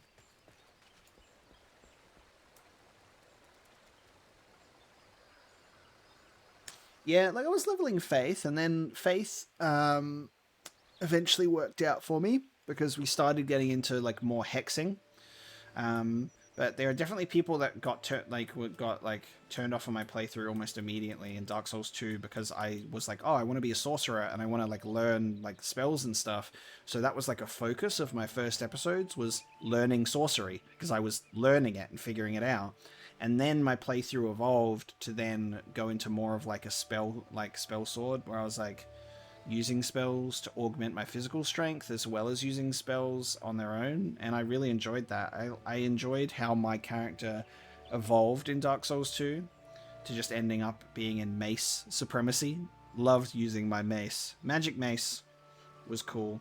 And then we experimented with like hexes for a bit and getting our intelligence up to our highest leveled skills so we could use those high powered spells for the end of the playthrough, which was really cool.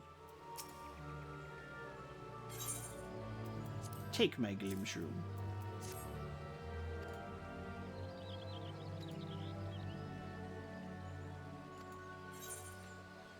Another playthrough. Two games that have been actually I'll say three games that come to mind that have been frequently or heavily requested or has come up in frequent discussion is Fatal Frame, Deadly Premonition, and Legacy of Kain. Those are three series that people have mentioned, and there seems to be some very passionate fans of those in my community to play those games. So I've been thinking about when to tackle those. Something I have going on each month, or try to do each month, is got like a Patreon poll to pick a particular type of game. So Alien Isolation, that I'm playing at the moment, won the Patreon poll for last month when I was thinking about the horror games. And Fatal Frame, Silent Hill, Homecoming, and another game, Condemned Criminal Origins, were in that poll. So it's interesting to see what people were excited for in that poll. I was thinking of doing another one soon for a Patreon poll, which is like like a type of like retro or PS1 game to play, because I've been kind of itching to play a PS1 game again. So I was thinking that would include like Legacy of Kain, Blood Omen, Parasite Eve, stuff like that. I haven't figured out the rest. I've got a couple of PS1 games just like sitting on my shelf, but there's a lot on my to-do list for PS1 games. So I was thinking I would do like a Patreon poll for like a PS1 title to chuck onto the channel, so we can play something that's a bit of an older game that's been on my backlog for a long time. I'm really excited to get into Parasite Eve. Oh, sorry. By the way, I did miss a message earlier. You've just reminded me, Hunter. Dragon's Dogma. I saw a comment about it. Sorry if I missed that. I don't know much about it. I've heard some good things, I think, about Dragon's Dogma 2. Is there a sequel? I think I've heard of Dragon's Dogma. I might be thinking of another game. But I've heard of Dragon's Dogma and people like it. So I don't know anything about it, so I'd definitely be curious to take it out. Obviously, I'm a big fantasy fan. Like, I'm into Lord of the Rings. And recently, like, before Season 8 of Game of Thrones came out, I binged all of Game of Thrones after having not watched it, and I loved it all. And so I was not so heavily disappointed by Season 8, because I didn't have so much expectations. Even though Season 8 was bad. But I'm really into like fantasy stuff, so I'm always happy to play another fantasy game.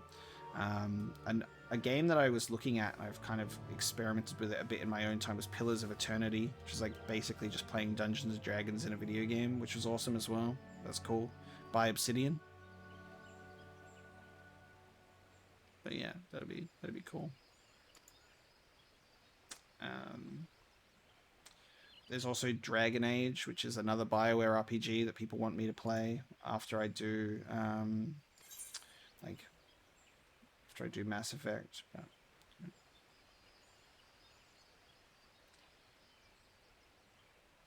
well, I'm not casting any spells, so I guess I'll just get the pot helmet. I don't know what BioWare RPG I'll play after Mass Effect is done and dusted. I honestly might do Knights of the Old Republic instead, because that's been on my list for a long time, and I really love Star Wars. I just never got into the Old Republic era. So I might do Knights of the Old Republic before Dragon Age, but I fully intend to go through. That's my future. Look at that. That's my future.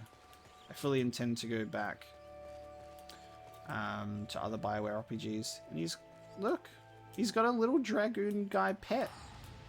That's my future right there. Look at that. I love that. So you can have like wind up characters, like where there's Frayne and Kain and stuff like that. That's so cool.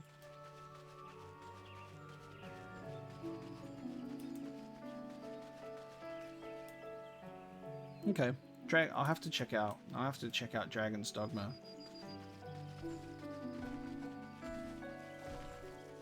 And I really appreciate that, Hunter, as well. That's actually like kind of what I'm going for. That's what I'm trying to do.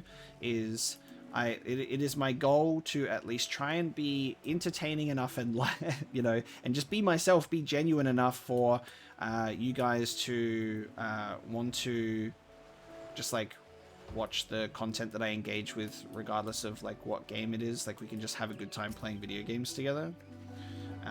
That's really like the goal. Ooh, an Exali Scout. I got you. Let's go.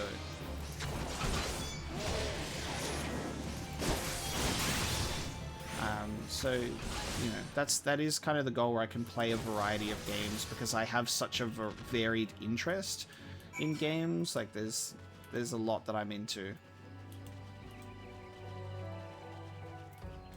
So being able to be like, I'm going to play this game, and have you guys want to check it out with me means a lot. Some side quests give random little pets.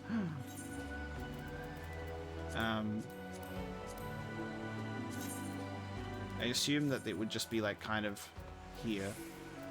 Or is there a pet inventory? Hold on. There's an armory chest. There's normal inventory. Chocobo saddlebag. Well, we don't have any of this yet, but... Oh, there's different types of currency? That's cool. That's interesting. I don't think I have any pets. I can't wait to get one, though.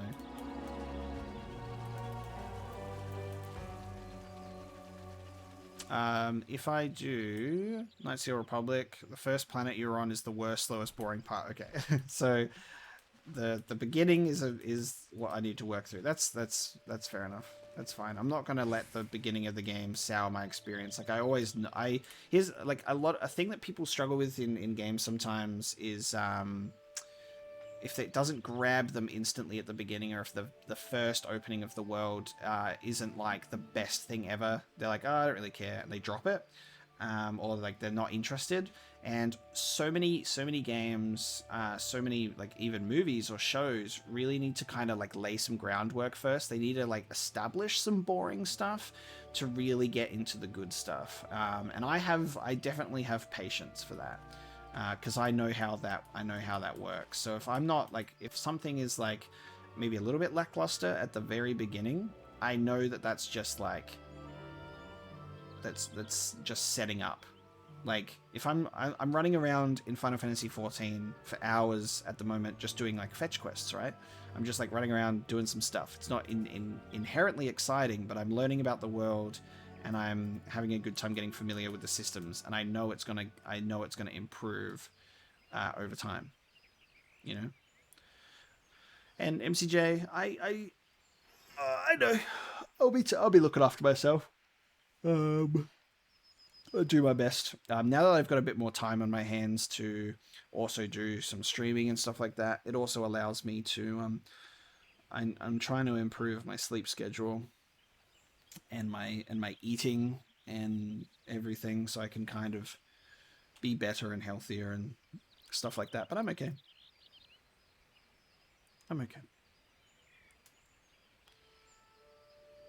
They pop up as a consumable, then into your pet inventory when you consume them. The marketplace has some of the lesser known ones for sale. For Gil, Demon Brick. Okay. So there's a pet in the marketplace. Cool, we'll have to check it out.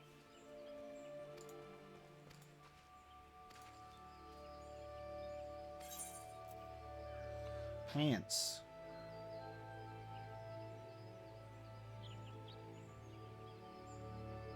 I will get pants with better magic defense, I think, because I've been focusing on just standard defense. So let me...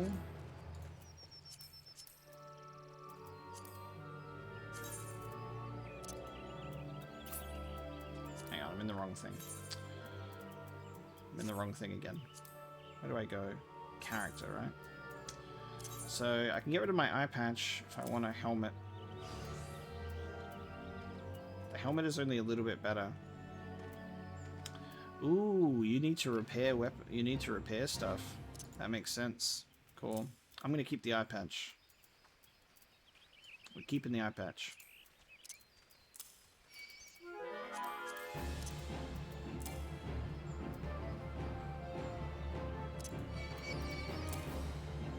Oh, hang on. I can't change. Oh, I can't change gear now. Is it because I'm in a fate?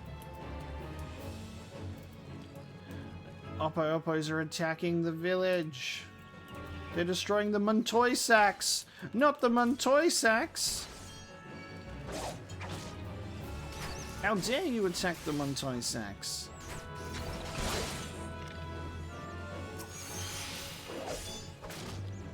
Yeah, that makes sense. That makes sense, Hunter. Almost 2:30. That's why I chose a slot that is much earlier for me, because I think that kind of like works out to be like a good time for most people. Like works out to be a good time for most people. So I go live at 7 AM like my time. But depending on how things work, like I might be able to do streams that are a bit later on in my day, if that like works out being earlier for you. Like I could even do, you know, a morning stream and an evening stream. I'm just not sure yet. I'm still in that period of figuring it out. And who knows, maybe I could adjust my sleeping schedule in a way that I'd be able to wake up even earlier to start streams earlier. Let's get him. Get him. That's early, yeah. 7 AM, baby. Up nice, bright and early for a nice stream.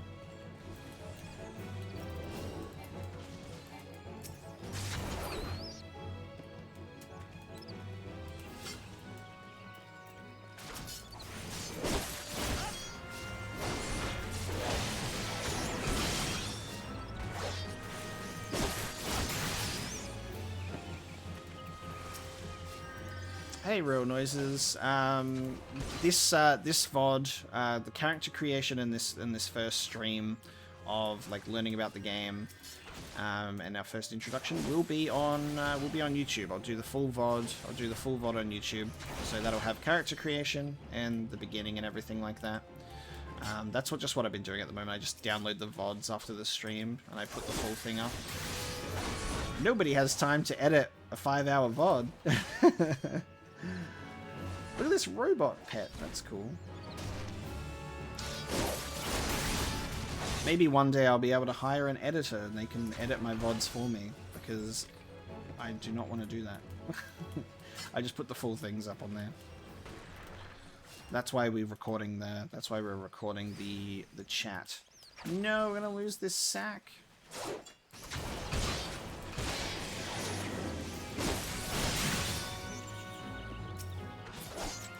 I must protect this sack with my life. Alright, I'm staying here.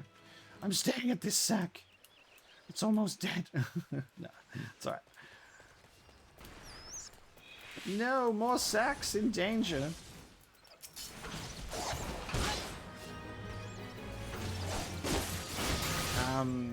I need to play Nier. I've got Nier Automata on my Xbox because I bought it when it came out, because I wanted to support Japanese games releasing on Xbox. So I was like, I must support this because this is a good thing and I want more of it. But I think I briefly checked it out. But I would like to actually properly get into a Nier game. Especially now that I've been playing Rising, which I wasn't aware that it was Platinum Games that did Nier. I wasn't aware. So now knowing that Platinum is responsible for Nier actually makes me very excited to play it. Because Metal Gear Rising is so much fun. Like, an insane amount of fun.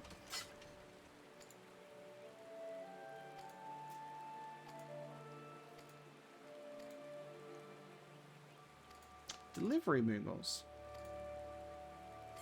No new letters for me. Moogle delivery service. Cool.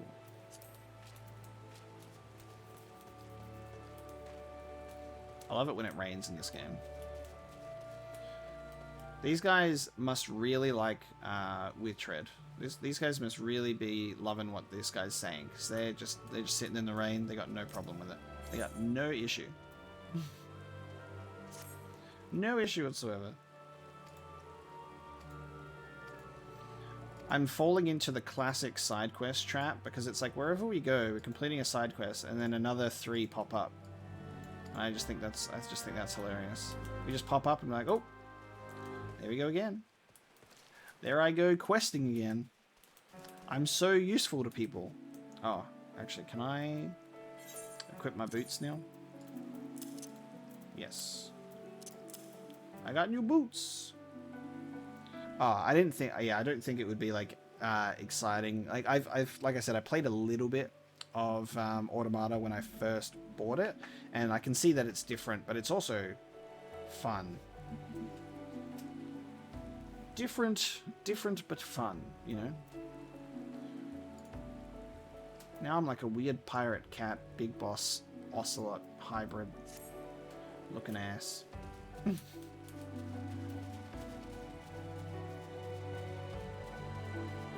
Destination.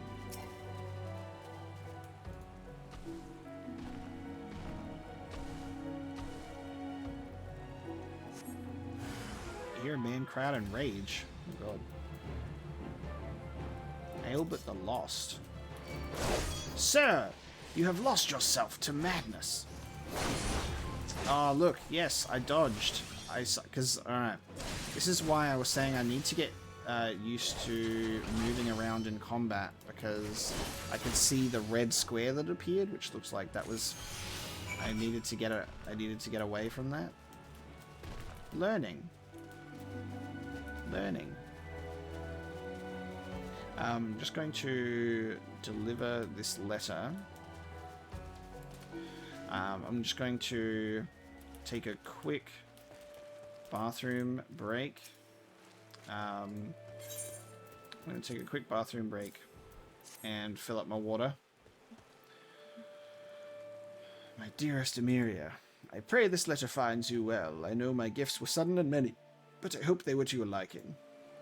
Seeing you in the first summer of your womanhood, I could restrain myself no longer. My thoughts have only been of you these past many moons, of what gifts might bring you happiness. Filled with white chamomile, the chamomile tea that you love so.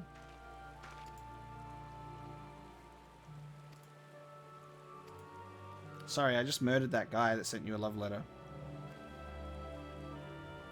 It's the most precious gift. I understand now. How did he know my favorite flower?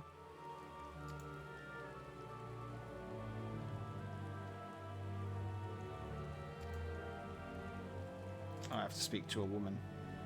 Look at my eye patch. Look how cool my guy looks. Look how cool my guy looks. Gotcha. I got you covered. Cool. Sorry that we murdered that guy that was important to you. Let me actually just sit in here. So I'm gonna take a quick break, like I said. So give me a second. I'll just sit up here.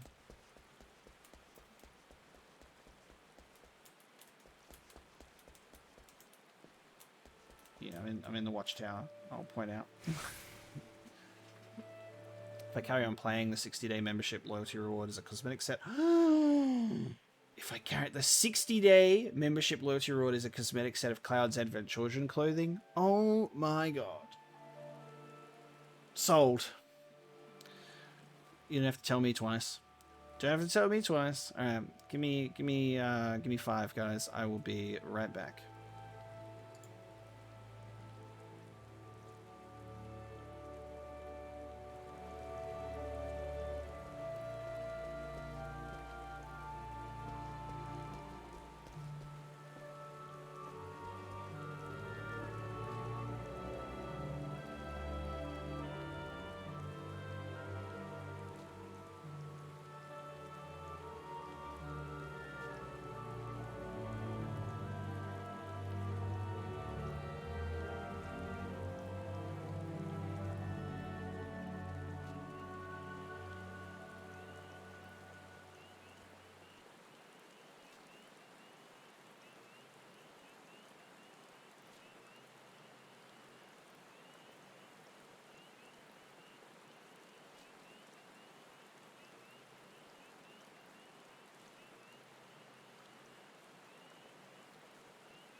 and then target one. Actually good, like it. And then go back into card. Oh, we can attack multiple. Oh.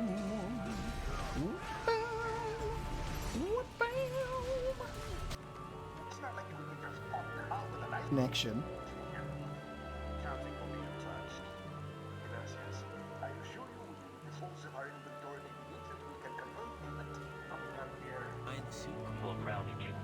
Because I stand up when I walk. I can't hit it open. That's right. So what are you doing here? The dudes. I wish the struggle when I lock.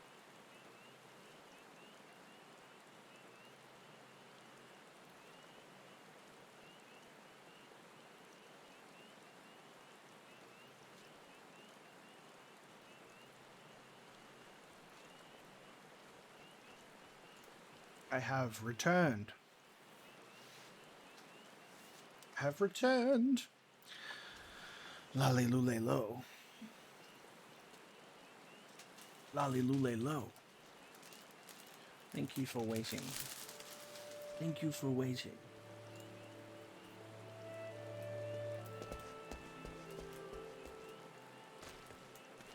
I'm ready to proceed with my quest.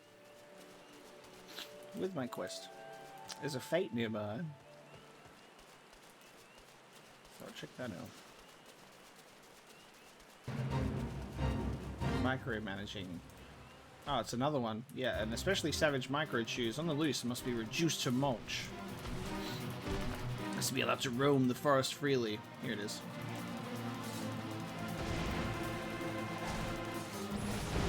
Emrys Unforgiven is here with me. Oh, it's really committed to getting Emrys, isn't it?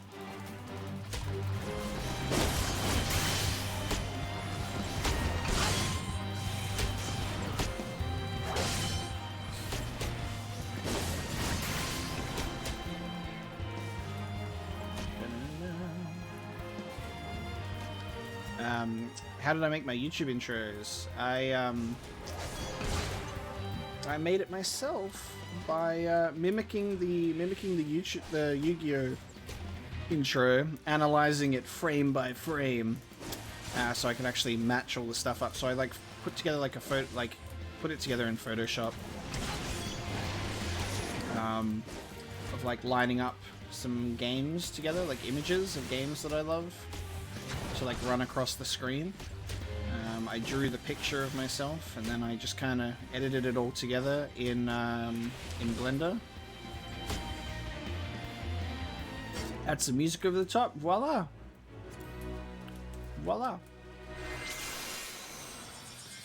And that's how I created my YouTube intro. There's another level 37. Smells like tree spirit. Who's in charge of doing the English quest names?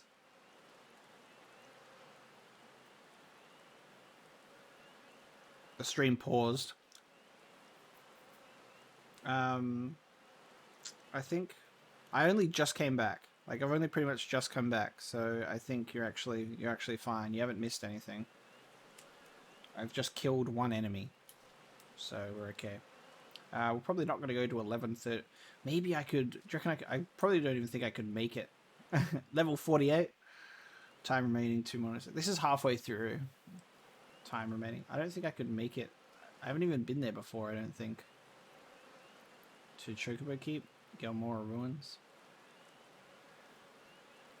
I'm gonna not do that.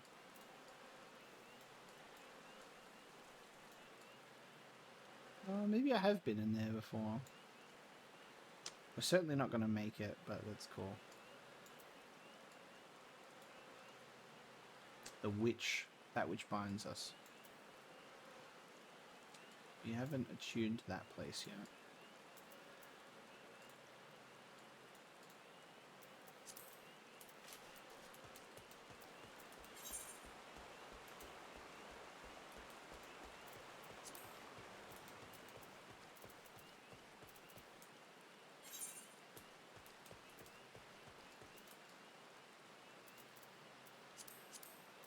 Some of these quests require quite a bit of traveling. I need to get to a shroud so I can fast travel, I guess.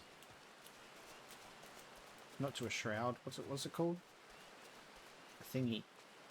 One of these things. One of those things. I've been seeing the I edited Yu-Gi-Oh down to what, like episode whatever, down to 1 minute popping up in my recommended a lot, but I haven't watched them yet. But maybe I should. Ah, yeah, no worries. It's cool. No worries, Hunter. But yeah, you haven't missed much.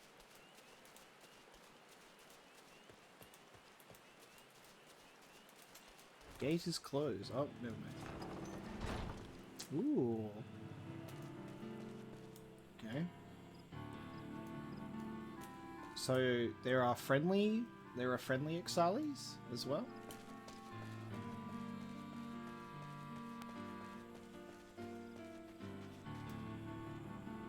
Interesting. I'm going down this way.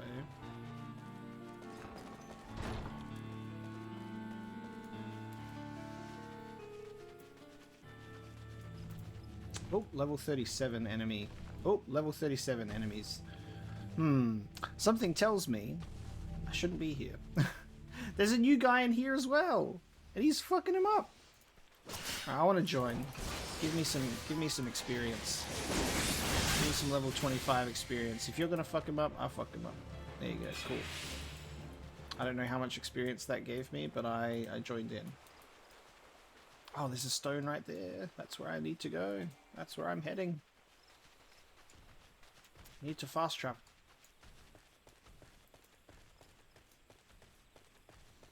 In an area far above my level. Far above my level.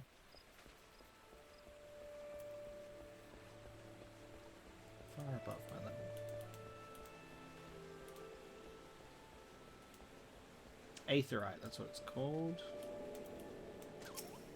Touch the thing. Touch the thing.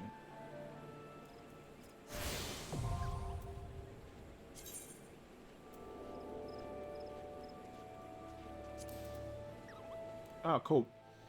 So I can teleport to one of the big ones. Or I can use this to... Okay, so I can set this as a home point if I want.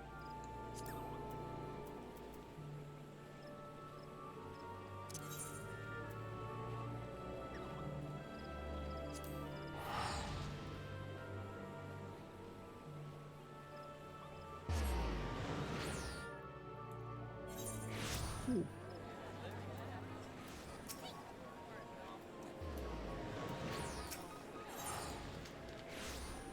And now if I do Aethernet, I can go to these places.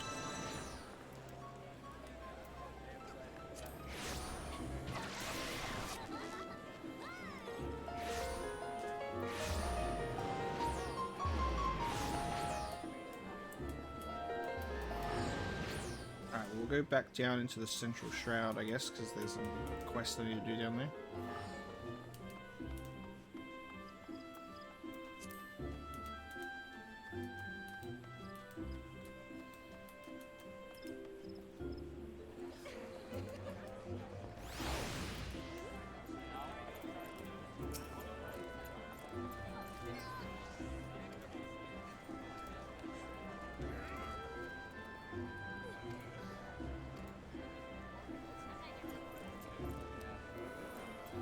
Oh, never mind.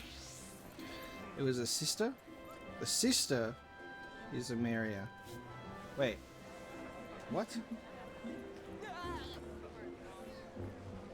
Oh.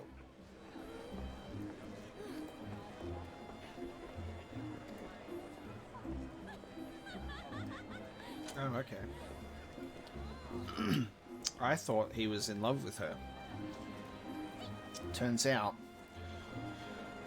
brother, sister! Oops.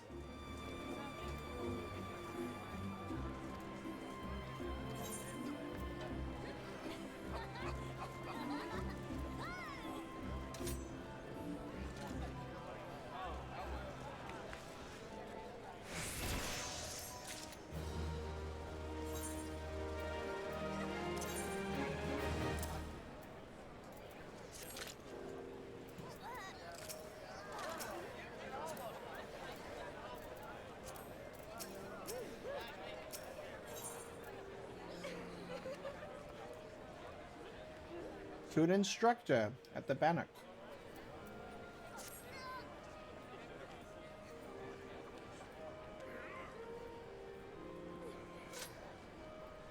Level 20 quest. For a mount license, hell yeah.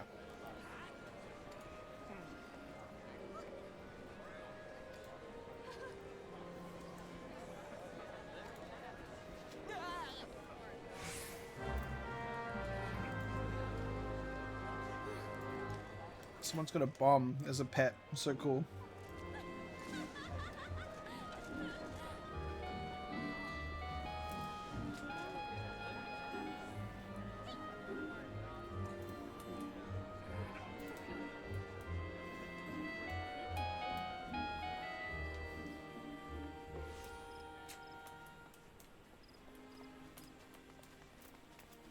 Speak with Galfred at the Bannock, speak with Briar, deliver the provisions. So,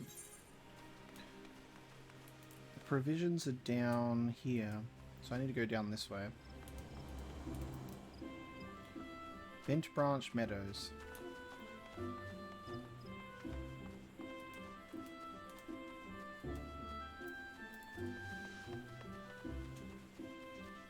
Need my sprint to last longer than 10 seconds.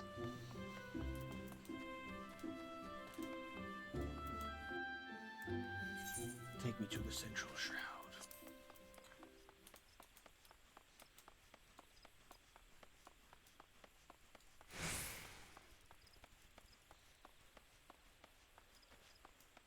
Alun Orban of the Stalwart Sword.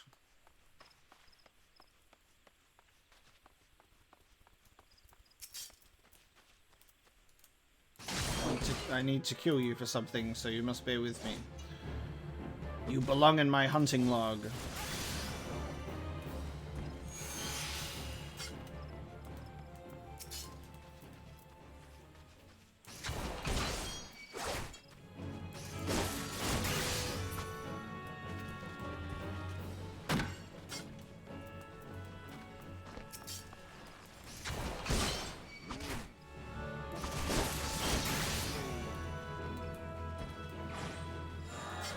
Hunting log completed. Oh, we're in a fate. Some soul sorceresses enchanted the forest funguars, transforming them into man-eating menaces. Let's go. They're enchanted. I want to kill an enchanted one. Where are they? Where are they? Oh, never mind. Well, I guess I helped by not doing anything. I helped.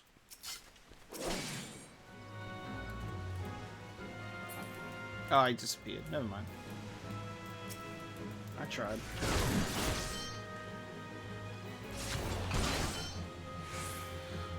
Oh, yeah. 10k hot tub stream. 10k hot tub stream. No. I don't have anything planned necessarily. Because you are correct in that everything. Oh my god, everything has been moving very quickly in that regard. But I don't know. It'll most likely be like same thing I did with 5k. Is I'll do a 10k stream and we can just hang out and enjoy the celebration. Having a lovely 10k of you hang out, and hopefully you can all join in and play some games. Maybe that can be when I do my Dark Souls stream. We'll do a 10k Dark Souls stream.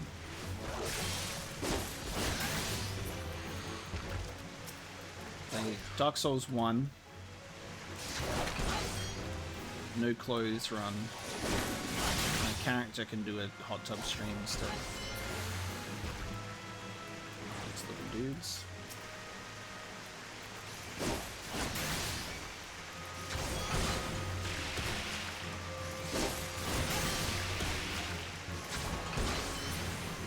Yeah, it'll be like a stream. feel like that's just like the best thing to do like a 10K stream, hang out.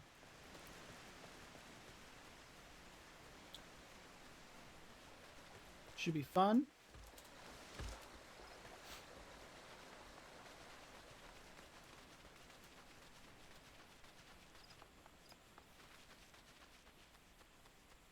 Oh, you wouldn't have to worry about me hitting a subscriber point to get to Dark Souls 3.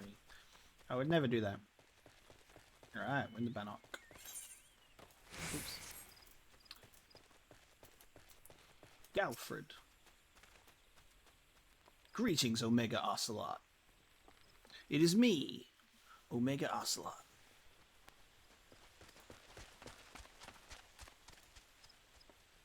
Eily Billish? It can't be!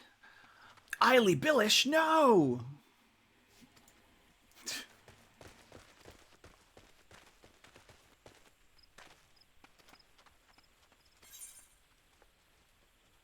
Okay, we only just got boots. This lowers my magic defense. I don't know. I can always sell stuff, right? Sells for 2 gil. Never mind. Can I crush things for materials? Maybe you just give me a bronze piece. Just give me a bronze piece. It's fine.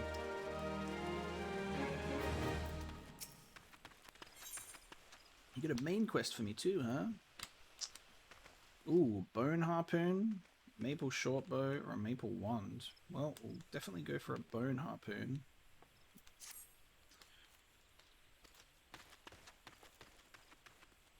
Since the dawn of the 7th Umbral era, many of the 12's Woods creatures have transformed into vicious, bloodthirsty monsters. Venturing into the forest without the proper gear is tantamount to suicide. I suggest you take some time to evaluate your equipment. Equip your head, body, legs, and feet with a gear or item of level 5 or above. Okay, well, I mean, I getcha. Prepare yourself for inspection. I guess that's already been completed because this is level 5. This is level 5. That's level 1. Like, we don't have full level 5 gear. We don't have anything on the waist. On the hands is not great. On the main hand, we also still have a level 1 lance. So, he might reject our advances. Yeah, take my basic provisions, please.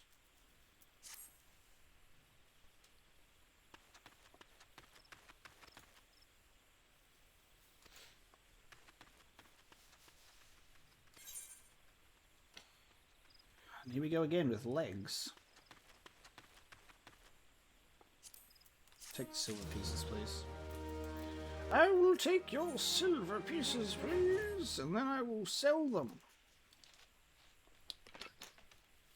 It's like they may as well just give me the gil if they're for selling.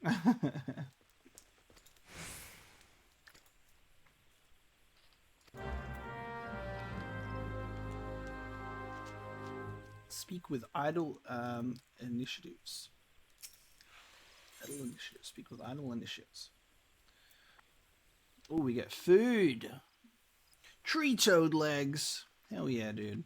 Direct hit rate. Oh, I should actually be looking into this because I think I have chanterelle saute, which is another 3% experience bonus. I forgot to eat the egg. I should be eating this egg.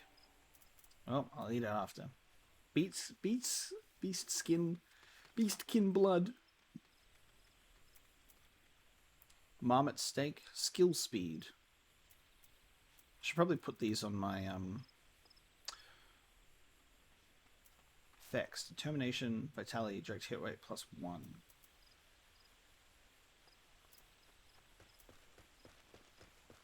You bash shit for materia.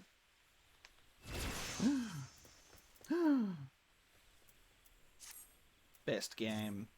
Best game.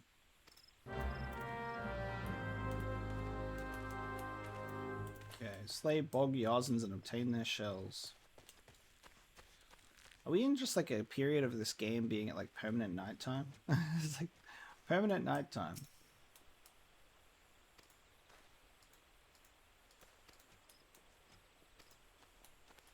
Yes, you idle initiate. You idle initiate, get back. Back to where you're supposed to be.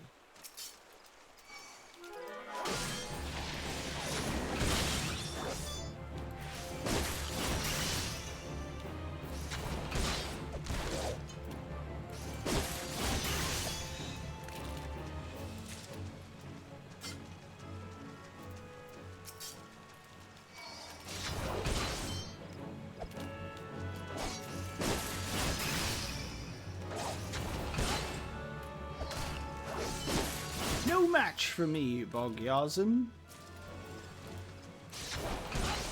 But yeah.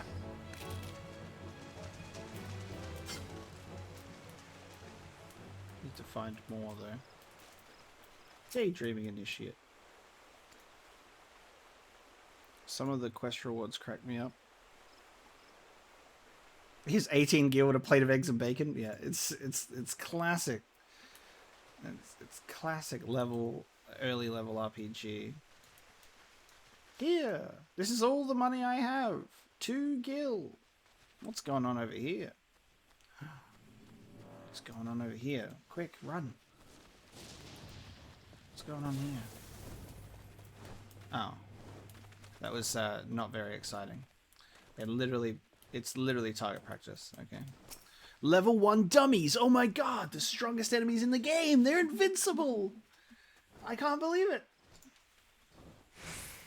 How can they survive such big attacks?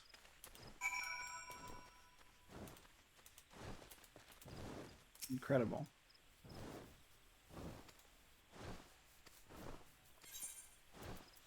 Thank you very much. I still have to get some shells from Bogyarzins.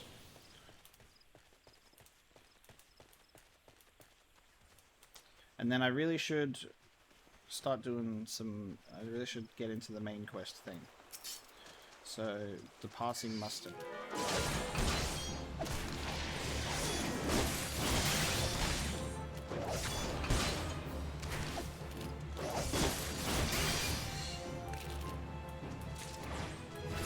You can now accept the next class job quest. Ooh, action learned. Leg sweep.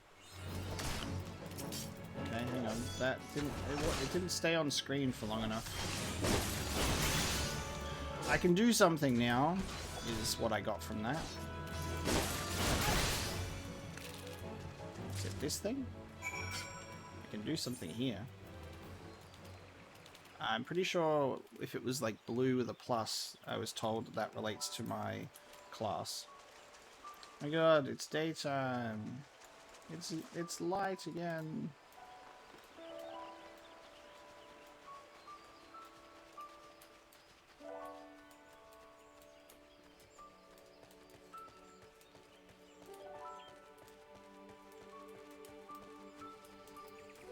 I don't think I got an answer. I might have missed it when I asked the question last time. But is there some sort of like a lock-on? Like if I target an enemy and then I start moving around, will the camera stay focused on them? Is that an option in this game?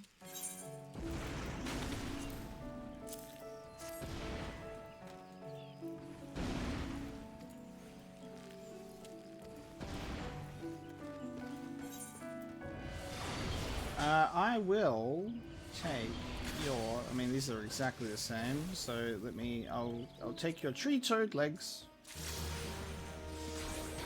There's a sort of lock-on that you found that it maybe keeps on target. Okay. Okay, cool. So I'll make sure to check out the blue quests.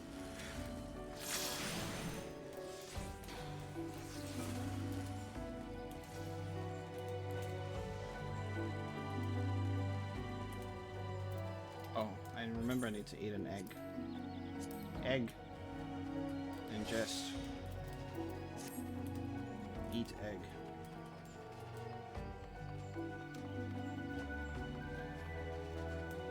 Right mouse button should let you strafe. Oh, yeah. Oh, yeah, true, it does actually. Yeah, that is a good idea. That's very handy, yeah. Like, walk around and, like... Yeah, sweet.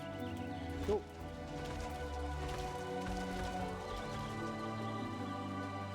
I headed? What am I? Oh, oops. Hang on. I'm headed in the wrong direction. I may as well commit to heading to this fate now. I thought the blue arrows I was heading to might have been the blue quest.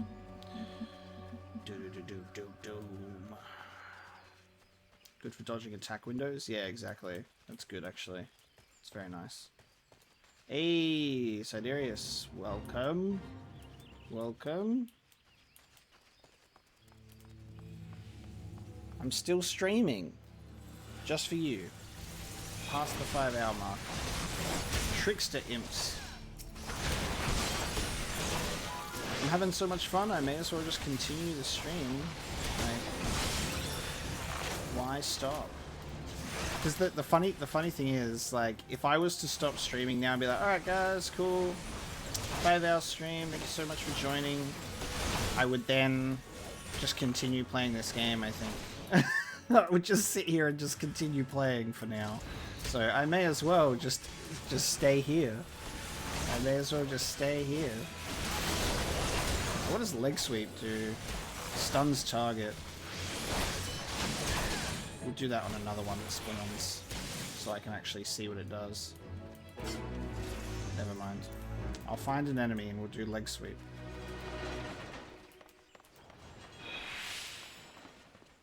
Here. You. You. Here. Let me leg sweep you. Stunned. Oh god. That across my screen. Look at these beasts up ahead.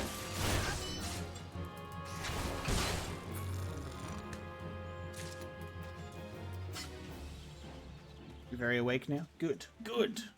I'm glad. Hey, you! You're finally awake. That's what we've been waiting for. We can relax now because Siderius is here.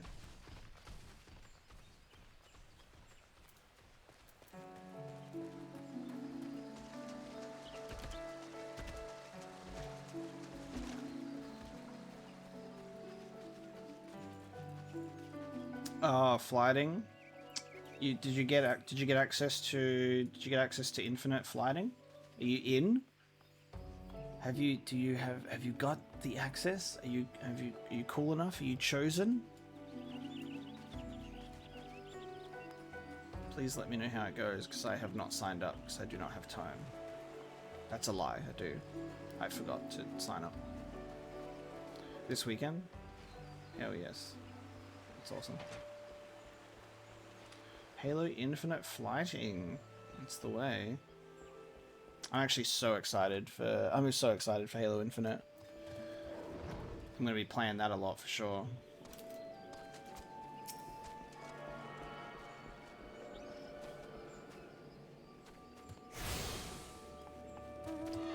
Alright, another spot. Look at all these mounts. Hey. Lavender beds. Information that may interest wealthy adventurers. I wouldn't call myself wealthy at this point.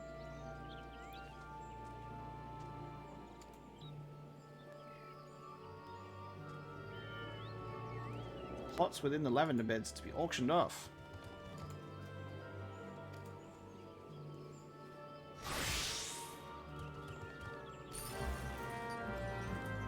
Speak with Emblem.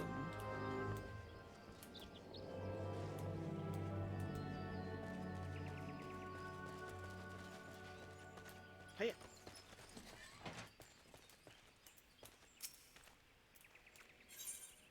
Not a material girl in a material world. You there, adventurer.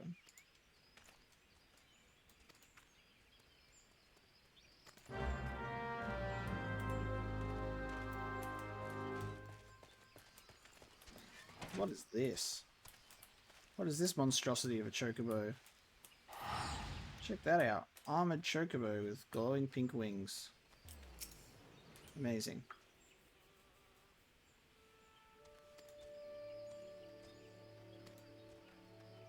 Ask the locals about Keitha's wants and desires.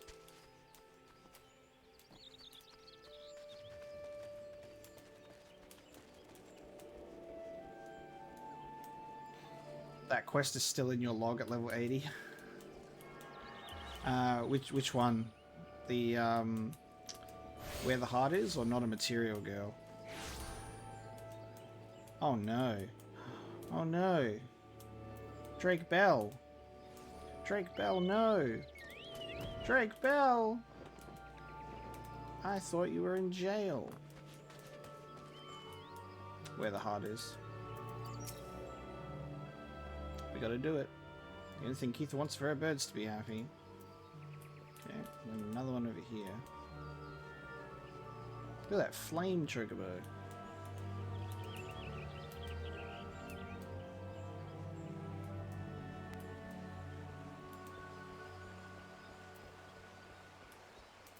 Bernard? Hello, Bernard?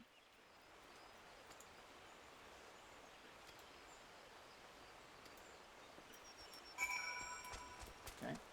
Return to Kugovachi. All she cares about is her birds, Kugovachi. All she cares about is birds. You know this by now.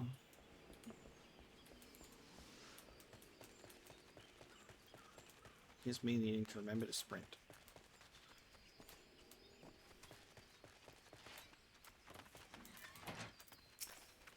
Oh, you're a tiny boy. I didn't even know. When we were doing this quest, I thought it was this guy. You're so tiny, I missed you. I didn't even see you there. Nothing of her material desires. Oh, nothing of her material desires. Adjust my seating a little bit.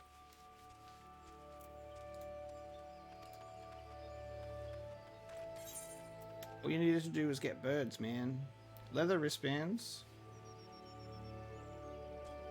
Strength +1, dexterity +1, intelligence and mind +1. Well, we'll go for this one. Leather wristbands it is.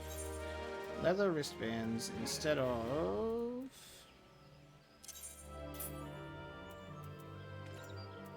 These are rings. Wait a minute, what is that?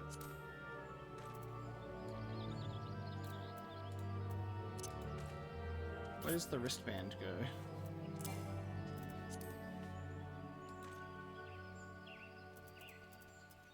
Oh, wrist. Sorry. I'm wearing a bracelet. That's why. Oh.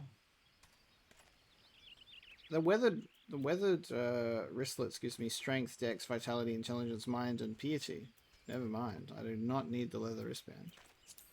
Didn't even know that I had that. Oh, I didn't even know that I had a better option available to me. So there you go.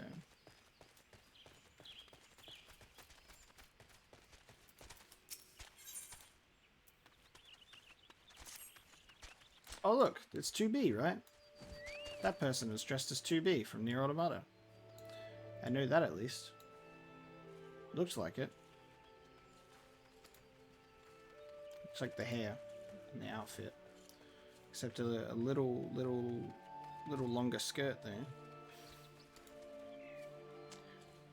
2B is a little bit different.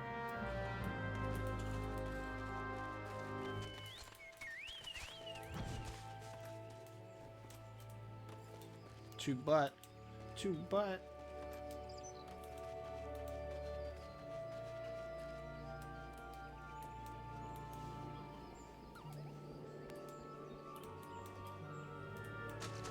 Go.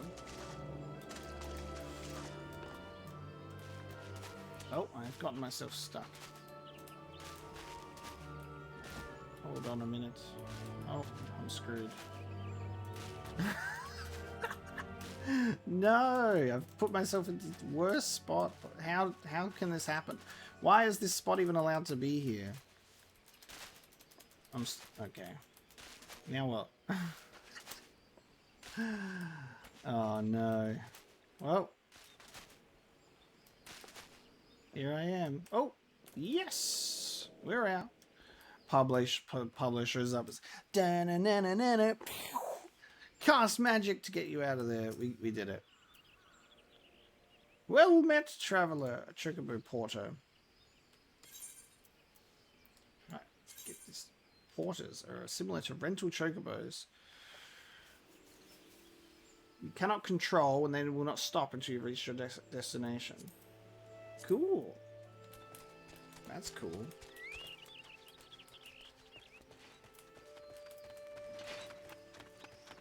Love it how that gate opens inwards. Fellow cat person, hello.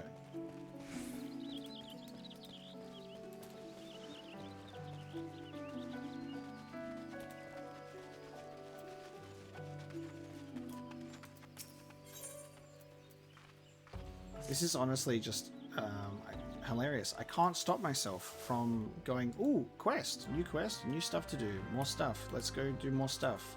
Stuff? Let's go do stuff. Main quest? What's that? Like, this is, which I think says a lot about the enjoyment factor of the game, is that I'm not like, oh yeah, cool, just do main quest stuff. It's like, I'm actually like, quest? I'll do quest. I'll get it. I'll do it. I'll get experience. It's fun. Balar. Hello, Balar.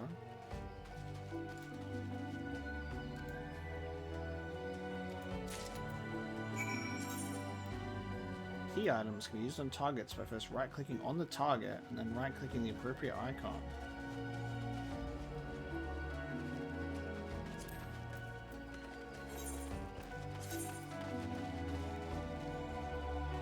So I've got to... Okay, I see. I see. Use that key item. Level 12 Dynamite. Ooh, what's down here? Magic Bones. Skellies. Good luck, Skellies.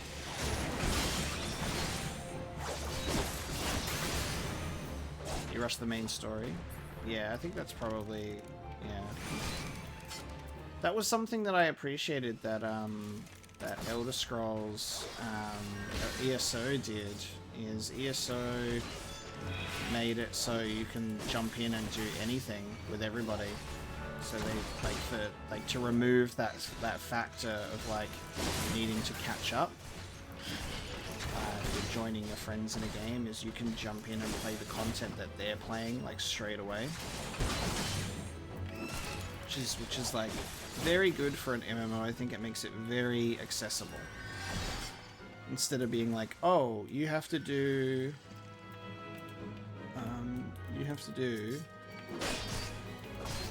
5,000 quests, 5,000 hours,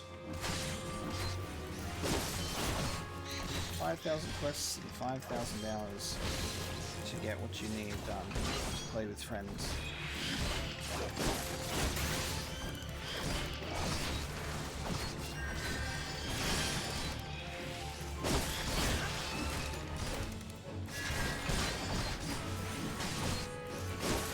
I'm a bit out of my depth here. We're going up against level 13 enemies. It's a bit slow.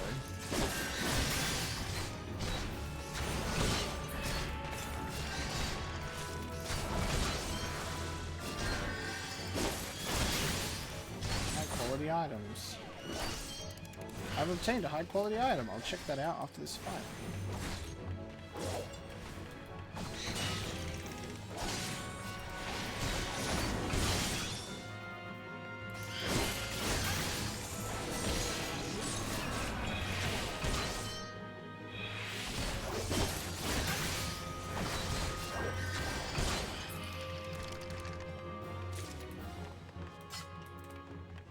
Do the bones just come forever? Do they ever stop? Now, am I in the wrong place? Or is it here? What is this? Interesting. This looks like something we'll come back to later. Okay. I think I need to actually be above this area for my quest, because it says lie the Nymea lilies atop the barrow, so I think I need to be above.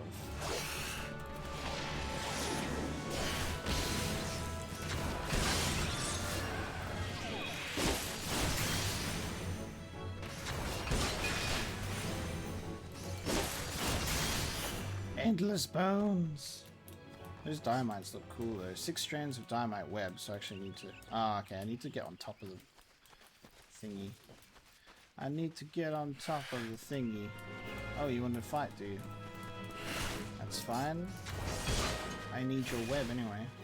You wanna mess with me? I'll mess with you.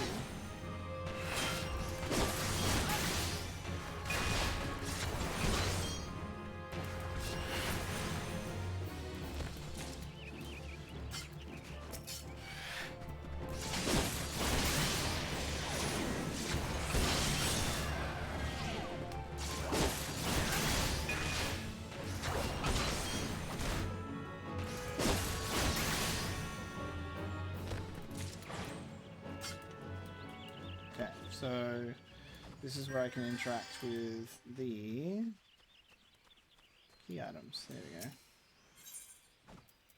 And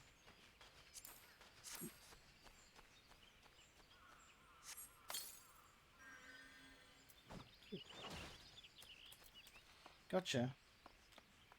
Easy enough. We don't have to fight endless bones now. We don't have to fight endless bones.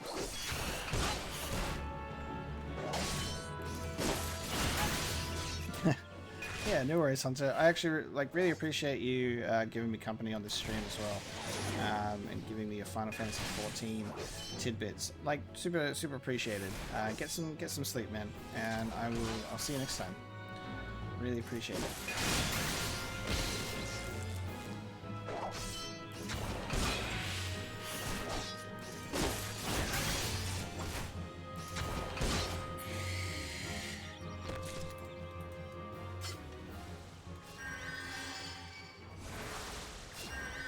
Barrow for me to put you on. Get on there.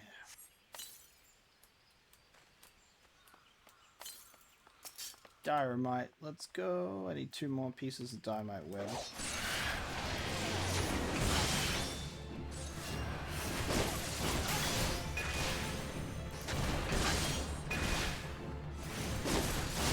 I'm loving comboing my 2 skills together. It's cool.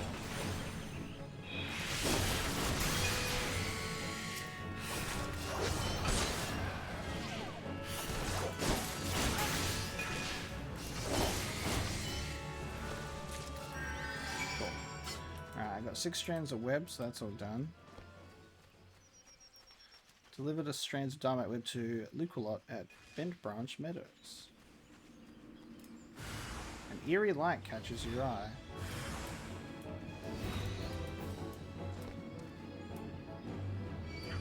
Glowing glow form? Ooh. Okay.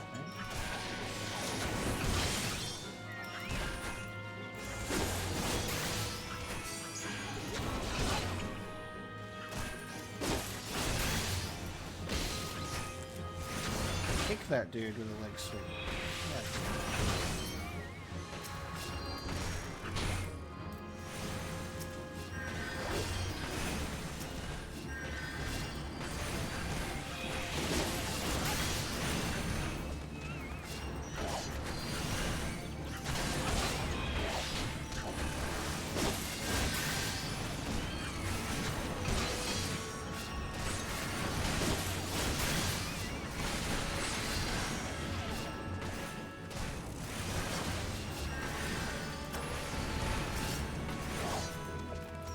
Eerie light catches your eye, still a thing.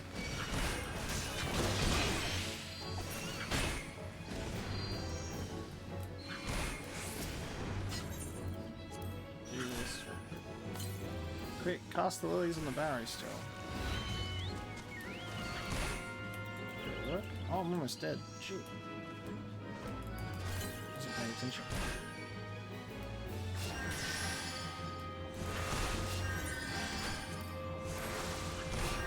Got this. Nice. Okay, that put the glowy lights away. Maybe chill out a bit.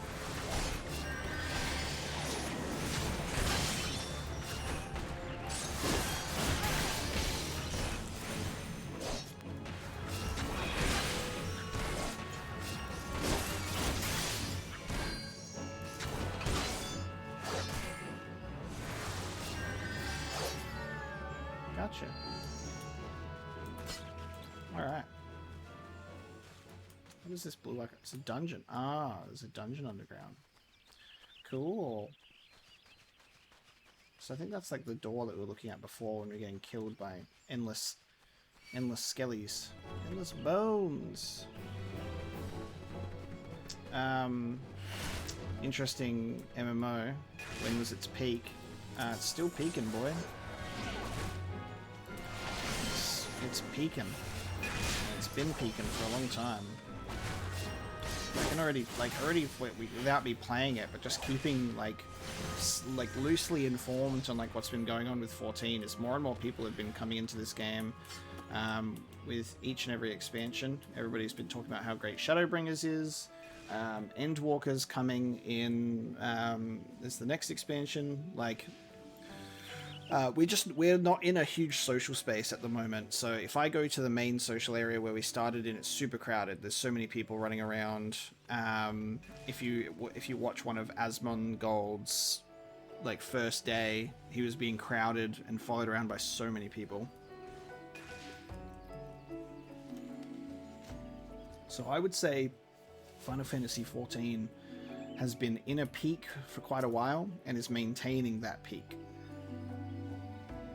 So there's currently a huge influx of people coming over from WoW, exactly. Like it's already popular. It's already popular, but it's getting even more so. Ooh, we can't equip these sandals yet.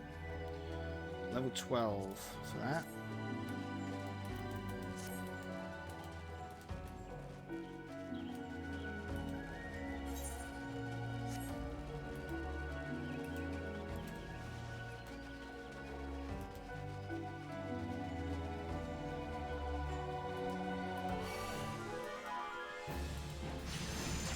Someone's trying to attack me and I am running away because I got stuff to do.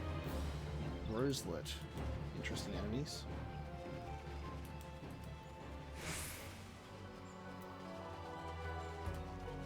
This is where I want to be.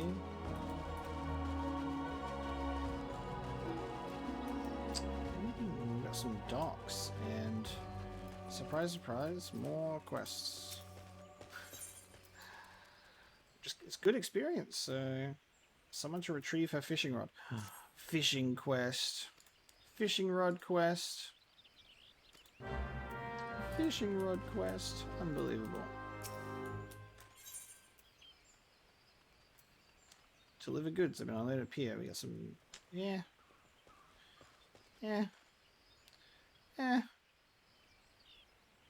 Strength, dexterity. Yeah.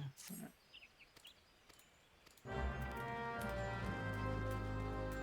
And you need to speak to you. The auctions. There's a growing concern our immigration policies may have been a tad restrictive in the past. The Seedsa Council, in order of the Twin Adder, have, with the blessing of the Elementals, decreed that the lavender beds be set aside for adventurers. Adventurers who possess the necessary funds to purchase and maintain their estates, that is. It's voice acting in the main quest. I asked this question when I first started. I was like, oh, what's the voice acting like? There's lots of voice acting, apparently. We've just been doing side quests and just running around doing stuff, so...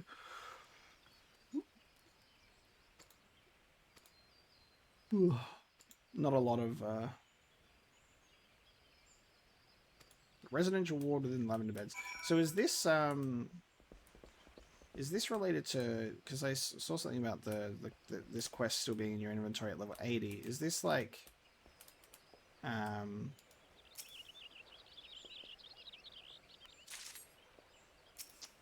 is that like for... Can we have our own house? Is that what that's for? Like we can have a... create our own little house or something? Is that what that is?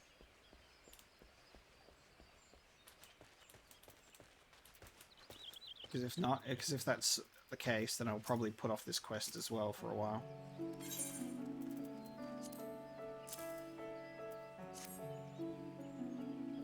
Buntai beans.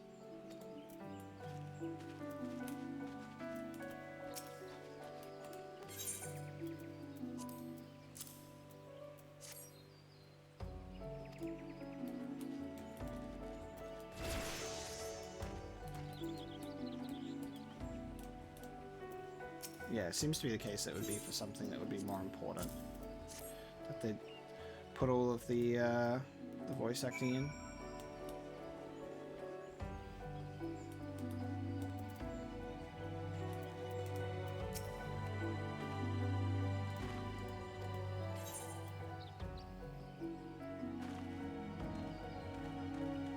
Take a ring. Pants. Pants. Which is also level 12. I'm doing stuff that's above my current level of gear anyway. I need to leave these guys alone. But everyone needs help. Leave me alone, everybody. Alright, Hornet Swarm. Leave me alone. I need a main quest to get to.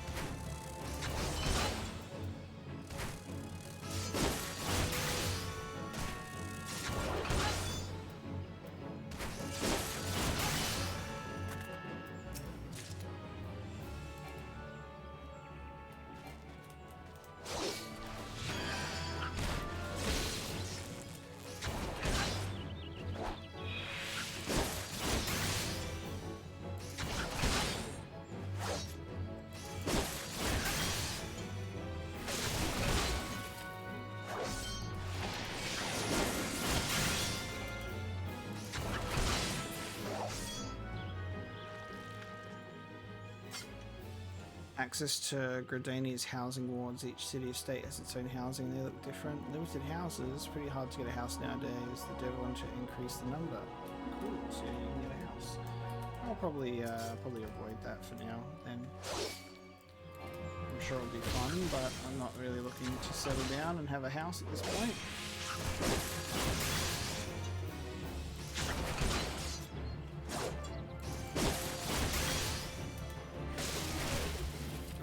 Tried to dodge that and I was not fast enough.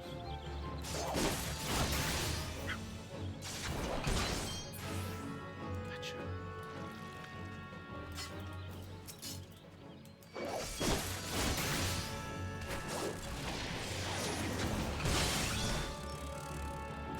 After I do these quests where we slay the Hornet Swarms to get their husks and I get their well-worn fishing rod, I plan to move on with main quest stuff. So I can start fighting enemies that are relevant to my level and getting gear that's also relevant and progressing in the story instead of killing level 11 tree slugs. Instead of killing level 11 tree slugs.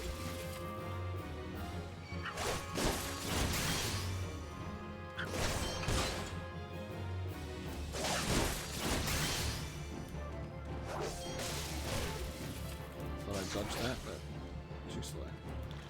Too slow.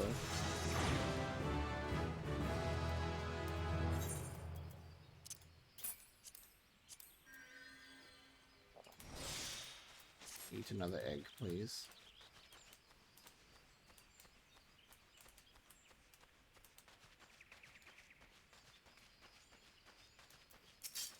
You!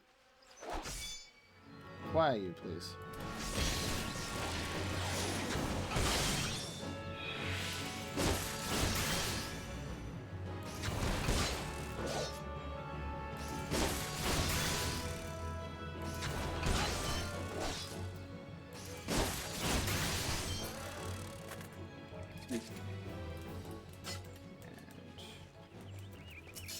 One.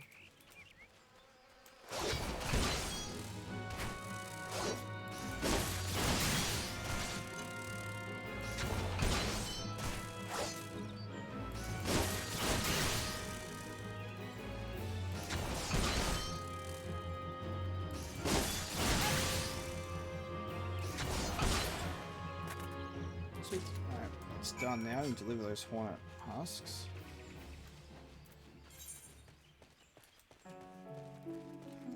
Not too far to get the fishing rod either. Is there a...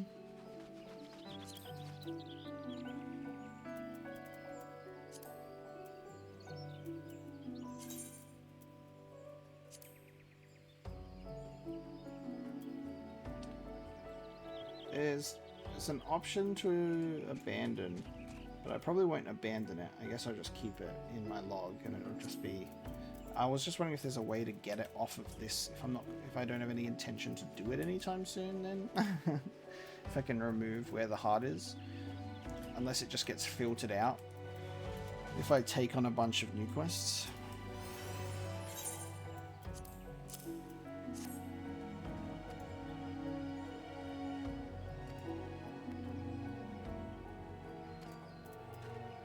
Deliver the horn house. Deliver the bottle of sting. Argyle, Ben Branch Meadows.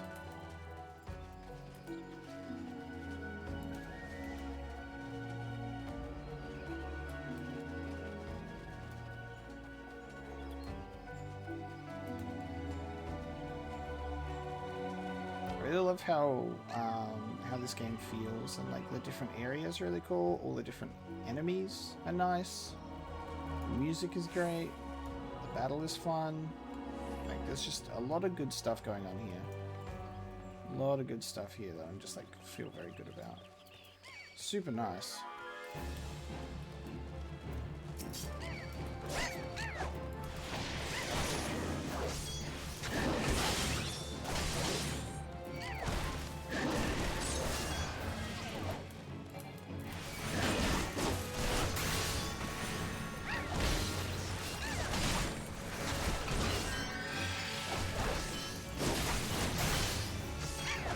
Buzzards.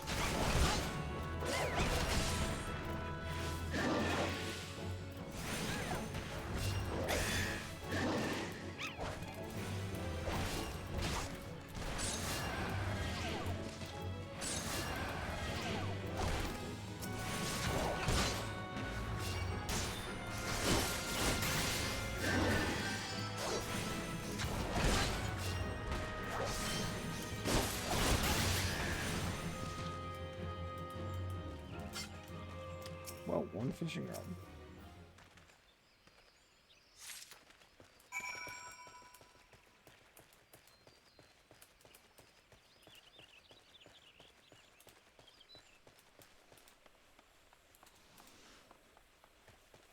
Hide quest by pressing J and clicking on the check mark near the quest names twice. Oh, cool. Thank you.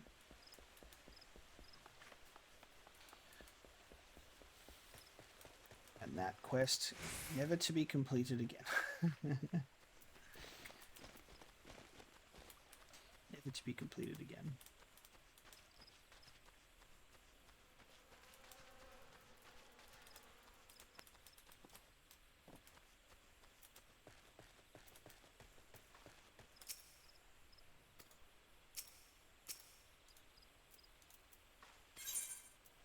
I did find your fishing rod, yes.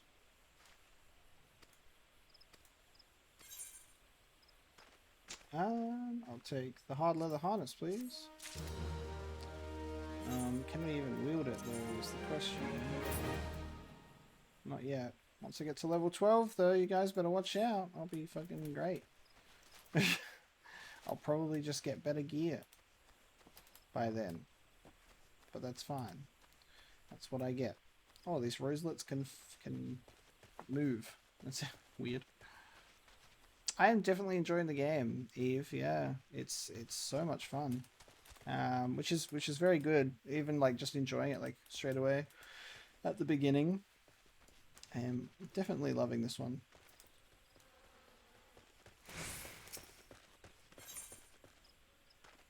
Slimy hollows, a bandana or some glasses.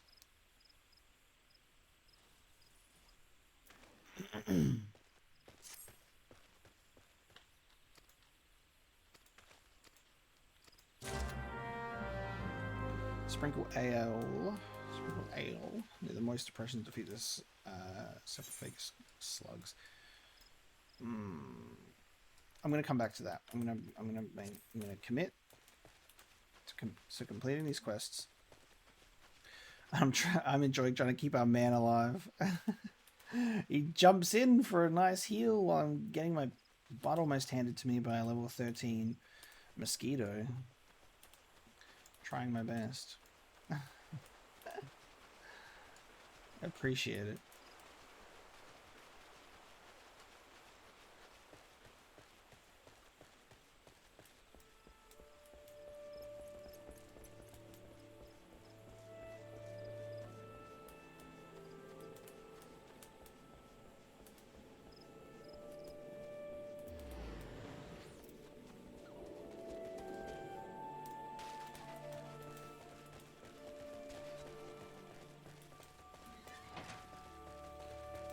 Quillart. Here to complete your quest.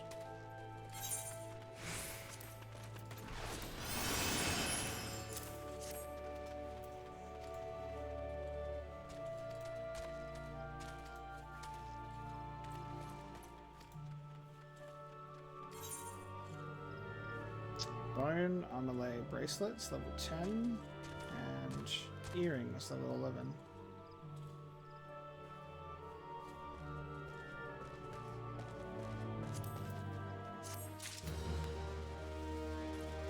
Oh, awesome.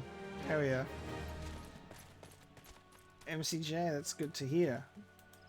I'm glad you'll be checking it out through the free trial. The free trial is honestly like so amazing that it's like, hey, want this free trial? It's free up to level 60.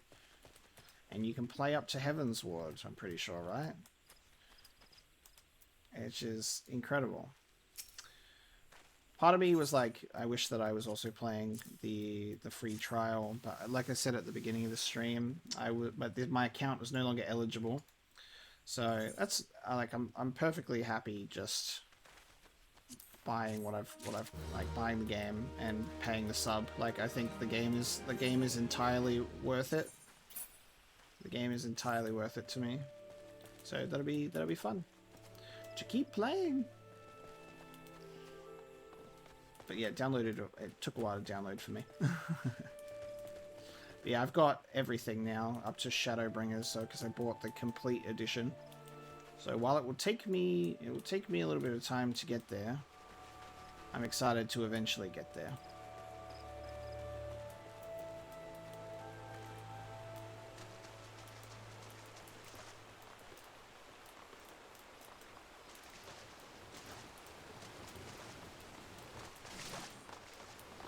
And then we can hopefully convert everybody else to play Final Fantasy XIV.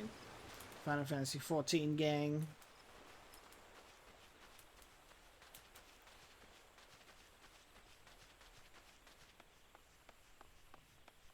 Hey Obo, how you doing?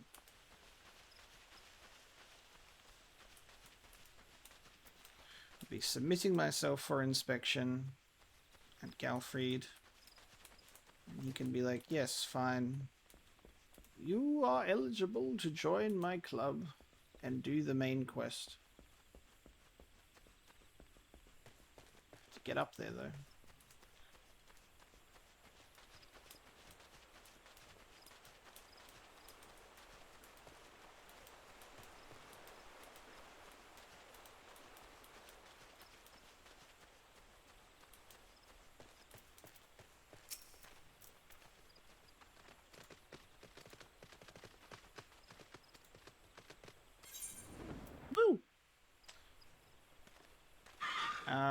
I will see the Bone Harpoon only gives us 1 bonus to physical damage. Am I able to use a short bow as a lancer? I assume it would, otherwise it wouldn't be an option, right? Lancer's arm, archer's arm, or one-handed conjurer's arm, or does it just end up changing our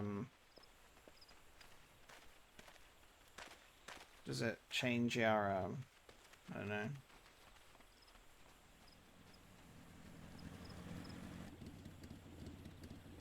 Oh my god. The bike, that looks like the Fenrir. Yeah, look, looks like Fenrir, Cloud's bike from Advent Children. Oh, even the bike can fly. Incredible.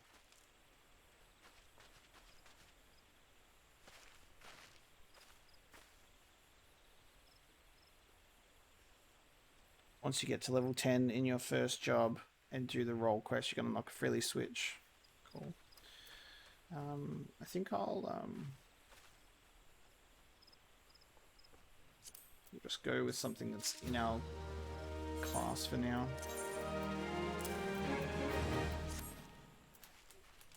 So now we've got the same thing as the wood guys do. Even the bike can fly.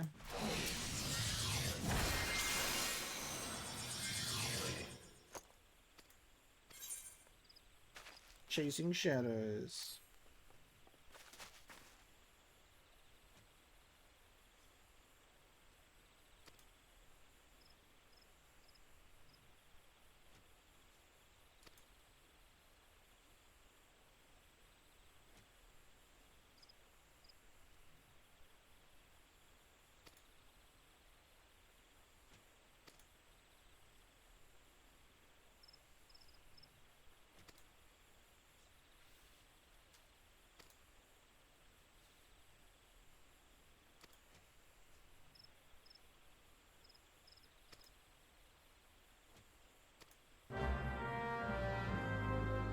Quest accepted. This person is just showing off.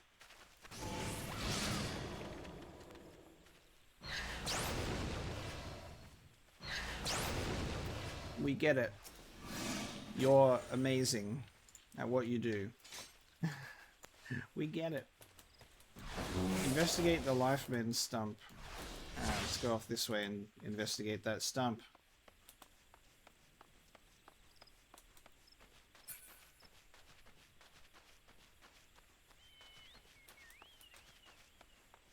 I reckon we'll do this. I reckon we'll do this quest for this person now. Do this main quest, resolve that, and then I'll see how I feel. See how we go in terms of like rewards and my slow but sure Final Fantasy XIV addiction settling in. And we'll see how we proceed with the stream, because we're approaching 6 hours. Approaching 6 hours. I'm feeling good. I'm awake. I'm enjoying the game. I'm loving my time. But after this quest, we'll see how I feel. I might potentially wrap it up. But we'll check out this magic blade. This is cool.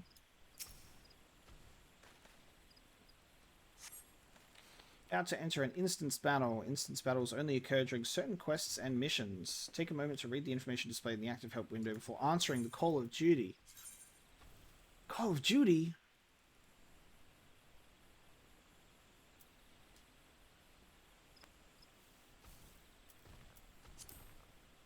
Unable to pass beyond the red line. Yeah, it's the same thing for Final Fantasy XII. I love that. I'll do a 24-hour stream. 24-hour subathon, though.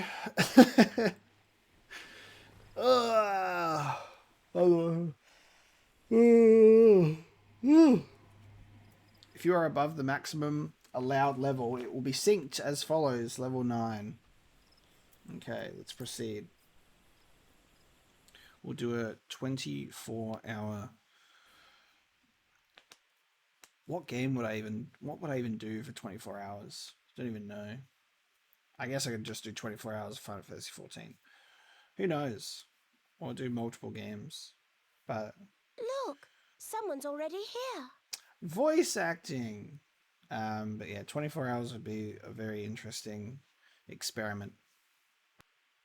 Mog Station. I'm definitely going to check out the Mog Station. But also I'm going to check it out sensibly. Yeah, I'm keen to check out my class quests. There's no way. Look at me saying that I'm awake as a yawn comes out.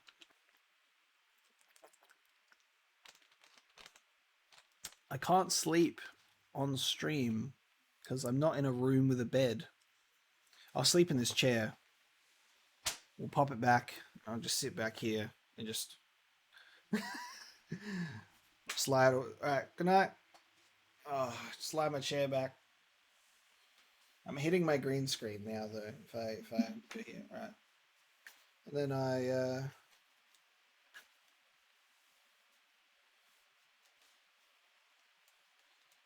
good night. Sleeping included. It's me being Emperor Palpatine. Cover with the green screen. Sleep time. Oh, let me put up my chair. God.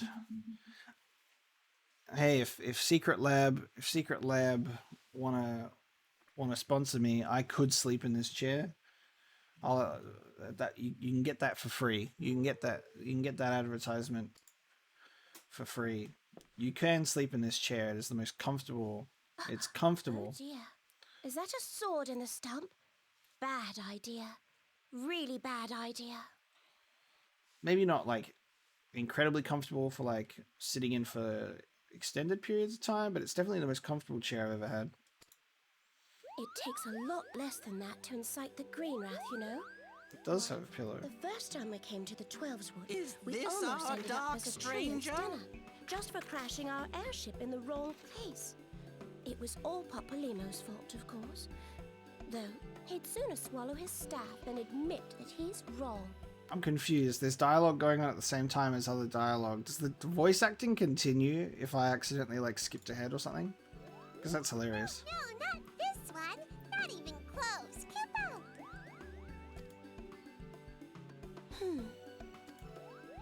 Well, not exactly what we did once share a carriage. Isn't that right?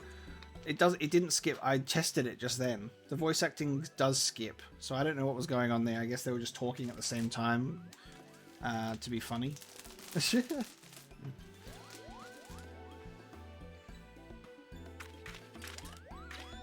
What is that?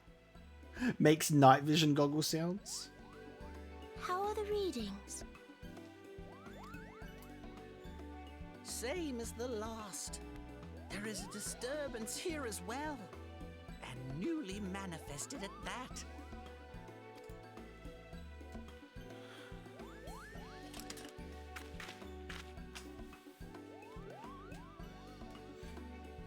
Kuplo Ka seems convinced of your innocence. But if this isn't your doing, whose is it? Kuplo Cop. What a name for a Moogle. Ever since the calamity, the forest's been really sensitive. The slightest disruption to the etheric flow, and this sort of thing happens.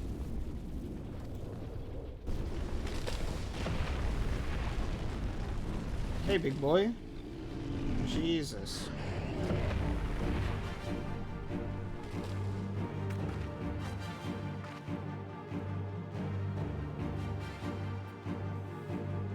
It seems we have little choice. So will I be fighting alongside these guys? This is why it seems like it's very single player friendly. Yeah, that's cool. Frenzied Oak.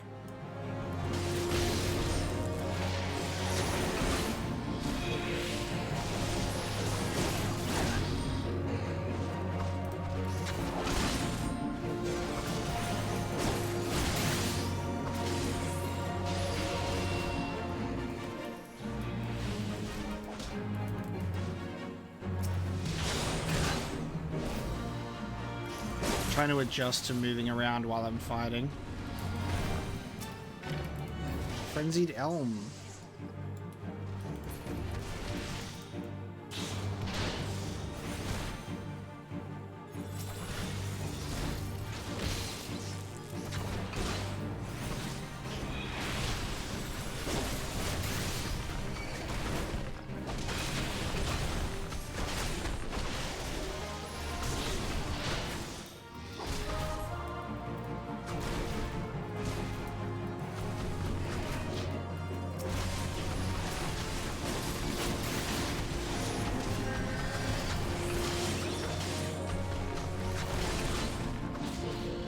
So I guess these are like when it takes us to an instance where we have to face these creatures, it does that in our own like separate instance where we're facing with like NPC characters, which is pretty cool. That's what it seems like to me.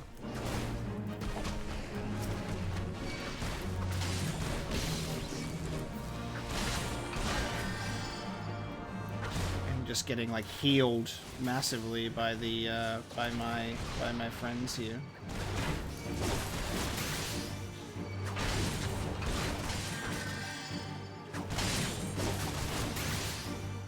These frenzied bulbs. Get them out of here. Oh god.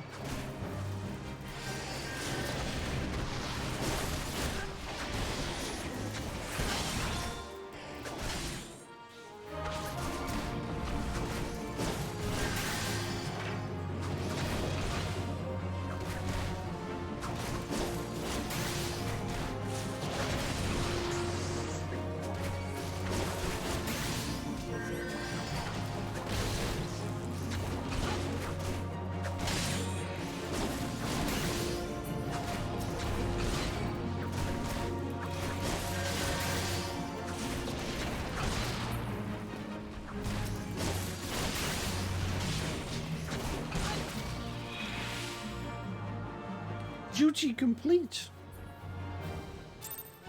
We did it.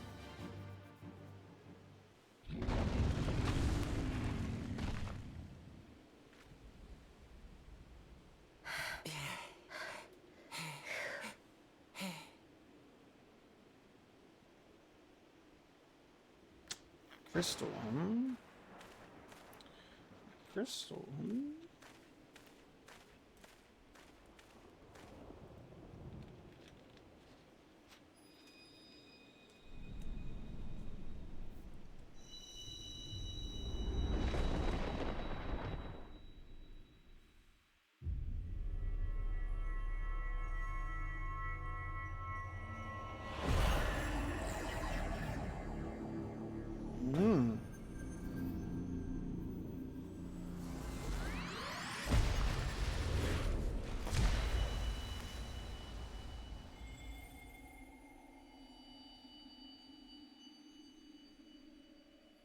Hear, feel, think.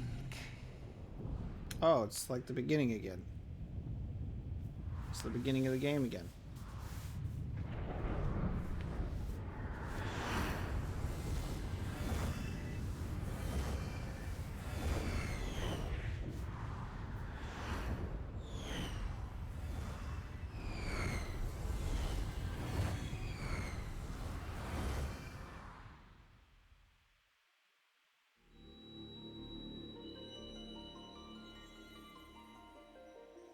Crystal bearer.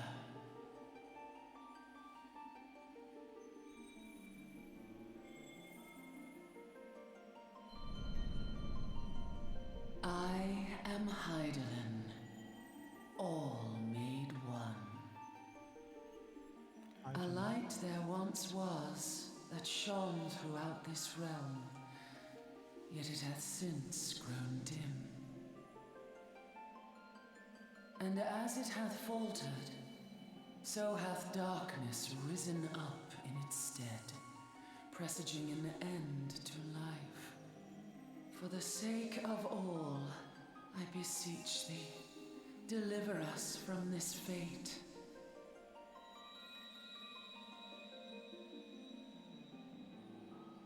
The power to banish the darkness dwelleth in the crystals of light. Journey forth and lay claim to them.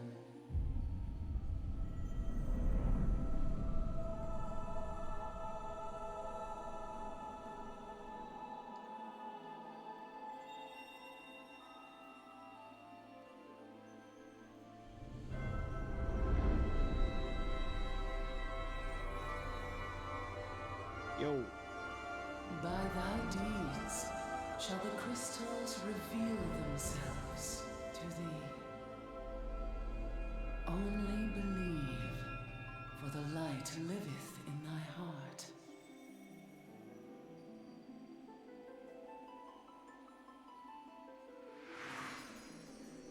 Who the hell is that? Who the hell is that?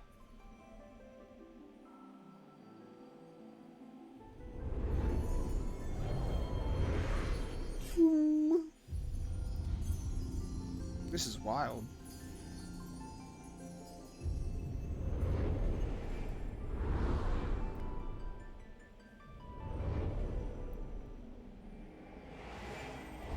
Go now, my child, and shine thy light on all creation.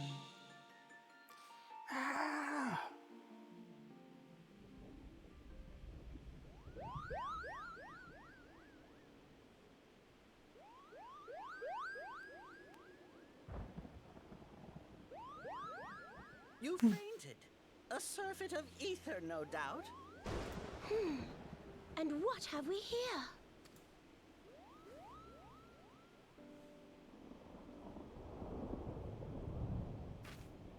Our culprit, it would seem, an Ixal, and no ordinary Ixal either.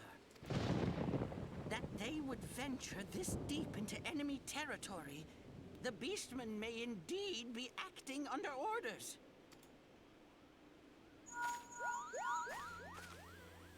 This is Papalimo. We found How the are we culprit. feeling then? This is Papa Limo. Good. Yes, we'll see. Papa Limo. Cooperation in the matter. Ida? Oh, loud, tactless. Giant Much the same crystals. as always. Can't Ah, say yes. I've seen any. Not a silent protagonist, just no dialogue protagonist either. He just mouths words. Understood. Over and out. What kind of ancient technology have you got that allows you to talk? Bear word of these developments to Brother Esumian. We shall soon return to give a full report. Understood. Over and out. Kaboom!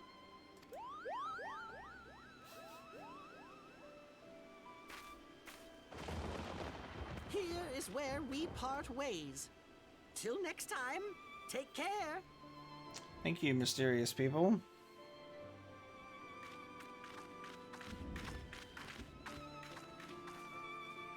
How cool does my guy look? He looks so cool. I think that sword might be a clue. You should definitely pull it out and take it back to the Bannock. Hey, no worries. What do you like? Have a good time. I think we're about to close out anyway, so thank you so much for tuning in. Do you? And this occurs to you now? Yes, it seemed that way. Well, time will have to, because you won't. You never tell me what's really going on. Unless... you don't know what's going on either. All good, MCJ. Thank you so much for tuning in. It's been a great stream. Lovely to have you.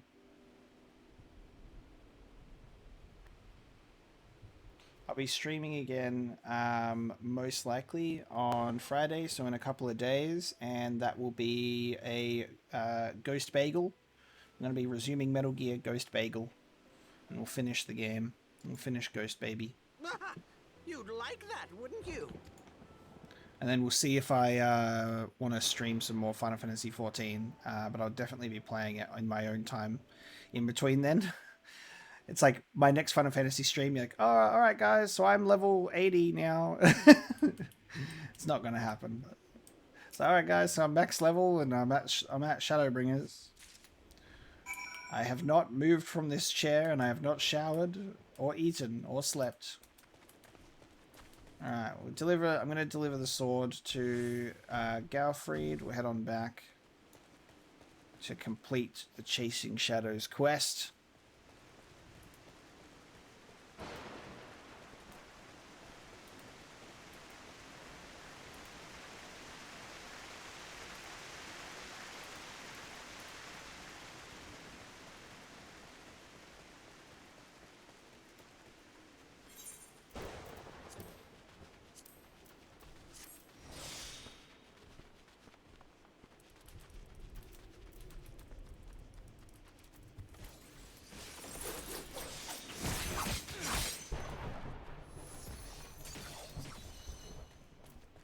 Go.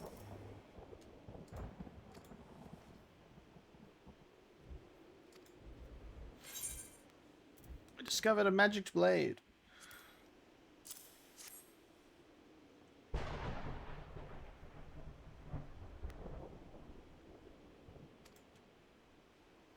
I like to think I've been doing exclusively like what a Witcher would do, you know.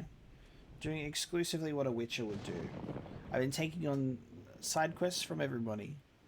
But for money, witches get paid. My Final Fantasy Witcher.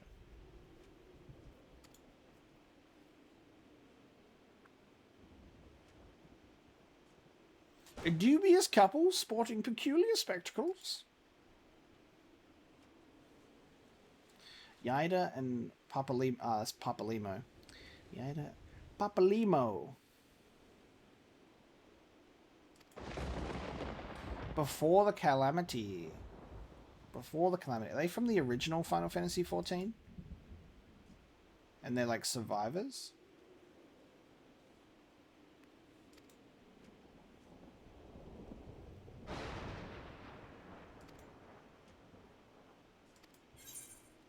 Nice. Complete.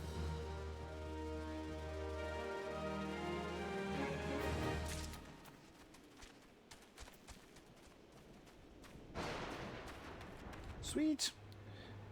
All right, guys. I think that's we're gonna leave this one. We're gonna leave this one here. So I've completed that main quest with Galfried and returned the sword. We will close out the stream. 6 hours, 15 minutes. It's been lovely. It's been great. I've loved having you guys here. For those of you that are still here tuning into the stream, thank you so much for watching the stream and me in my first adventure in Final Fantasy XIV. It's been much appreciated. This has been my longest stream. Yeah, so I stream for usually about 5 hours. Sometimes I've streamed for a little bit less, but yeah, this has been my longest stream yet. 6 hours of Final Fantasy XIV, and it's been a really positive experience. And I'm really grateful for you guys, and I really appreciate it because, like I said, I didn't know how the stream was going to go. I was really hoping it would go smoothly with Final Fantasy XIV, like being like a brand new experience for me, and it has been. So thank you so much. Thank you, Pablo, for healing me throughout my reckless quest doing, and I really appreciate it.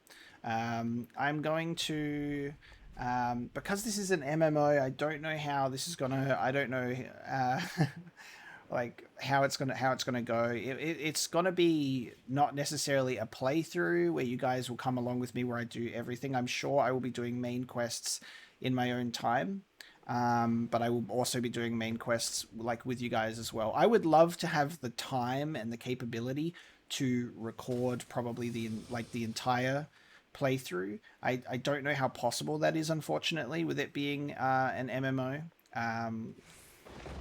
But I will be trying to stream it more. If you guys want to have more regular streams for Final Fantasy XIV, I'll be happy to oblige. We can have some sessions where we do like main quests and stuff. But it'll all be a process. But I just want to thank you guys for making my first Final Fantasy XIV experience a pleasant one. It's been lovely. Thank you so much for tuning in, guys. I'll upload this VOD, the full VOD, to YouTube as well, so it'll be on my channel whenever that's ready, so you guys can rewatch if you joined later, or you can check out the character creation at the very beginning. So guys, thank you so much for watching. It's been so nice, and 39 subscribers to the Twitch channel is so nice. Thank you again to Zorza for the 5 gift subs at the beginning of the stream. Super appreciated. I'll see you guys in a couple of days for a Metal Gear Ghost Babel stream, and I might be able to do another one as well on the weekend, so might make that some more Final Fantasy XIV. Who knows? Who knows? The channel's growing quite quickly. I might even have that 10k stream happening real soon, when I'm unsure what I'll do for that stream yet. Maybe we can play some Dark Souls or something like that. The world is my oyster, and I can do whatever. But we'll cross that bridge when we get to it. Thank you so much, and I'll catch you next stream, guys. Thank you so much.